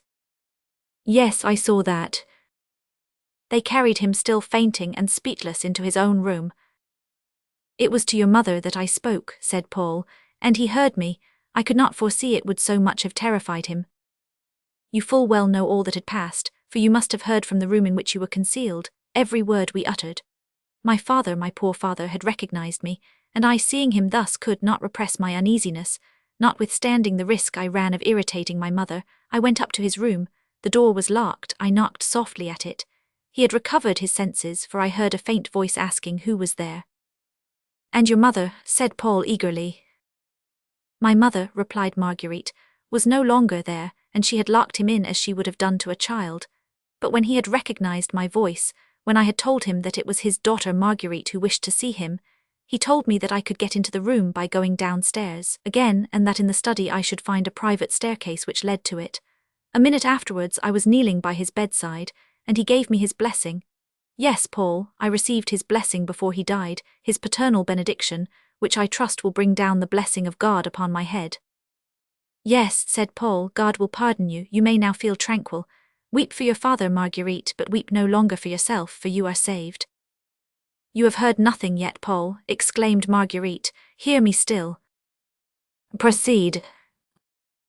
At the very moment when I was kneeling, kissing the hand of my father and thanking him for the relief he had afforded my afflicted mind, I heard my mother's footstep on the staircase. I recognized her voice, and my father also recognized it, for he again embraced me, and made a sign to me to leave him. I obeyed him, but such was my terror and confusion that I mistook the door, and instead of the staircase by which I had ascended, I found myself in a small cabinet which had no issue. I felt all around its walls but could find no door. I was compelled to remain there. I then heard my mother, accompanied by the priest, entering my father's room. I restrained my breathing, fearing that she should hear me. I saw then through the glass window of the door, and I assure you, Paul, that she was paler than my father who was about to die. Gracious heaven, murmured Paul. The priest seated himself by the bedside, continued Marguerite, so terrified that she pressed still closer against Paul. My mother remained standing at the foot of the bed. I was there just opposite to them, compelled to remain a witness of that mournful spectacle, without the means of retreat. A daughter obliged to hear the dying confession of her father. Was it not horrible? I fell upon my knees, closing my eyes that I might not see, praying that I might not hear, and yet in spite of myself, and this I swear to you, Paul, I saw and I heard. Oh, what I then heard can never be obliterated from my memory. I saw my father, whose recollections seemed to inspire him with a feverish strength, sit up in his bed, the paleness of death imprinted on his face. I heard him pronounce the words, a duel, adultery, assassination, and at each word he uttered I saw my mother turn pale and paler even than before, and I heard her raise her voice so that it might drown the voice of the dying man, saying to the priest, believe him not, reverend father, what he says is false, or rather he is mad, he knows not what he says, believe him not. Oh, Paul, it was a dreadful spectacle, an impious sacrilege. A cold perspiration stood upon my forehead and I fainted. Justice of heaven, cried Paul, I know not how long I remained without consciousness. When I recovered my senses, the room was as silent as the tomb. My mother and the priest had disappeared, and 2 wax lights were burning near my father. I opened the door of the cabinet, and cast my eyes on the bed.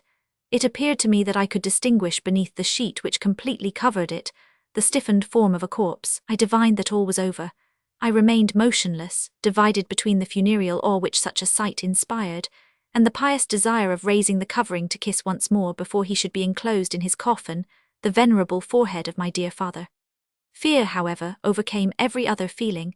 An ice-like mortal and invincible terror drove me from the room. I flew down the staircase, I know not how, but I believe without touching a single step.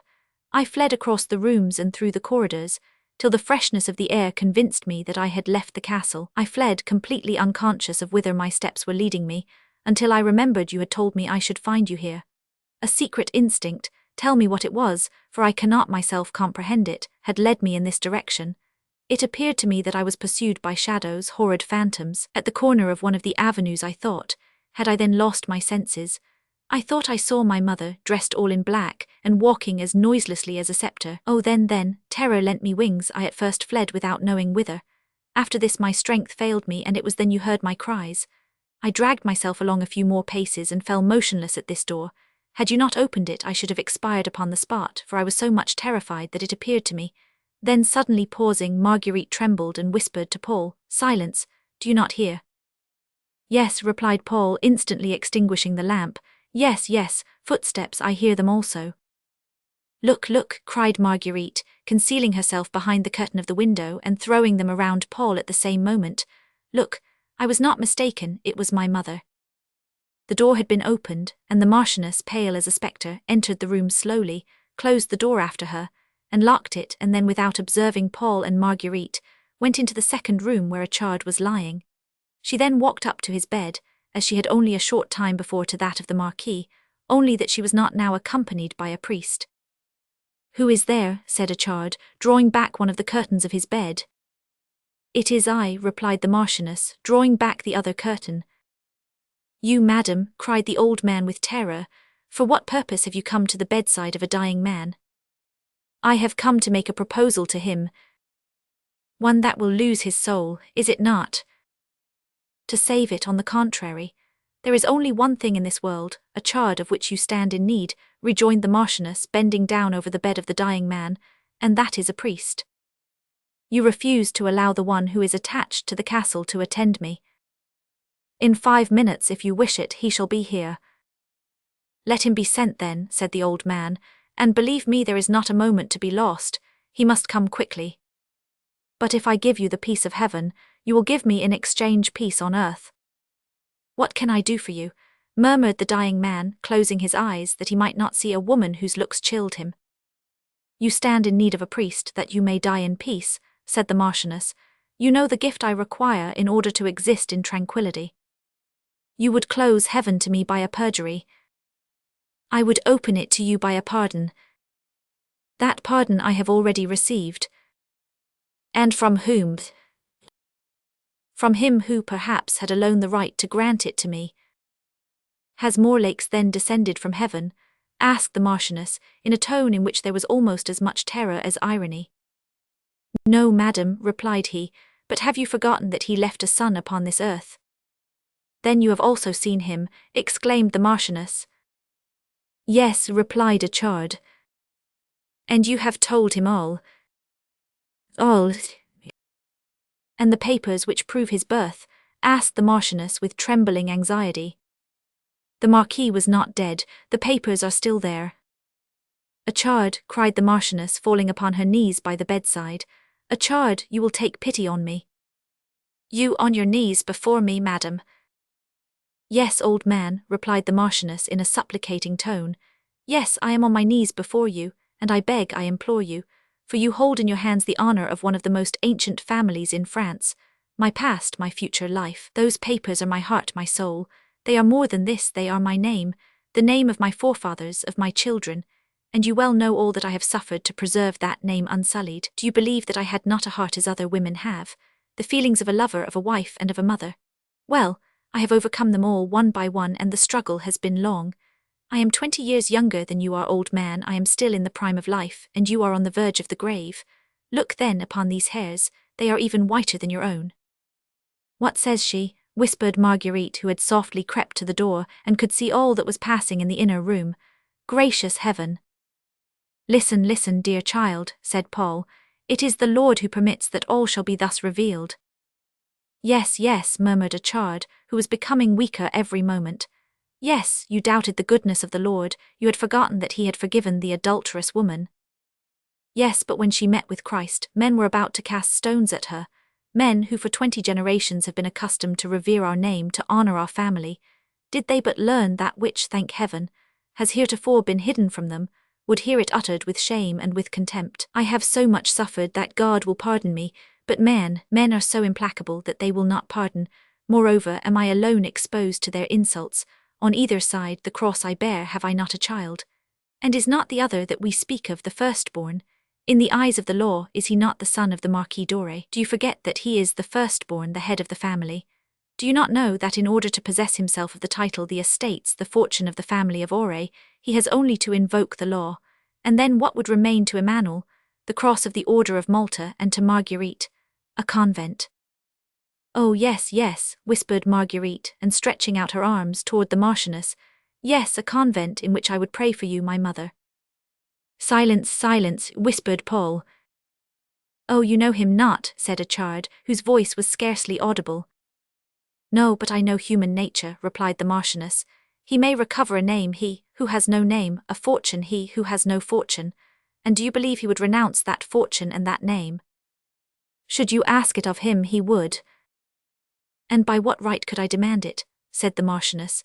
By what right could I ask him to spare me, to spare Emmanuel, to spare Marguerite? He would say, I do not know you, madam. I have never seen you, you are my mother, and that is all I know.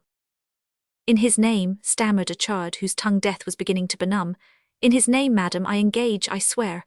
Oh, my God, my God. The Marchioness arose, observing attentively by the old man's features the approach of death. You engage, you swear, she said.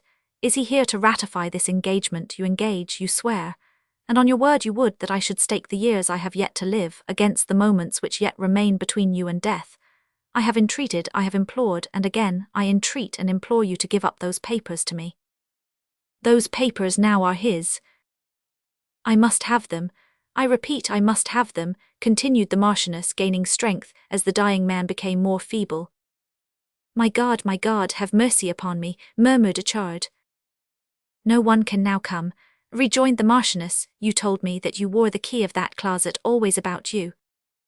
Would you wrest it from the hands of a dying man? No, replied the Marchioness, I will wait.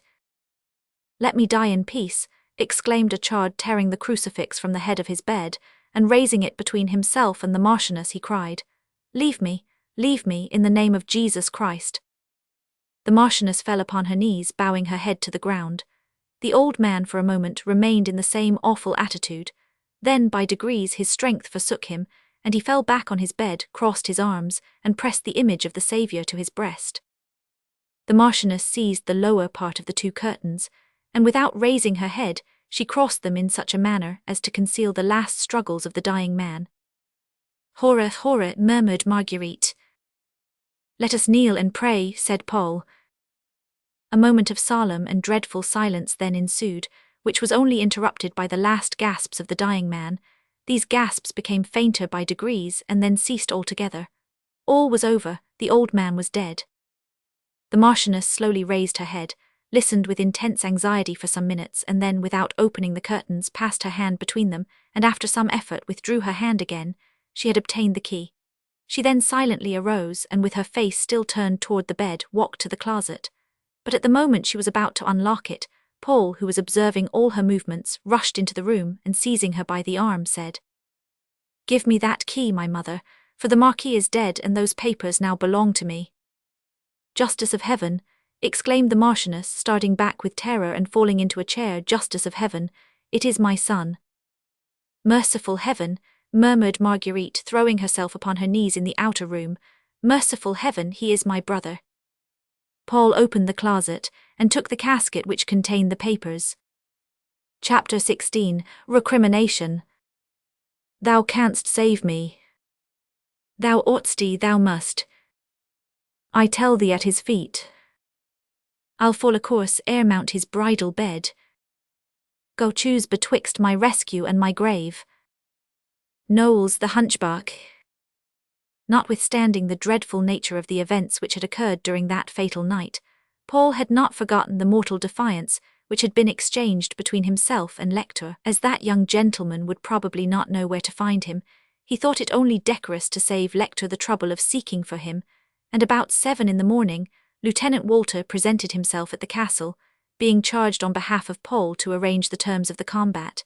He found Emmanuel in Lector's apartment. The latter, on perceiving the officer, withdrew and went down into the park, that the two young men might more freely discuss the matter. Walter had received from his commander directions to accede to everything that might be proposed. The preliminary terms were therefore very speedily arranged, and it was agreed between them that the meeting should take place in the afternoon at 4 o'clock. The place of rendezvous the seaside near the fisherman's hut, which was about halfway between Port Louis and Auray Castle. As to the weapons, they were to bring their pistols and their swords. It would be decided on the spot which they were to use, it being clearly understood that Lector, having been the party insulted, should have the right to make his choice. As to the Marchioness, although in the first instance petrified by the unexpected appearance of Paul, she soon recovered all her natural firmness, and drawing her veil over her face, she withdrew from the chamber, and walked across the outer room which had remained in darkness. She did not therefore perceive Marguerite, who was kneeling in one corner of it, mute from astonishment and terror. She after that crossed the park, entered the castle, and repaired to the room in which the scene of the contract had taken place. There, by the dying light of the wax tapers, with both her elbows resting on the table, her head supported on her hands, her eyes riveted to the paper to which Lector had already affixed his name, and the Marquis had signed the half of his, she passed the remainder of the night reflecting upon a new determination. Thus she awaited the coming day without even thinking of taking the least repose, so powerfully did her soul of adamant support the body in which it was enclosed. This resolution was to get Emmanuel and Marguerite away from the castle as speedily as possible, for it was from her children, most especially, that she desired to conceal that which was about to take place between Paul and herself. Marguerite, who had been thus most unexpectedly present at the deathbed of the Marquis, and of a chard, through which she had so providentially discovered her mother's secret, rushed into Paul's arms immediately after her mother's departure from the cottage, exclaiming, "Oh, now you are really my brother." Her tears choked further utterance, and it was some minutes before Paul could tranquilize her agitated spirit, torn by so many and such conflicting emotions. Paul then, fearing that the Marchioness might inquire for her daughter on her arrival at the castle, urged Marguerite to hasten thither, and seeing she was still trembling at the recollection of the many horrors she had witnessed, led her out of the cottage, of which he locked the door and accompanied her to within a few paces of the castle. During this walk, Marguerite had in a certain degree recovered her composure. Paul stood gazing at her till he saw that she had safely entered the courtyard, and then returned to watch and pray beside the body of his father's faithful servant. At 7 o'clock, the Marchioness, hearing the noise occasioned by Lieutenant Walter's arrival at the castle, reached a bell which was standing on the table and rang it. A servant presented himself at the door in the grand livery he had worn the previous evening. It was easy to perceive that he also had not been in bed. "Inform Mademoiselle Doré that her mother is waiting for her in the drawing-room," said the Marchioness. The servant obeyed, and the Marchioness resumed, gloomy and motionless, her previous attitude. In a few minutes afterward she heard a slight noise behind her and turned round. It was Marguerite. The young girl, with more respect perhaps than she had ever before evinced, held out her hand toward her mother, that she might give her her hand to kiss. But the Marchioness remained motionless, as if she had not understood the intention of her daughter. Marguerite let fall her hand, and silently awaited her mother's pleasure. She also wore the same dress as the night before. Sleep had hovered over the whole world, but had forgotten the inhabitants of Auray Castle. "Come nearer," said the Marchioness. Marguerite advanced one step. "Why is it that you are thus pale and trembling?" continued the Marchioness. "Madam," murmured Marguerite. "Speak," said the Marchioness. "The death of my father, so sudden, so unexpected," stammered Marguerite. "Indeed I have suffered so much this night." "Yes, yes," rejoined the Marchioness in a hollow tone, but fixing on her daughter looks which were not altogether void of affection. "Yes, the young tree bends before the wind and is stripped of its leaves. The old oak alone withstands every tempest. I also have suffered, Marguerite, and suffered much. I have passed a dreadful night, and yet you see me calm and firm. God has endowed you with a soul, my mother, firm and austere, but you should not expect the same strength and firmness in the souls of others. You would destroy them." "And therefore is it," replied the Marchioness, letting her hand fall upon the table, "that all I ask of you is obedience. The Marquis is dead, Marguerite, and Emmanuel is now the head of the family. You must immediately set out for Benny's with Emmanuel." "I," exclaimed Marguerite, "I set out for Benny's, and for what purpose?" "Because the chapel of the castle is too narrow to contain at the same moment the wedding party of the daughter, and the funeral procession of the father." "My mother," replied Marguerite with an indescribable accent of anguish, "it would seem to me to be more pious to place a longer interval between two ceremonies of so opposite a nature." "True piety," rejoined the Marchioness, "should lead us to fulfill the last wishes of the dead. Cast your eyes upon this contract, and see the first letters of your father's name." "Oh, madam," cried Marguerite, "allow me to ask you whether my father, when he traced these letters which death prevented him from finishing, was in possession of his faculties, and did he write them of his own free will?" "Of that I am ignorant, mademoiselle," replied the Marchioness, with that imperative and icy tone, which until this time had subjected all that approached her. "I am ignorant of that, but this I know, that the influence which made him thus act he fully understood, and I know also that parents, as long as they exist, should, in the eyes of their children, have the authority of God. Now, God has ordained me to effect things terrible in themselves, and I have obeyed. Do as I have done, mademoiselle, obey." "Madam," said Marguerite, who had remained standing, but who now seemed motionless, with somewhat of that determined tone, which in her mother was so terrible, and in which she had inherited from her.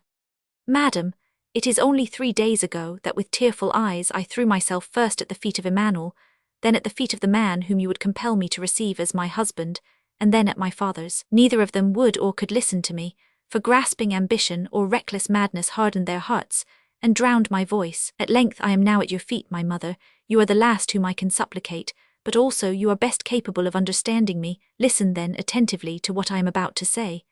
Had I only to sacrifice my own happiness to your will, I would make that sacrifice. My love, I would sacrifice that also, but I must also sacrifice my son. You are a mother, and I also, madam." A mother," cried the Marchioness. "Yes, a mother, but by a dreadful fault." "Be that as it may, madam, still I am a mother, and the feelings of a mother need not be sanctified in order to be holy. Well then, madam, tell me, for you should better comprehend these things than I, tell me if those who have given us birth have received from heaven a voice which speaks to our hearts. Have not those to whom we have given birth a voice as powerful, and when these two voices are opposed to each other, to which ought we to obey?" "You will never hear the voice of your child," said the Marchioness, "for you will never again see him." "I shall never again see my son," exclaimed Marguerite, "and who, madam, can assert that positively?" "He will himself be ignorant as to whose son he is." "And should he some day discover it," replied Marguerite, whose respect as a daughter was giving way before her mother's harshness, "if he should then come to me and demand an account of his birth, and this may happen, madam," she took up the pen, "and with such an alternative awaiting me, tell me, ought I to sign this contract?" "Sign it," said the Marchioness. "But," observed Marguerite, placing her trembling and convulsed fingers upon the contract, "should my husband some day discover the existence of this child, should he demand an explanation from my lover of the wrong committed against his name and honor, if in a desperate duel, alone and without seconds, a duel in which it is agreed that one must fall, he should kill that lover, and then, tormented by his conscience, pursued by a voice from the tomb, my husband should at length become deprived of reason, Be silent, cried the Marchioness, her features quivering with terror, but still doubting whether it was chance, or some unheard of discovery which dictated the words her daughter had employed. Be silent.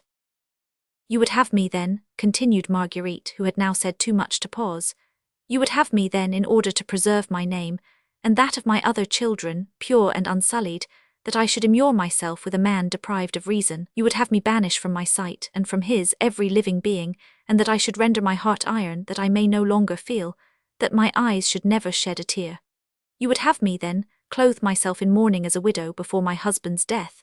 You would have my hair turn white, 20 years before the accustomed time. Be silent, say not another word, cried the Marchioness in a tone which proved that menaces were giving way to fear. Be silent. You would have me then, continued Marguerite, carried away by the bitterness of her grief. You would have me then, in order that the dreadful secret might die with those who have the keeping of it, that I should banish from their deathbeds, both priest and physician. You would, in fine, that I should wander from one deathbed to another, that I might close not the eyes but the mouths of the dying. Be silent, in the name of heaven, be silent, again cried the Marchioness, wringing her hands. Well then, continued Marguerite, tell me again, my mother, to sign this paper, and all this will happen, and the malediction of the Lord will be accomplished, and the faults of the fathers shall be visited upon the children, even to the 3rd and 4th generations. Ah, my God, exclaimed the Marchioness, bursting into tears, am I not sufficiently humbled, am I not sufficiently punished? Pardon, madam, cried Marguerite, recalled to filial feeling by the first tears she had ever seen her mother shed. I implore you to forgive me.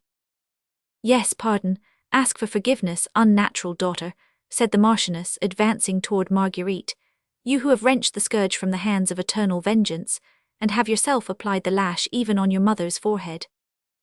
Mercy, reiterated Marguerite. Pardon me, my mother, I knew not what I said, you had deprived me of reason, I was mad. Oh, my God, said the Marchioness, raising both her hands above her daughter's head, thou hast heard the words which have issued from my daughter's lips. It would be too much to hope that thy mercy will forget them, but at the moment thou shalt punish her, remember that I have not cursed her. She then moved toward the door. Her daughter endeavoured to retain her, but the Marchioness turned toward her with an expression of countenance so fearful, that without needing to lay a command upon her, Marguerite dropped the skirt of her mother's dress and remained with arms outstretched towards her, mute and palpitating, until the Marchioness had disappeared. And when she no longer saw her, she threw herself upon the ground with so piercing a shriek, that it might have been deemed that the heart which had so much suffered had at length broken. Chapter 17. The Brothers. Be angry as you will, it shall have scope.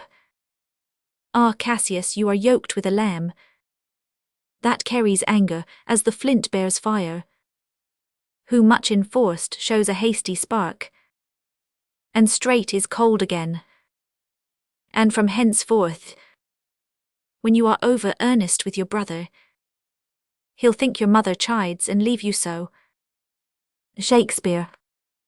Our readers will perhaps have been surprised that after the violent manner in which Paul had insulted Lector the day before, a meeting had not been appointed for the following morning.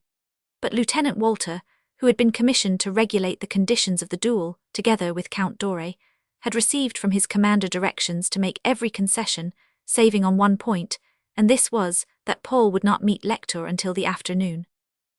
The reason for this was that the young captain felt that until the time arrived when he should have wound up this strange drama, in which, having in the first instance mingled only as a stranger, he at last found himself in the position of the head of the family, his life belonged not to himself, and that he had not the right to risk it.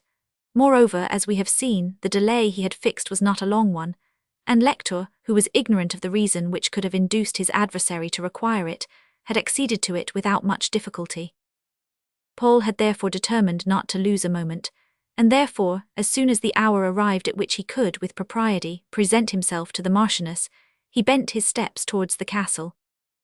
The events of the previous evening, and of that day also, had occasioned so much confusion in the stately residence, that he entered it without meeting a single servant to announce him. He nevertheless traversed the apartments, following the direction he had before twice taken, and on going into the drawing-room, found Marguerite lying fainting on the floor. On seeing the contract lying on the table, and his sister deprived of consciousness, Paul readily imagined that a dreadful scene must have taken place between the Marchioness and her daughter.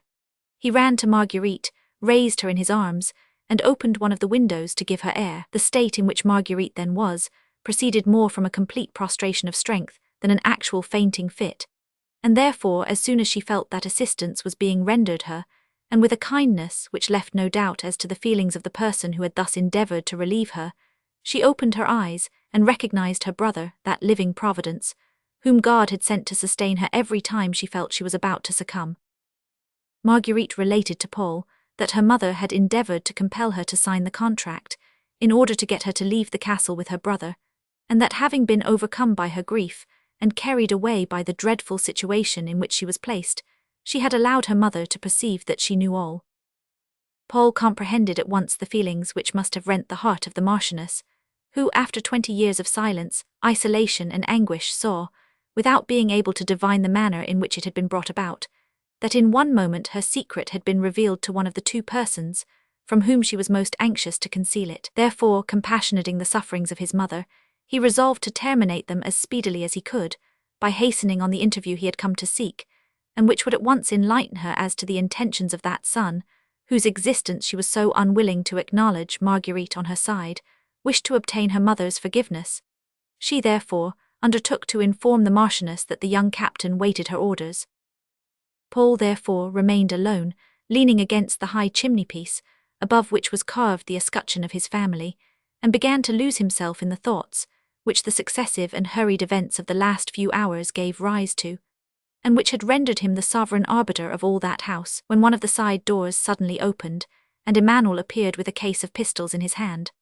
On hearing the door open, Paul turned his eyes toward them, and immediately perceiving the young man, bowed to him with that sweet and fraternal expression which reflected in his features the serenity of his soul.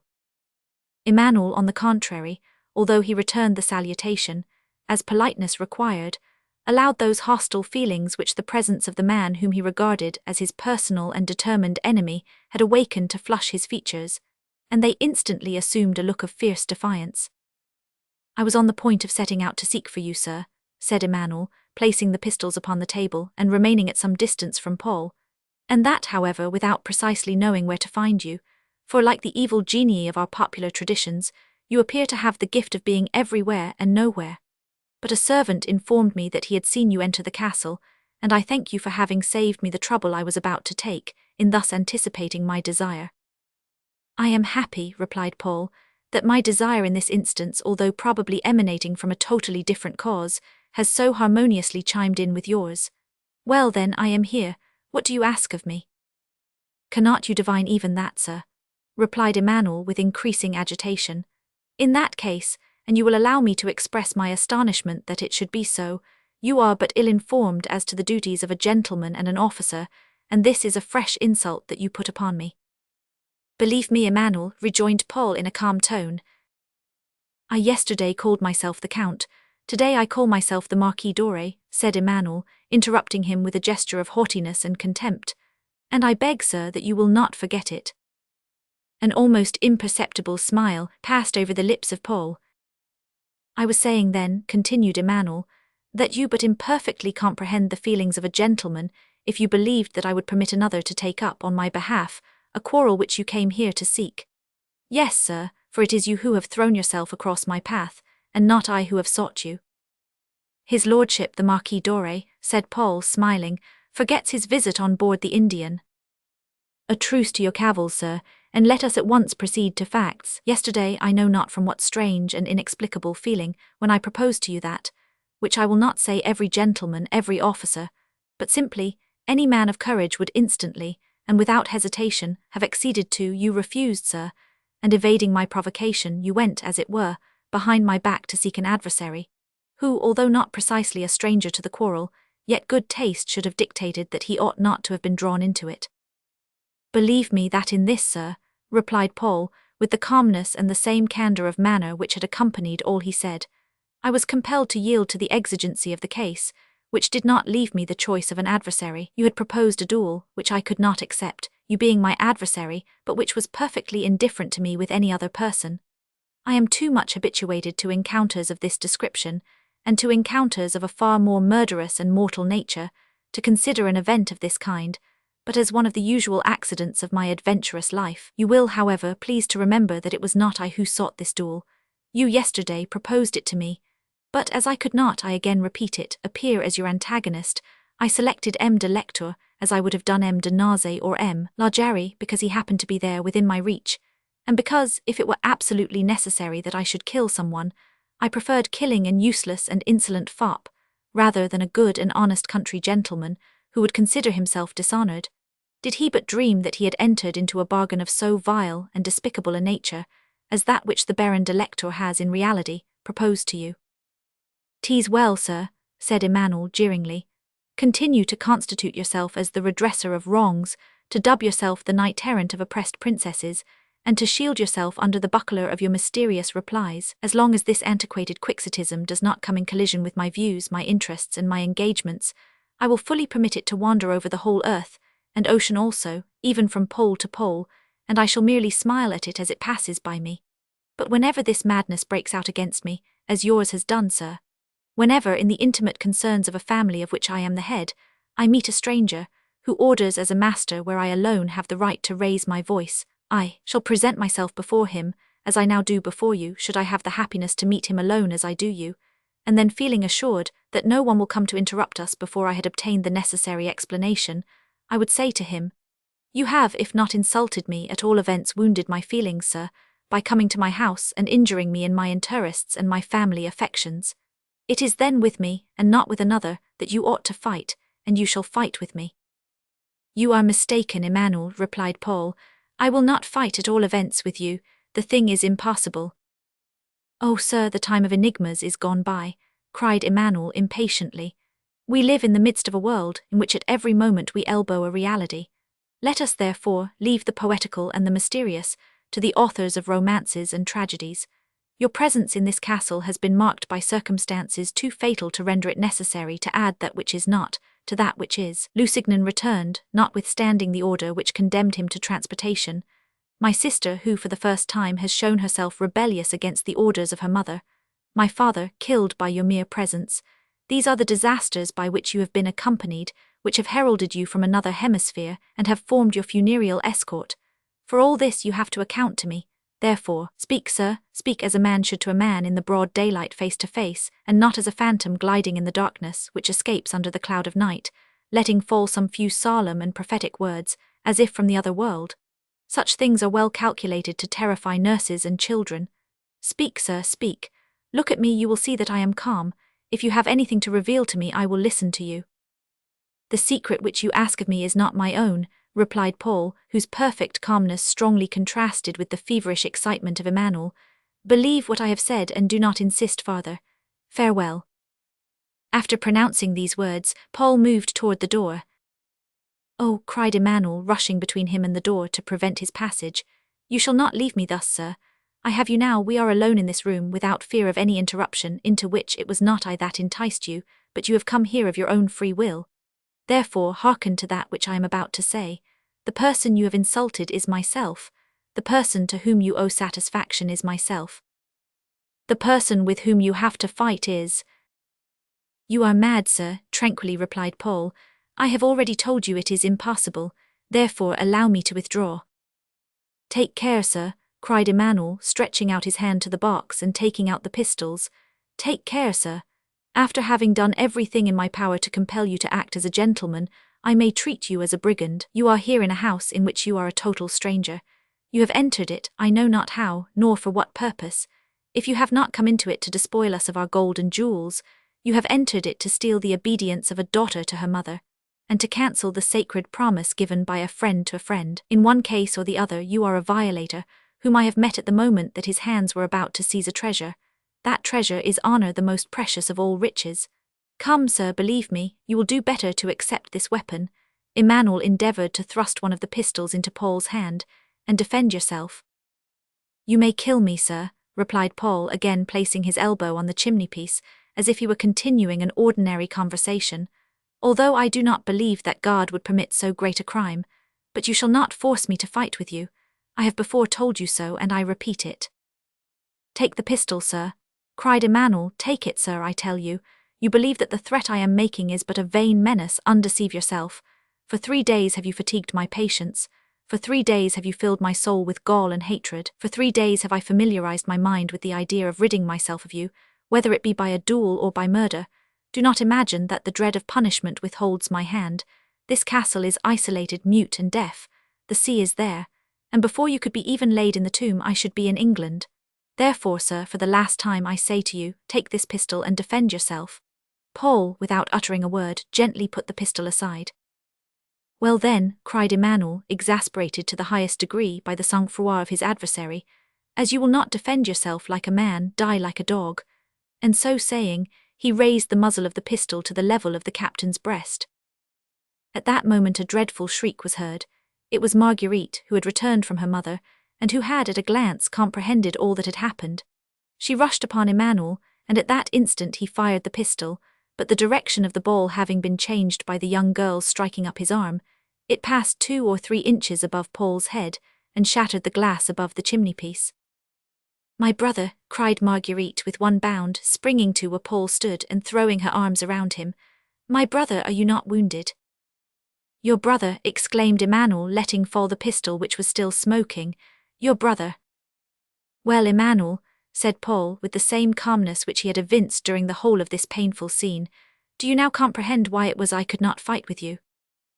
At that moment the Marchioness appeared at the door, pale as a spectre, for she had heard the report of the pistol.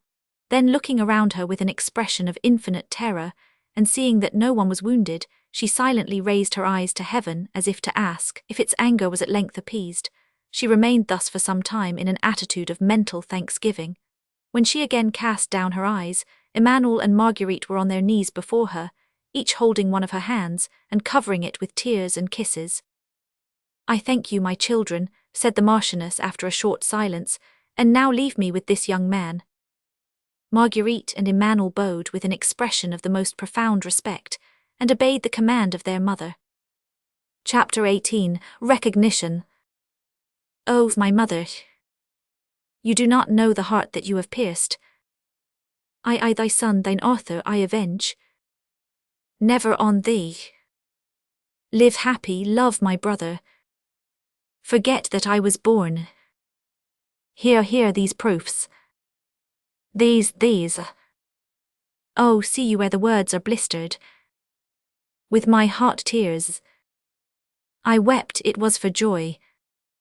I did not think of lands, of name, of birthright. I did but think these arms should clasp a mother. Bulwer, the sea captain.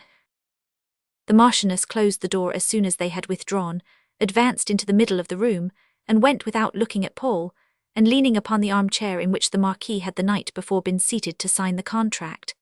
There she remained standing, with her eyes cast upon the ground. Paul for a moment experienced the desire to throw himself upon his knees before her, but there was upon the features of the Marchioness such an expression of severity, that he repressed the yearnings of his heart, and stood motionless awaiting her commands.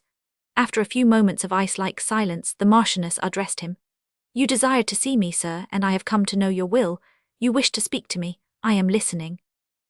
These words were uttered without the Marchioness making the least movement. Her lips trembled, rather than opened. It seemed a marble statue that was speaking. Yes, madam, replied Paul in a tone of intense feeling. Yes, I desired to speak with you. It is long since first this desire was cherished in my heart, and it has never left me. Recollections of infancy preyed upon the mind of the grown man. I remembered a woman who would formerly glide to my cradle, and in my youthful dreams I thought her the guardian angel of my infancy. Since that time, still so fresh in my memory, although so distant more than once, believe me, I have awakened with a start, imagining that I had felt upon my forehead the impression of a maternal kiss. And then seeing that there was no one near me, I would call that person, hoping she would, perhaps, return. It is now 20 years since first I thus had called, and this is the first time she has replied to me. Can it have been, as I have often fearfully imagined, that you would have trembled at again beholding me? Can it be true, as I at this moment fear, that you have naught to say to me? And had I feared your return, said the Marchioness in a hollow tone, should I have been to blame? You appeared before me only yesterday, sir, and now the mystery which ought to have been concealed to all but God and myself is known to both my children. Is it my fault that God has been pleased to reveal the secret to them? Was it I that conducted Marguerite, despairing and in tears, to the bedside of her dying father, whose protection she had gone to ask, and whose confession she was compelled to hear? Was it I that led her to a chard, and was it not you, madam, that followed her thither? As to Emmanuel, the report you heard, and that shattered glass attest that I would have preferred death rather than to have saved my life at the expense of your secret. No, no, believe me, madam, I am the instrument and not the hand, the effect and not the cause. No, madam, it is God who has brought about all this, that you might see at your feet, as you have just now seen them, your two children whom you have so long banished from your arms. But there is a third, said the Marchioness, in a voice in which emotion began to evince itself, and I know not what I have to expect from him. Let me accomplish a last duty, madam, and that once fulfilled, he will on his knees await your orders. And of what nature is this duty?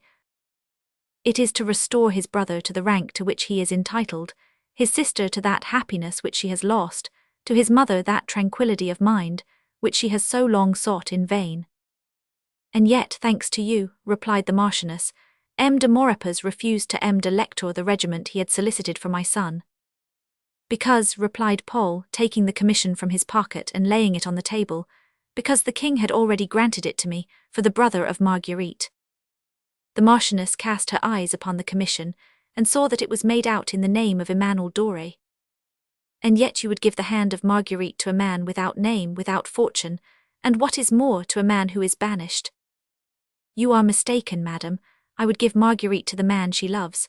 I would give Marguerite not to the banished Lusignan, but to the Baron Anatole de Lusignan, his Majesty's governor of the island of Guadeloupe. There is his commission also. The Marchioness looked at the parchment, and saw that in this instance, as in the former one, Paul had uttered but the truth. Yes, I acknowledge it, she replied. These will satisfy the ambition of Emmanuel and confer happiness on Marguerite. And at the same time secures your tranquillity, madam, for Emmanuel will join his regiment and Marguerite will follow her husband. You will then remain here alone as you have, alas, so frequently desired. The Marchioness sighed. Is not this all you desire, or have I deceived myself? Continued Paul. But, said the Marchioness, how can I recall the promise given to the Baron de Lector? The Marquis is dead, madam, replied Paul.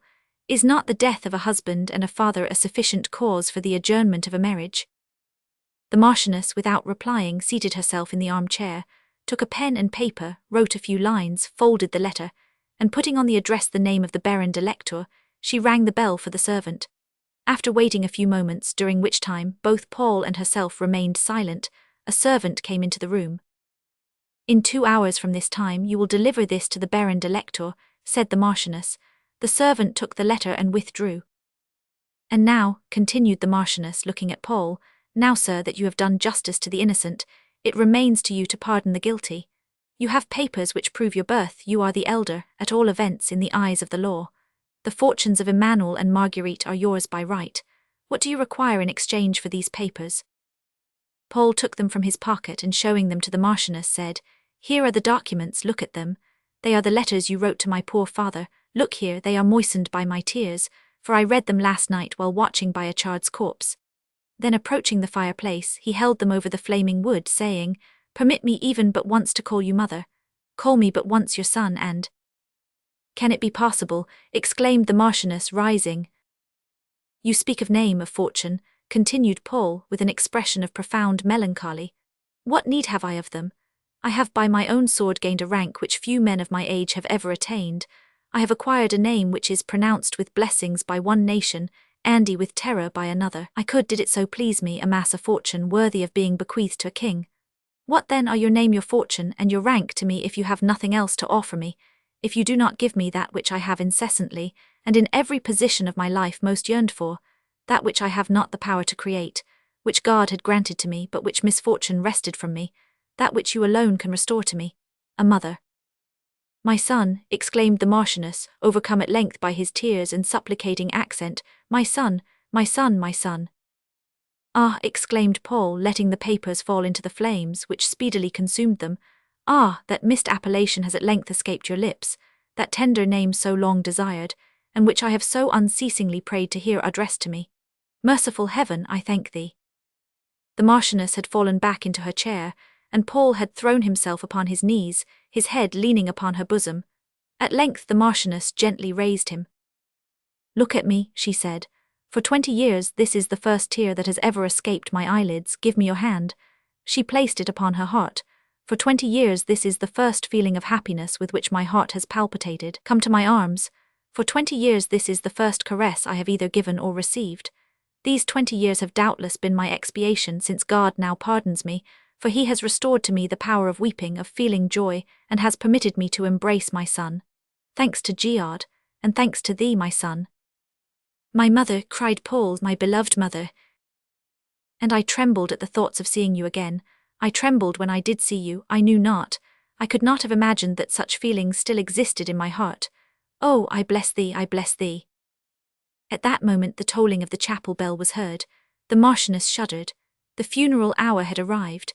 The bodies of the noble Marquis Doré and that of the poor man Achard were about to be returned to earth at the same moment. "This hour must be consecrated to prayer," said the Marchioness. "I must now leave you." "I must sail tomorrow, my mother," said Paul. "Shall I not once more see you?"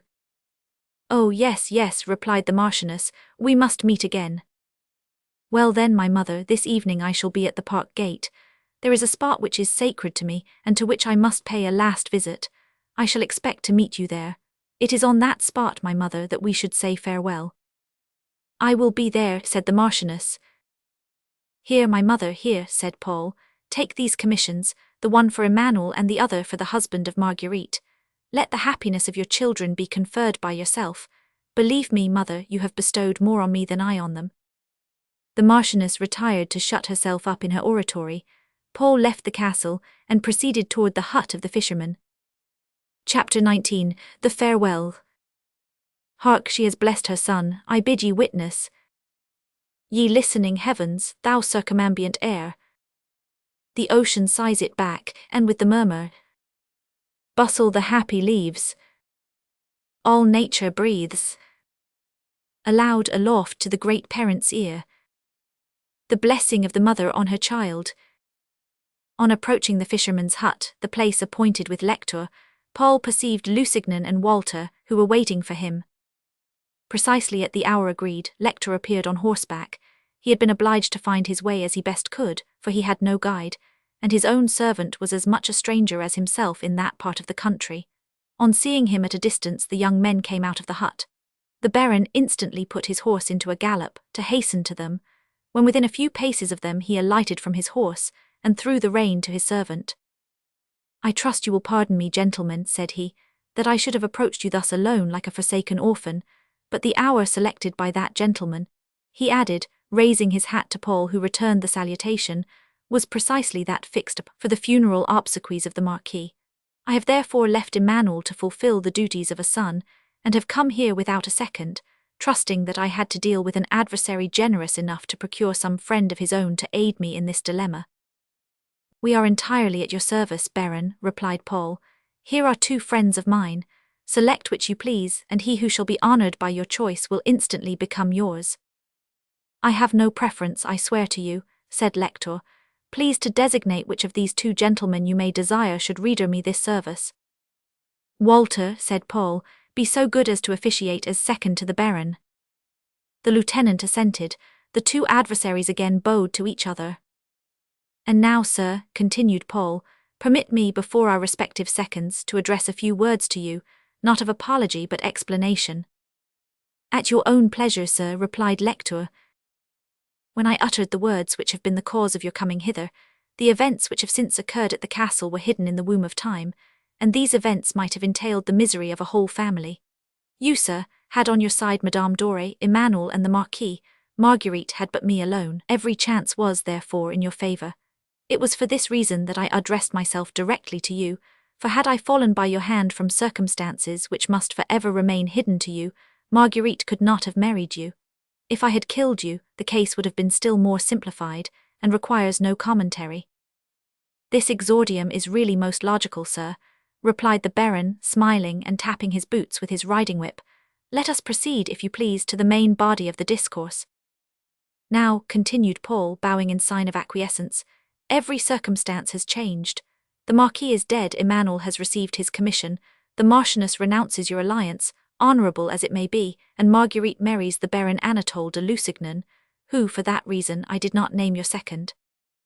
"Ah," exclaimed Lector, "then that is the true meaning of the note which a servant delivered to me at the moment I was about to leave the castle. I had the simplicity to imagine that it was merely an adjournment. It appears that it was a dismissal in due form. 'Tis well, sir, and now to the peroration." "It will be as simple and frank as the explanation, sir. I did not know you, I had no desire to know you. Chance threw us in presence of each other and with opposing interests, hence our collision. Then, as I have before told you, mistrusting fate, I wished in some measure to make sure of a result. But now affairs have become so altered that either my death or yours would be altogether useless, and would merely add bloodshed to the winding up of this drama. And tell me candidly, sir, do you think it would be worthwhile to risk our lives to so little purpose?" "I might perhaps agree with you in opinion, sir, had I not performed so long a journey," replied Lector. "Not having the honour to espouse Mademoiselle Marguerite Doré, I should desire, at least, to have the honour of crossing swords with you. It shall not be said that I have travelled all the way from Paris into Brittany for nothing. I am at your orders, sir," continued Lector, drawing his sword, and with it saluting his adversary. "At your good pleasure, sir," replied Paul, and replying to the salutation in the same manner. The two young men then advanced towards each other, their swords crossed. At the third parry Lector's sword was twisted from his hand, and flew to a distance of 20 yards. "Before taking sword in hand," said Paul, "I had offered an explanation, and now, sir, I trust you will be pleased to accept my apology." "And this time I will accept it, sir," said Lector, in the same careless and easy manner as if nothing particular had occurred. "Pick up my sword, Dick." His servant ran to fetch it, handed it to his master, who very tranquilly put it into the scabbard. "Now," continued he, "if either of you gentlemen have any orders for Paris, I am about to return there, and from this spot." "Tell the king, sir," replied Paul, bowing, and in his turn sheathing his sword, "that I feel happy that the sword he gave me to be employed against the English has remained unstained by the blood of one of my own countrymen." And then the two young men again bowed to each other. Lector remounted his horse, and at about 100 paces from the seashore, got into the high road leading to Vannes and galloped off, while his servant went to the castle to get his travelling carriage, with which Lector had ordered him to rejoin him speedily. "And now, Mr. Walter," said Paul, "you must send the longboat to the nearest creek to Auray Castle, and have everything in readiness to set sail tonight." The lieutenant immediately set out for Port Louis, and Paul and Lusignan returned into the fisherman's hut. During this time, Emmanuel and Marguerite had fulfilled the mournful duty to which they had been summoned by the chapel bell. The body of the Marquis had been deposited in the emblazoned tomb of his ancestors, and a charred S in the humble cemetery outside the chapel, and then the brother and sister repaired to their mother's apartment. The Marchioness delivered to Emmanuel the commission which he so anxiously coveted, and gave to Marguerite her unexpected consent to her marriage with Lusignan. She then handed to Marguerite the king's sign manual appointing Lusignan governor of Guadeloupe, and then, in order that the emotions which they experienced should not be renewed, and which were the more poignant because they were concealed within their own breasts, for neither of them made any allusion to past events, the mother and the children embraced each other for the last time, each feeling the innate conviction that they should never meet again. The remainder of the day was occupied in the necessary preparations for departure. Toward the evening the Marchioness left the castle, to meet Paul at the place which he had appointed. When passing through the courtyard she perceived a carriage, with horses already attached to it, standing on one side of it, and the young midshipman Arthur, with 4 sailors, on the other. Her heart was oppressed by the sight of this twofold preparation. She, however, passed on and went into the park, without giving way to her emotions, so much had her long-continued restraint upon natural feelings given her the power of self-command. However, when she had reached a small clearing, from which she could see a chard's house, she paused, for her knees trembled beneath her, and she was obliged to lean for support against a tree, while she pressed her hand to her breast to restrain the violent beatings of her heart. For there are souls which present danger, however imminent, cannot cause to quail, but which tremble at the remembrance of perils past. And the Marchioness recalled to mind the agonizing fears and emotions to which she had been for 20 years a prey, and during which time she had daily visited that house, now closed never again to be opened. She, however, soon overcame this weakness and reached the park gate. There she again paused. Above all the trees rose the summit of a gigantic oak, whose wide-spreading branches could be discerned from many places in the park, Often had the eyes of the Marchioness remained riveted for hours upon its verdant dome, but never had she dared to seek repose beneath its shade. It was there, however, that she had promised to meet Paul, and there Paul was awaiting her.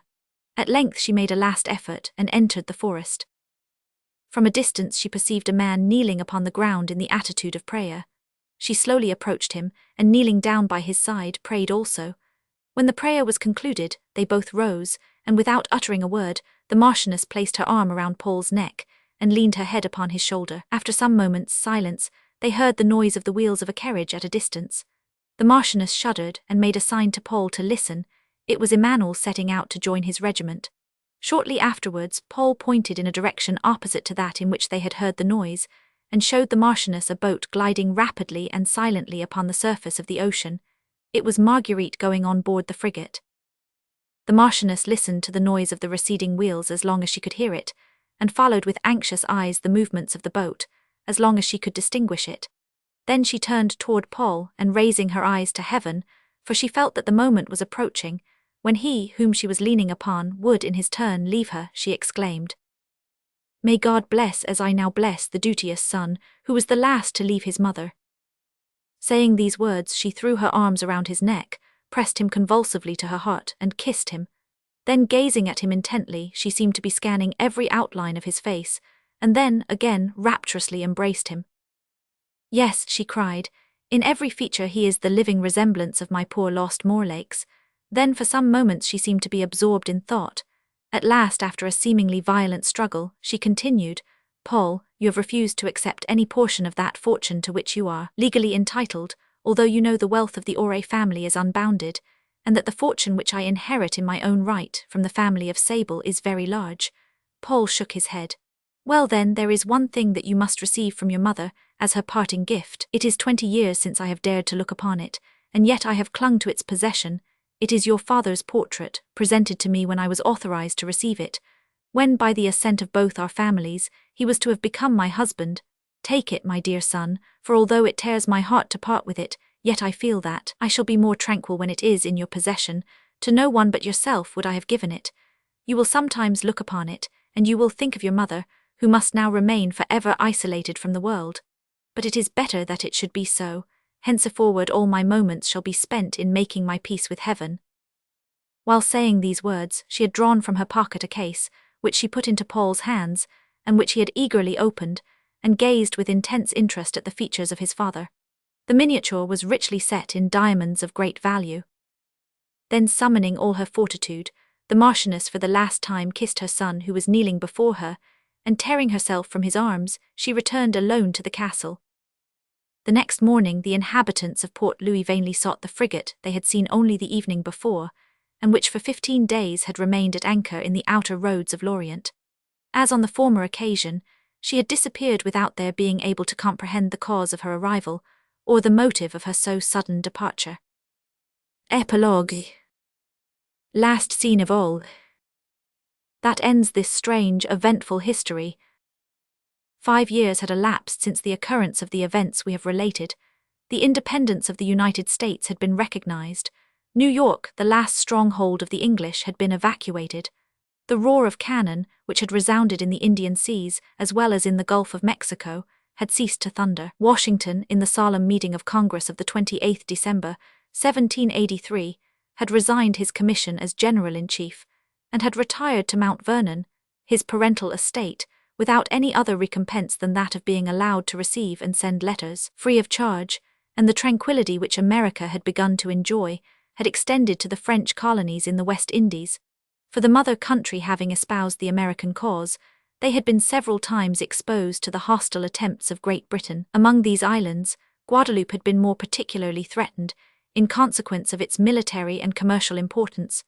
But, thanks to the vigilance of its new governor, the attempts of the enemy to land there had always failed, and France had not to mourn over any serious discomfiture in this important position, so that at the commencement of the year 1784, the island, without being altogether denuded of warlike appearance, which was maintained in it more from custom than from necessity, the inhabitants generally had applied themselves anew to the cultivation of the numerous products which form its riches.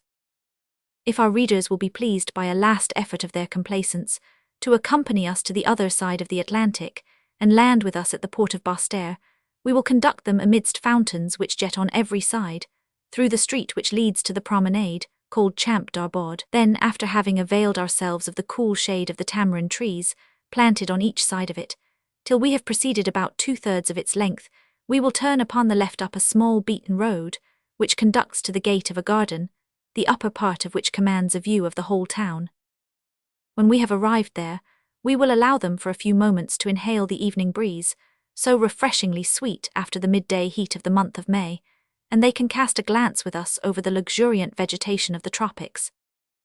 To a life agitated by the passions, to that struggle of natural rights against legal power, to that succession of scenes in which all earthly pains, from childbirth even to death, had played their part, had succeeded a life of pure delights, each day of which had passed on calmly and tranquilly. The only clouds that darkened it arose from that vague uneasiness for distant friends, which as if borne upon the air, and which contracts the heart like a painful presentiment. However, from time to time, whether by newspapers or by vessels, touching at the island, Anatole and Marguerite had obtained some intelligence of the generous being who had so powerfully served them as a protector. They had heard of his victories, that after he had left them, he had been appointed to the command of a small squadron, and had destroyed the English establishments on the coast of Acadia, which had gained for him the title of Commodore, that in an engagement with the Serapis and the Countess of Scarborough, after a combat yardarm to yardarm which lasted 4 hours, he had obliged the 2 frigates to strike to him, and that finally, as a reward for the services he had rendered to the cause of American independence, he had received the public thanks of Congress, who had voted him a gold medal and had selected him to command the frigate America, to which that name had been given as being the finest in the service, and the command of which had been conferred on him as the bravest of its officers. But this splendid ship had been presented by Congress to the King of France, to replace the Magnifique, which had been lost at Boston. Paul Jones, after conducting this frigate to Havre, had joined the fleet of the Count de Vaudreuil, who had projected an attack upon Jamaica. This last intelligence had overjoyed the hearts of Lusignan and Marguerite, for this enterprise would bring Paul into their latitude, and they hoped at last they should soon see their brother and their friend. But peace, as we have before said, had intervened, and from that time they had heard no more of the adventurous seaman. In the evening of the day on which we have transported our readers from the wild shores of Brittany to the fertile coast of Guadeloupe, the young family were assembled in the very garden which we have entered, and which commands a view of the immense panorama we have described, the foreground of which is formed by the city, at its feet the ocean, studded with islands in the distance.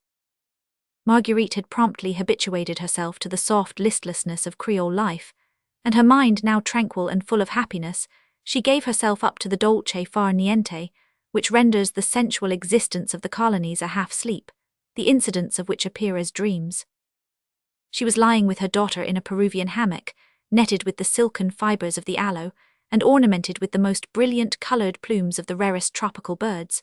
Her son was swinging her with a soft and regular motion, and Lusignan was holding one of her hands between both his. She was still pale, but delicate and graceful as a wild lily. Her looks were vacantly wandering over the immense extent of ocean lying before her, and she felt her soul and senses enraptured by all the bliss which heaven can promise, and all the enjoyments which this earth can offer. At that moment, and as if everything concurred to complete the magic spectacle which every evening she came there to contemplate, and which every succeeding evening she found still more marvellously beautiful, there suddenly appeared, doubling the Cape Trois Point, and looking like an ocean king, a large vessel, gliding along the surface of the sea without more apparent effort than a swan playing upon the tranquil bosom of a lake. Marguerite was the first to perceive it, and without speaking, for every action is a fatigue under that burning clime, she made a sign with her head to Lusignan, who directed his looks to the spot she had indicated, and then, like her, silently followed with his eyes the rapid and graceful movements of the vessel. By degrees as she approached, and as the elegant and delicate proportions of her masts amidst the mass of sails which they sustained could be discerned, which in the first instance had seemed a cloud floating upon the horizon, they began to discover in one corner of her flag the stars of America, equal in number to the states they represent. One same idea shot instantly through their minds, and they exchanged a glance radiant with hope that they were, perhaps, about to receive some news of Paul. Lusignan immediately ordered a negro to bring a telescope, but before he had returned, a hope still more delightful pervaded both their hearts. It appeared to Lusignan and Marguerite that they recognized an old friend in the frigate that was approaching. To persons, however, unaccustomed, it is so difficult to distinguish, at a great distance, signs which speak at once to the eye of an experienced seaman, that they did not yet dare to have faith in this hope, and which indeed was more an instinctive presentiment than positive reality. At last the negro brought the so much longed for telescope. Lusignan uttered a cry of joy, and then handed it to Marguerite. He had recognized the sculpture of Guillaume Costu upon the prow of the vessel, and it was really the Indian which was advancing towards Basse-Terre. Lusignan raised Marguerite from the hammock and placed her on her feet, for their first impulse was to hasten to the harbour. But then they reflected that Paul had left the Indian nearly 5 years, at the time that his promotion entitled him to the command of a larger vessel, and that she might now be under the orders of another captain, and they paused with palpitating hearts and trembling limbs. During this time their son Hector had taken up the telescope, and placing it to his eye looked through it and soon after exclaimed, "Father, see there! Upon the deck stands an officer, dressed in a black coat, embroidered with gold, just like the one in the picture of my dear friend Paul." Lusignan hastily snatched the glass from his son's hands, looked through it for a few moments, then again passed it to Marguerite, who, after directing it toward the vessel, let it fall, and then they threw themselves into each other's arms. They had recognized their friend, who, as he was about to visit them, had put on the dress which we have before said he had generally worn. At this instant the frigate passed the fort, which it saluted with 3 guns, and the fort returned the salute with an equal number.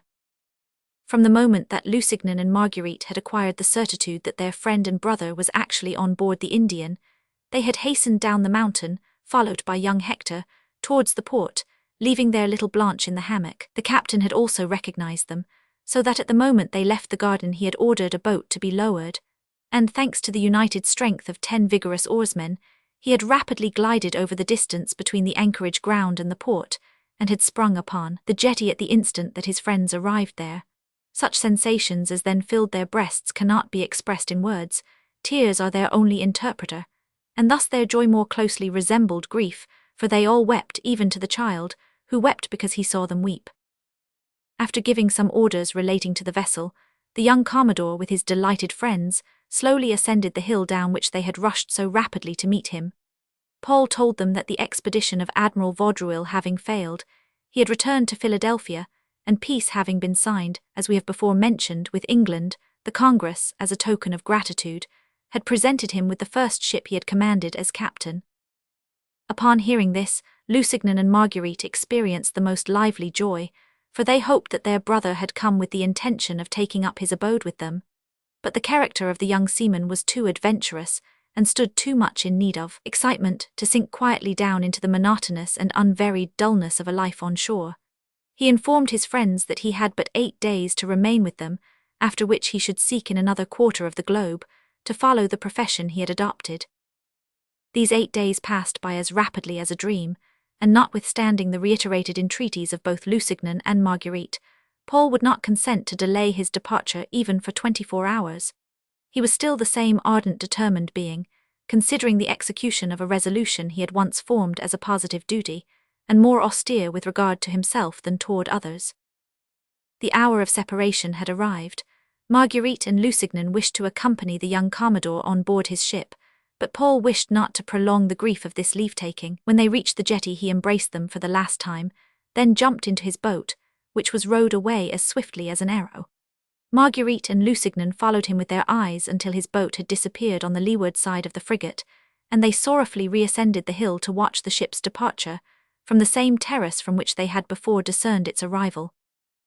At the moment they reached it, they observed that activity and bustle on board the frigate, which always precede the departure of a vessel. The sailors had surrounded the capstan, and were employed in getting up the anchor, and thanks to the pureness of the atmosphere, the sonorous and lively cries of the seamen reached the ears of Lusignan and Marguerite. The anchor was soon apeak, and they saw it rising slowly under the ship's bows. Then the sails dropped successively from the yards, from the royals to the courses, and the ship, seemingly endowed with an instinctive and animated feeling, gracefully turned her prow toward the harbour's mouth, and beginning to move, cut through the waves with an easy motion as if merely gliding upon their surface. Then, as if the frigate might be abandoned to her own will, they saw the young Commodore spring upon the stern rails, and devote all his attention to the land he was thus leaving. Lusignan took out his handkerchief and made a signal, to which Pole replied. And then, when they could no longer perceive each other with the naked eye, they had recourse to their telescopes, and, thanks to this ingenious invention, they retarded the separation for another hour. They all felt a presentiment that this separation would be eternal. The vessel gradually diminished upon the horizon, and darkness was about to cover the heavens, when Lusignan ordered a quantity of wood to be brought upon the terrace, to form a beacon fire, which was instantly ignited, in order that Pole, whose vessel was nearly enshrouded in the darkness, might continue to fix his eyes upon that spot until he had doubled Cape Trois Point. Lusignan and Marguerite had for an hour lost sight of the ship, while Pole, thanks to their large brilliant fire, might still perceive them, when a bright flame like to a flash of lightning appeared on the horizon, and in a few seconds the report of a gun, similar to the prolonged sound of distant thunder, reached their ears, and all again was silent. Lusignan and Marguerite had received Pole's last farewell. And now, although the domestic drama which we had undertook to relate has in fact terminated here, some of our readers may perhaps have felt sufficient interest in the young adventurer, of whom we have made the hero of this story, to follow him in the second part of his career. To these then, after thanking them for the kind attention they have been pleased to grant to us, we are about to recount truly and plainly facts which a most minute research have enabled us to lay before them. At the period we have reached, that is to say, in the month of May 1784, the whole of Europe had fallen into that state of torpor which unthinking men imagined to be tranquillity, but which minds more profound regarded as the dull and momentary calm that precedes the tempest. America, by obtaining her independence, had prepared France for her revolution. Kings and people, mistrustful of each other, were upon their guard. Peter Roman III, who had become odious to the Russians, in consequence of his ignoble character, the narrowness of his political views, and above all, for his excessive leaning to Prussian manners and Prussian discipline, had been deposed without opposition, and strangled without struggle. Catherine had thus found herself, at the age of 32, mistress of an empire which extended over 1/7 part of the globe. Her first care was to compel the neighbouring powers to accept her as a mediatrix in their quarrel, and thus become dependent upon her. Thus had she obliged the people of Kurland to drive from them their new duke, Charles of Saxony, and to recall Bayern. She had sent her ambassadors and her armies to Warsaw, there to have crowned by the name of Stanislaus Augustus her former lover Poniatowski. She had formed an alliance with England. She had associated to her policy the courts of Vienna and Berlin, and notwithstanding all these great projects of foreign policy, she had not neglected the internal government of her own country, and in the interval of her amours, so fickle and so various, she still found time to reward industry, to encourage agriculture, to reform the laws, to raise a navy, to send Pallas into provinces, the productions of which were till then unknown, Blumager into the northern archipelago, and Bell-Lings into the Indian Ocean. In fine, jealous of the literary reputation of her brother, the King of Prussia, she wrote with the same hand that had ordered the erection of a new city, signed the order for the execution of young Ivan, and the dismemberment of Poland, the refutation of the journey into Siberia by the Abb Chap, a romance of the Zarowitch Close, several plays, among which was a translation into French of Oleg, a drama written by the Russian poet Dursihowin, so that Voltaire proclaimed her the Semiramis of the North, and the King of Prussia in his letters classed her between Solon and Lycurgus. The effect produced amid this voluptuous and chivalric court by the arrival of such a man, as our adventurous seaman, can readily be imagined. The reputation for courage, which had rendered him the terror of the enemies of France and America, had preceded him to the court of Russia, and in exchange for his frigate which he presented to Catherine, he received the rank of rear admiral. Then the flag of Russia, after having navigated round 1/2 the old world, appeared in the Grecian seas, and beneath the ruins of Lacedaemon and the Parthenon, he, who had assisted in establishing the independence of America, dreamt of the re-establishment of the republics of Sparta and of Athens. The old Ottoman Empire was shaken to its foundations. The defeated Turks signed a treaty of peace at Kainarji. Catherine retained Azov, Taganrog, and Kenber, and Kenburn compelled the Turks to grant to her the free navigation of the Black Sea and the independence of the Crimea. She then desired to visit her new possessions. Pole, recalled to St. Petersburg, accompanied her on this journey, the route of which had been drawn up by Potemkin. During the whole of it, all the attributes of triumph were offered to the conquering empress and her suite. Bonfires were lighted all along the road, cities were illuminated with the most fairy-like brilliancy, magnificent palaces erected, as if by magic for one day amid desert countries, and which the next morning disappeared, Villages, rising as if beneath the wand of an enchanter in solitudes, in which 8 days before the Tartars fed their flocks, towns appearing on the horizon of which there existed but the exterior walls, in every direction homage and songs of welcome and dances of the people. During the day, numerous population crowded the road, and at night, while the empress was sleeping, they would run to station themselves in the way she was to proceed on waking the following morning. A king and emperor rode by her side, calling themselves not her brothers, not her equals, but her courtiers. Finally, a triumphal arch was erected at the last halt she was to make on her journey southward, bearing the inscription, "This is the road to Byzantium," which, if it did not reveal the ambition of Catherine, demonstrated at least the policy of Potemkin. Then Russia became strengthened in her tyranny, as America had in her independence. Catherine offered to her admiral places which would have more than satisfied the rapacity of a courtier, honors which would have overwhelmed the ambitious, estates which would have consoled a deposed king for the loss of his dominions. But it was the deck of his ship, it was the sea with its combats and its tempests, it was the boundless immensity of ocean for which yearned the heart of our adventurous and poetic seaman. He therefore left the brilliant court of Catherine, as he had left the austere Congress of America, and returned to France to seek that which he could not find elsewhere, that is to say, a life of excitement, enemies to combat, a people to defend. Paul arrived in Paris in the midst of our European wars and civil struggles, while with one hand we were seizing a foreign enemy by the throat, with the other we were tearing our own entrails. That king whom he had seen 10 years before, beloved, honored, powerful, was then a captive, despised and strengthless. All that had been exalted was abased, and great names fell as did high-born heads. It was the reign of equality, and the guillotine was the levelling instrument. Paul inquired after Emmanuel, and was told that he was proscribed. He asked what had become of his mother, and was informed that she was dead. Then he felt an irresistible longing to revisit once again, before he himself might die, the spot on which 12 years before he had experienced emotions at once so sweet and terrible. He set out for Brittany, left his carriage at Vannes, and mounted on horseback, as he had done on the first day he had seen Marguerite. But he was no longer the young and enthusiastic seaman, whose desires and hopes had no horizon. He was a man bereft of all those brilliant illusions, for he had tasted of all, whether wheat or bitter, had learnt to appreciate all, both men and things, had known all glory and oblivion. Therefore did he not come to search a family, but to visit tombs. When he came within sight of the castle, he turned his eyes toward a chard's house, and not being able to discover it, he thought he would go into the forest. But the forest seemed to have vanished as by enchantment. It had been sold as national property to 25 or 30 farmers of the neighborhood, who had cleared off the timber, and transformed it into a large plain. The gigantic oak had disappeared, and the plough had passed over the unknown grave of the Count de Morlaix, and the eyes of his son even could no longer recognize the spot. Then he returned through the park toward the castle, now become even more gloomy and desolate than when he had last seen it. In it he found only an old man, a living ruin amidst these ruins of the past. It was at first intended to have pulled down the mansion, but the reputation for holiness which the Marchioness had left behind her was regarded with such religious veneration throughout the country, that the old walls, which for 4 centuries had been the abode of her ancestors, remained undesecrated. Paul went through the apartments, which for 3 years had remained closed, and which were now open for him. He walked through the portrait gallery. It was in the same state as he had formerly seen it.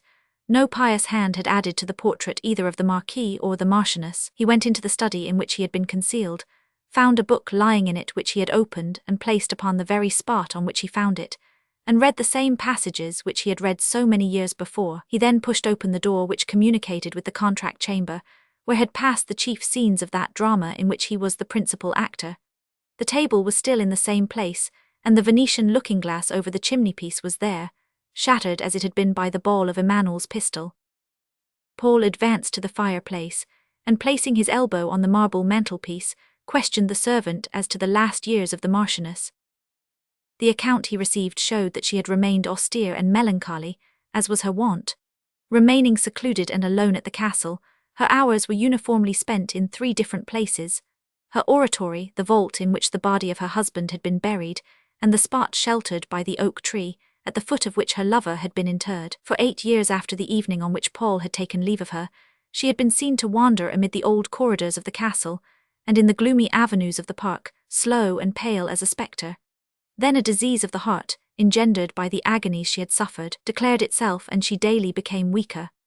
At length, one evening when her failing strength no longer permitted her to walk, she had ordered the servants to carry her to the foot of the oak tree, her favourite walk, that she might once more see, she said, the sun setting in the ocean. When they had reached the spot, she desired the servants to withdraw and to come back to her in half an hour. On their return they found her lying fainting on the ground. They immediately bore her to the castle, but having recovered her senses on the way, she ordered them, instead of conducting her to her own room, which they usually did, to take her down into the family vault. There she had still strength enough to kneel upon the tomb of her husband, and made a sign that she desired to be left alone. However imprudent their doing so might be, the servant's elbow on the marble withdrew, for she had accustomed them to obey her in everything at the first intimation of her will. They, however, remained at a short distance, concealed behind the corner of a tomb, that they might be ready to render her assistance should it be necessary. In a few minutes they saw her fall down upon the stone on which she had been praying. They rushed forward, imagining that she had again fainted. She was dead. Paul requested the old servant to conduct him into the vault, and slowly entered it with uncovered head.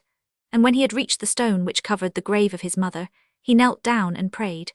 On the monumental stone were inscribed the following words, and which may still be seen in one of the chapels of the church of the small town of Auray, to which it has since been removed.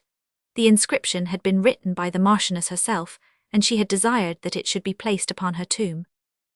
Here lies the very noble and very puissant Lady Marguerite Blanche de Sable, Marchioness of Auray, born the 2nd of August 1729, died the 3rd September 1788. Pray for her and for her children. Paul raised his eyes to heaven, with an expression of infinite gratitude. His mother, who during her life had for so long a time forgotten him, had remembered him in her funeral inscription. 6 months after this visit, the National Convention decreed in solemn sitting that they would attend in a body the funeral procession of Paul Jones, formerly a Commodore in the American Navy, and whose burial was to take place in the cemetery of Père Lachaise. They had come to this decision, said the decree, in order to consecrate the establishment of religious freedom throughout France.